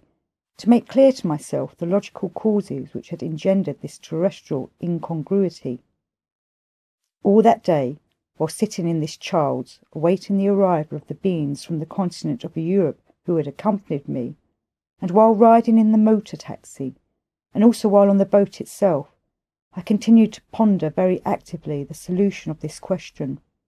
of course appearing to strangers as an automatic observer of everything proceeding around me, and in the ability outwardly to appear such, in order to resemble them in this respect, and thus not to be, so to say, conspicuous, or as they say there, not to strike the eye. I became there on the earth ideally, or as they would say, artistically expert. Sitting on the deck, looking at the twinkling of the lights on the shore of this continent gradually growing fainter as the steamer moved away towards the east, and pondering over and logically comparing all the facts ensuing one from the other, I, as a result, made it almost entirely clear to myself just why and how the said incongruity could have arisen on this ill-fated planet. At the beginning of these ponderings of mine I established many facts which had enabled this to arise, but afterwards, when I began successively to exclude those which inevitably ensue, as is done in such cases, then as a result one fact became clear to me, which, though at first glance insignificant, astonished even me, and which, as it turned out, was, all the time, and still is, the originating cause of this abnormality there. And that is to say, it turned out that owing to the consequences of that same famous education of theirs, so many times mentioned by me, there inevitably arise in the common presence of each of them in general during his age of preparation for responsible existence, to whatever independent group he may belong, data for the definite conviction that in the former epochs on their planet, the beings similar to them had never perfected themselves to that reason to which their contemporaries have attained, and in which they can still continue to perfect themselves. When my thoughts were concentrated on this, and I began to recall my former impressions concerning this question, those consciously and also those incidentally and automatically perceived during my previous observations of them in general, I gradually established that all your favourites, particularly in the last 30 centuries, had indeed become convinced during all their responsible existence that their contemporary, what they call civilization, is simply the result of the direct continuation of the development of the reason which began at the very commencement of the arising of free-brained beings on their planet. And so when the beings, their contemporaries of any grouping, owing to the formation in them while still in their preparatory age of new data for this false conviction, accidentally became the possessors of something which is accustomed in the given period desirable, and thereby acquire authority, and at the same time find out, of course also accidentally, about some idea of the beings of past epochs which has already existed many times, and, giving it out as having been thought of by themselves, spread it around, then the beings of other groupings, through the absence in their common presences,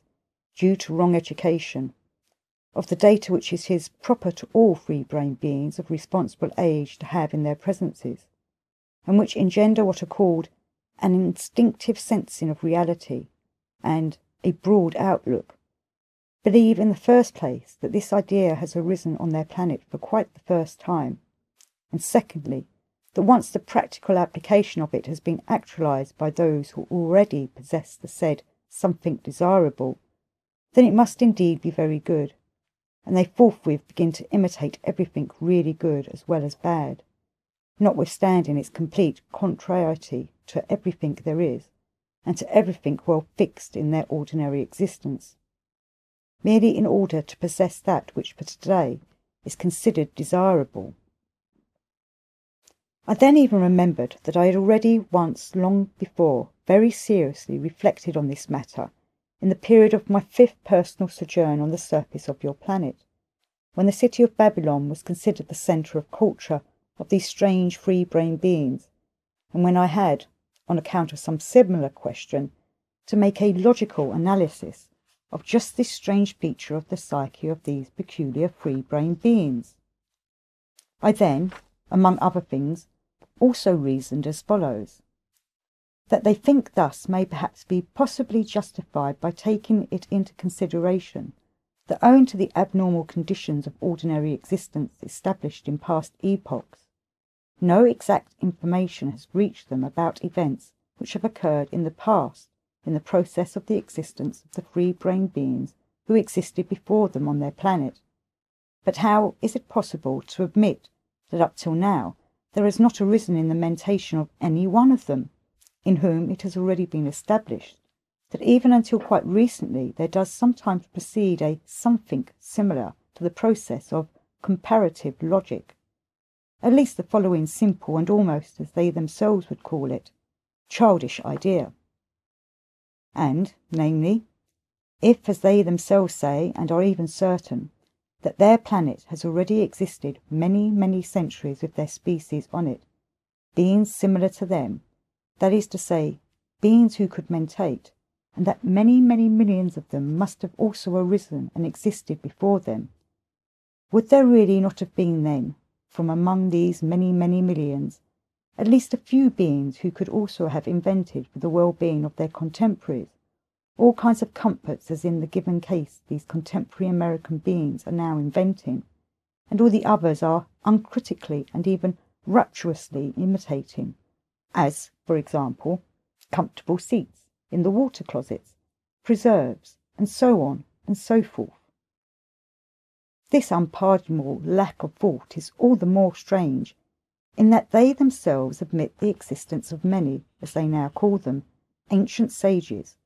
and also do not deny the great amount of most varied information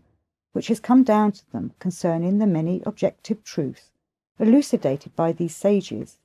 which information, by the way, certain of your favourites at the present time are, without any remorse of conscience, given out as having been thought of by themselves, and exploiting to the full for their various egoistic aims, without at all suspecting that the totality of the results of these wiseacrings of theirs will inevitably lead their descendants sooner or later to total destruction. This particularity of their mentation, very complicated for any logical analysis, undertaken for the purpose of understanding it, engendering in them this false conviction, was during the whole of my observation of them, beginning with the end of the existence of the continent Atlantis, always, so to say, the gravity centre cause of almost all the more or less major events unfavourable for them in the process of their collective existence.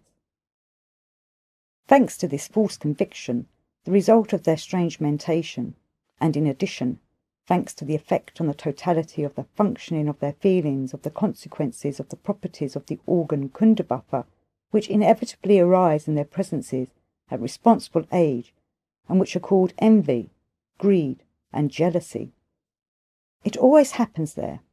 that when the beings of any grouping become the possessors of anything which in the given period is considered desirable,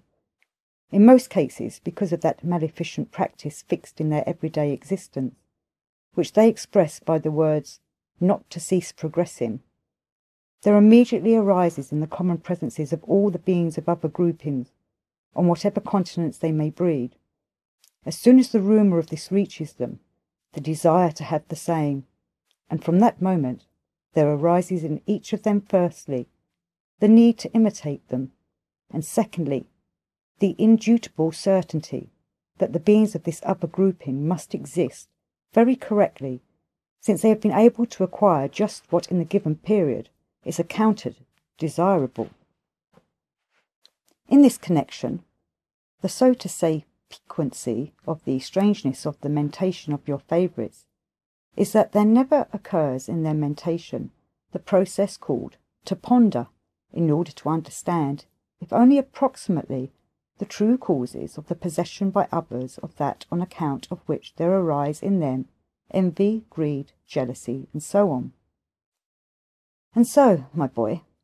in spite of the fact that as far as the acquisition, and hence the possession of the results attained by the conscious labours and intentional sufferings of the free-brained beings of past epochs of their planet are concerned, the beings of their new group have absolutely nothing at all, but consist as to inner content as well as to exterior manifestations only of everything bad that exists among contemporary beings of other independent groupings, solely because in recent times they have accidentally become the possessors of just that which in the objective sense is most despicable, yet which,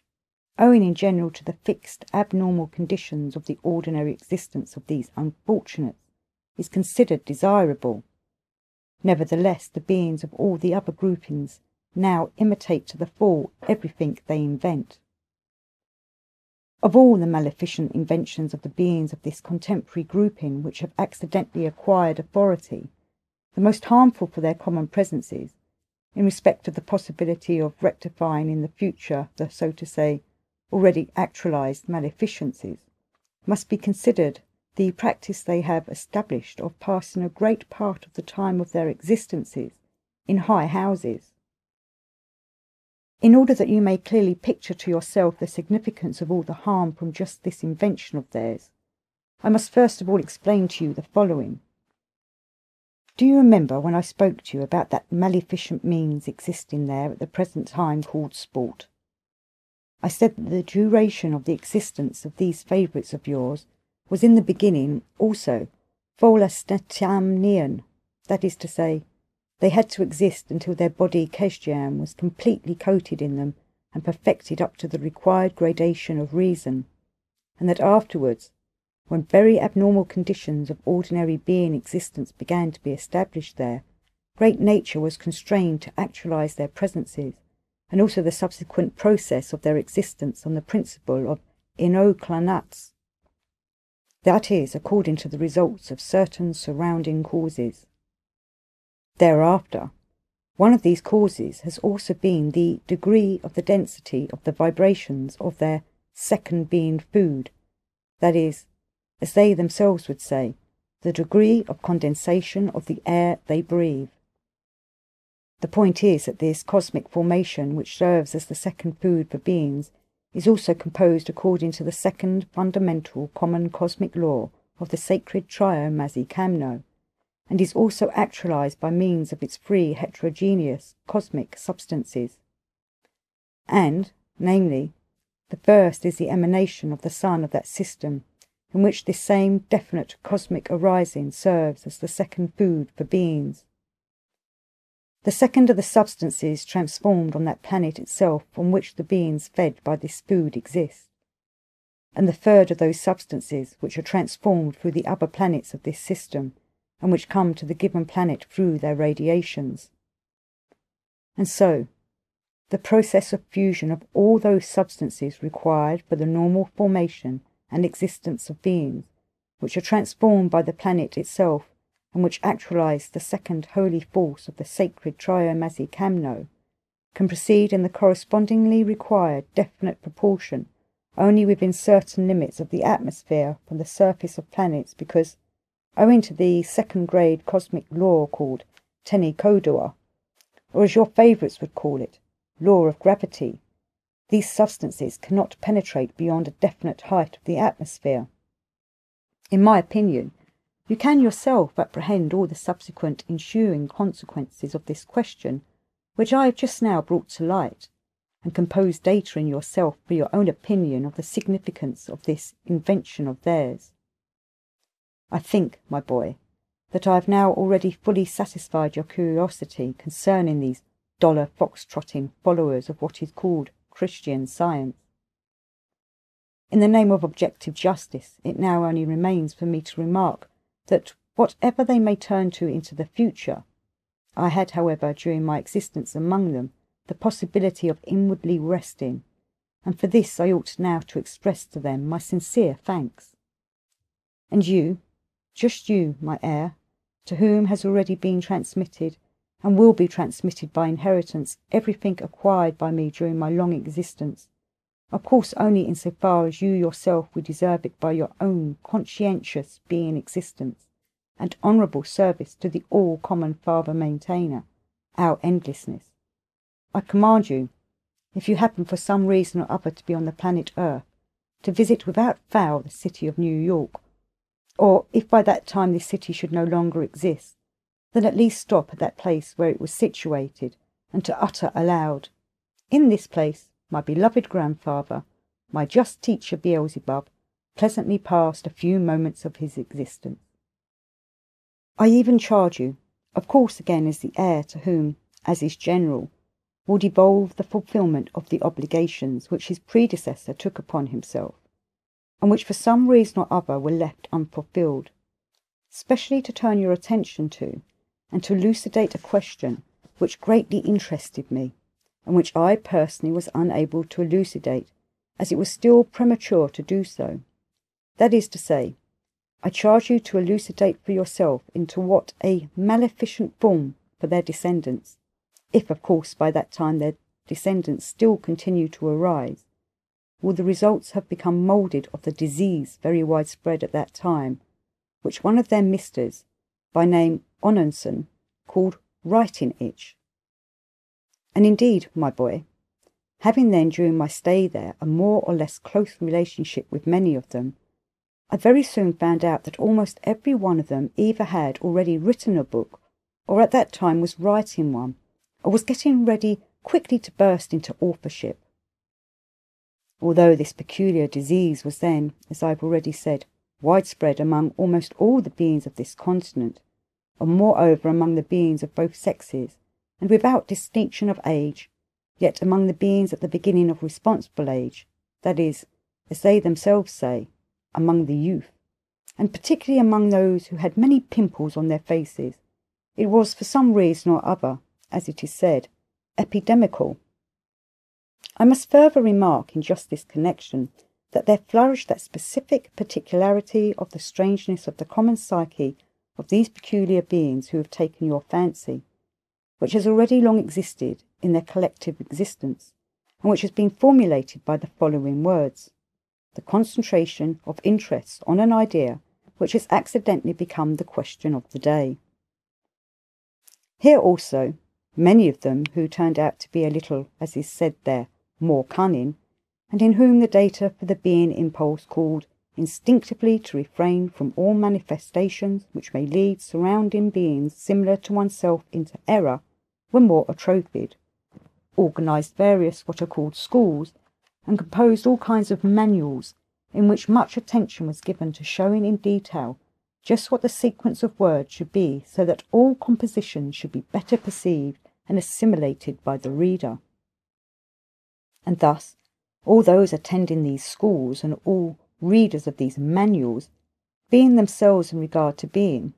and in regard to information concerning reality, exactly such types as our teacher Mullah Nasir ad-Din defined by the words, nullities with an atmosphere of unendurable vibrations, began, according to these indications, to wiseacre. And since in the first place, thanks to various other abnormalities fixed in the conditions of the ordinary existence of the beings of this new grouping, the process of reading has previously in general become an organic need of theirs,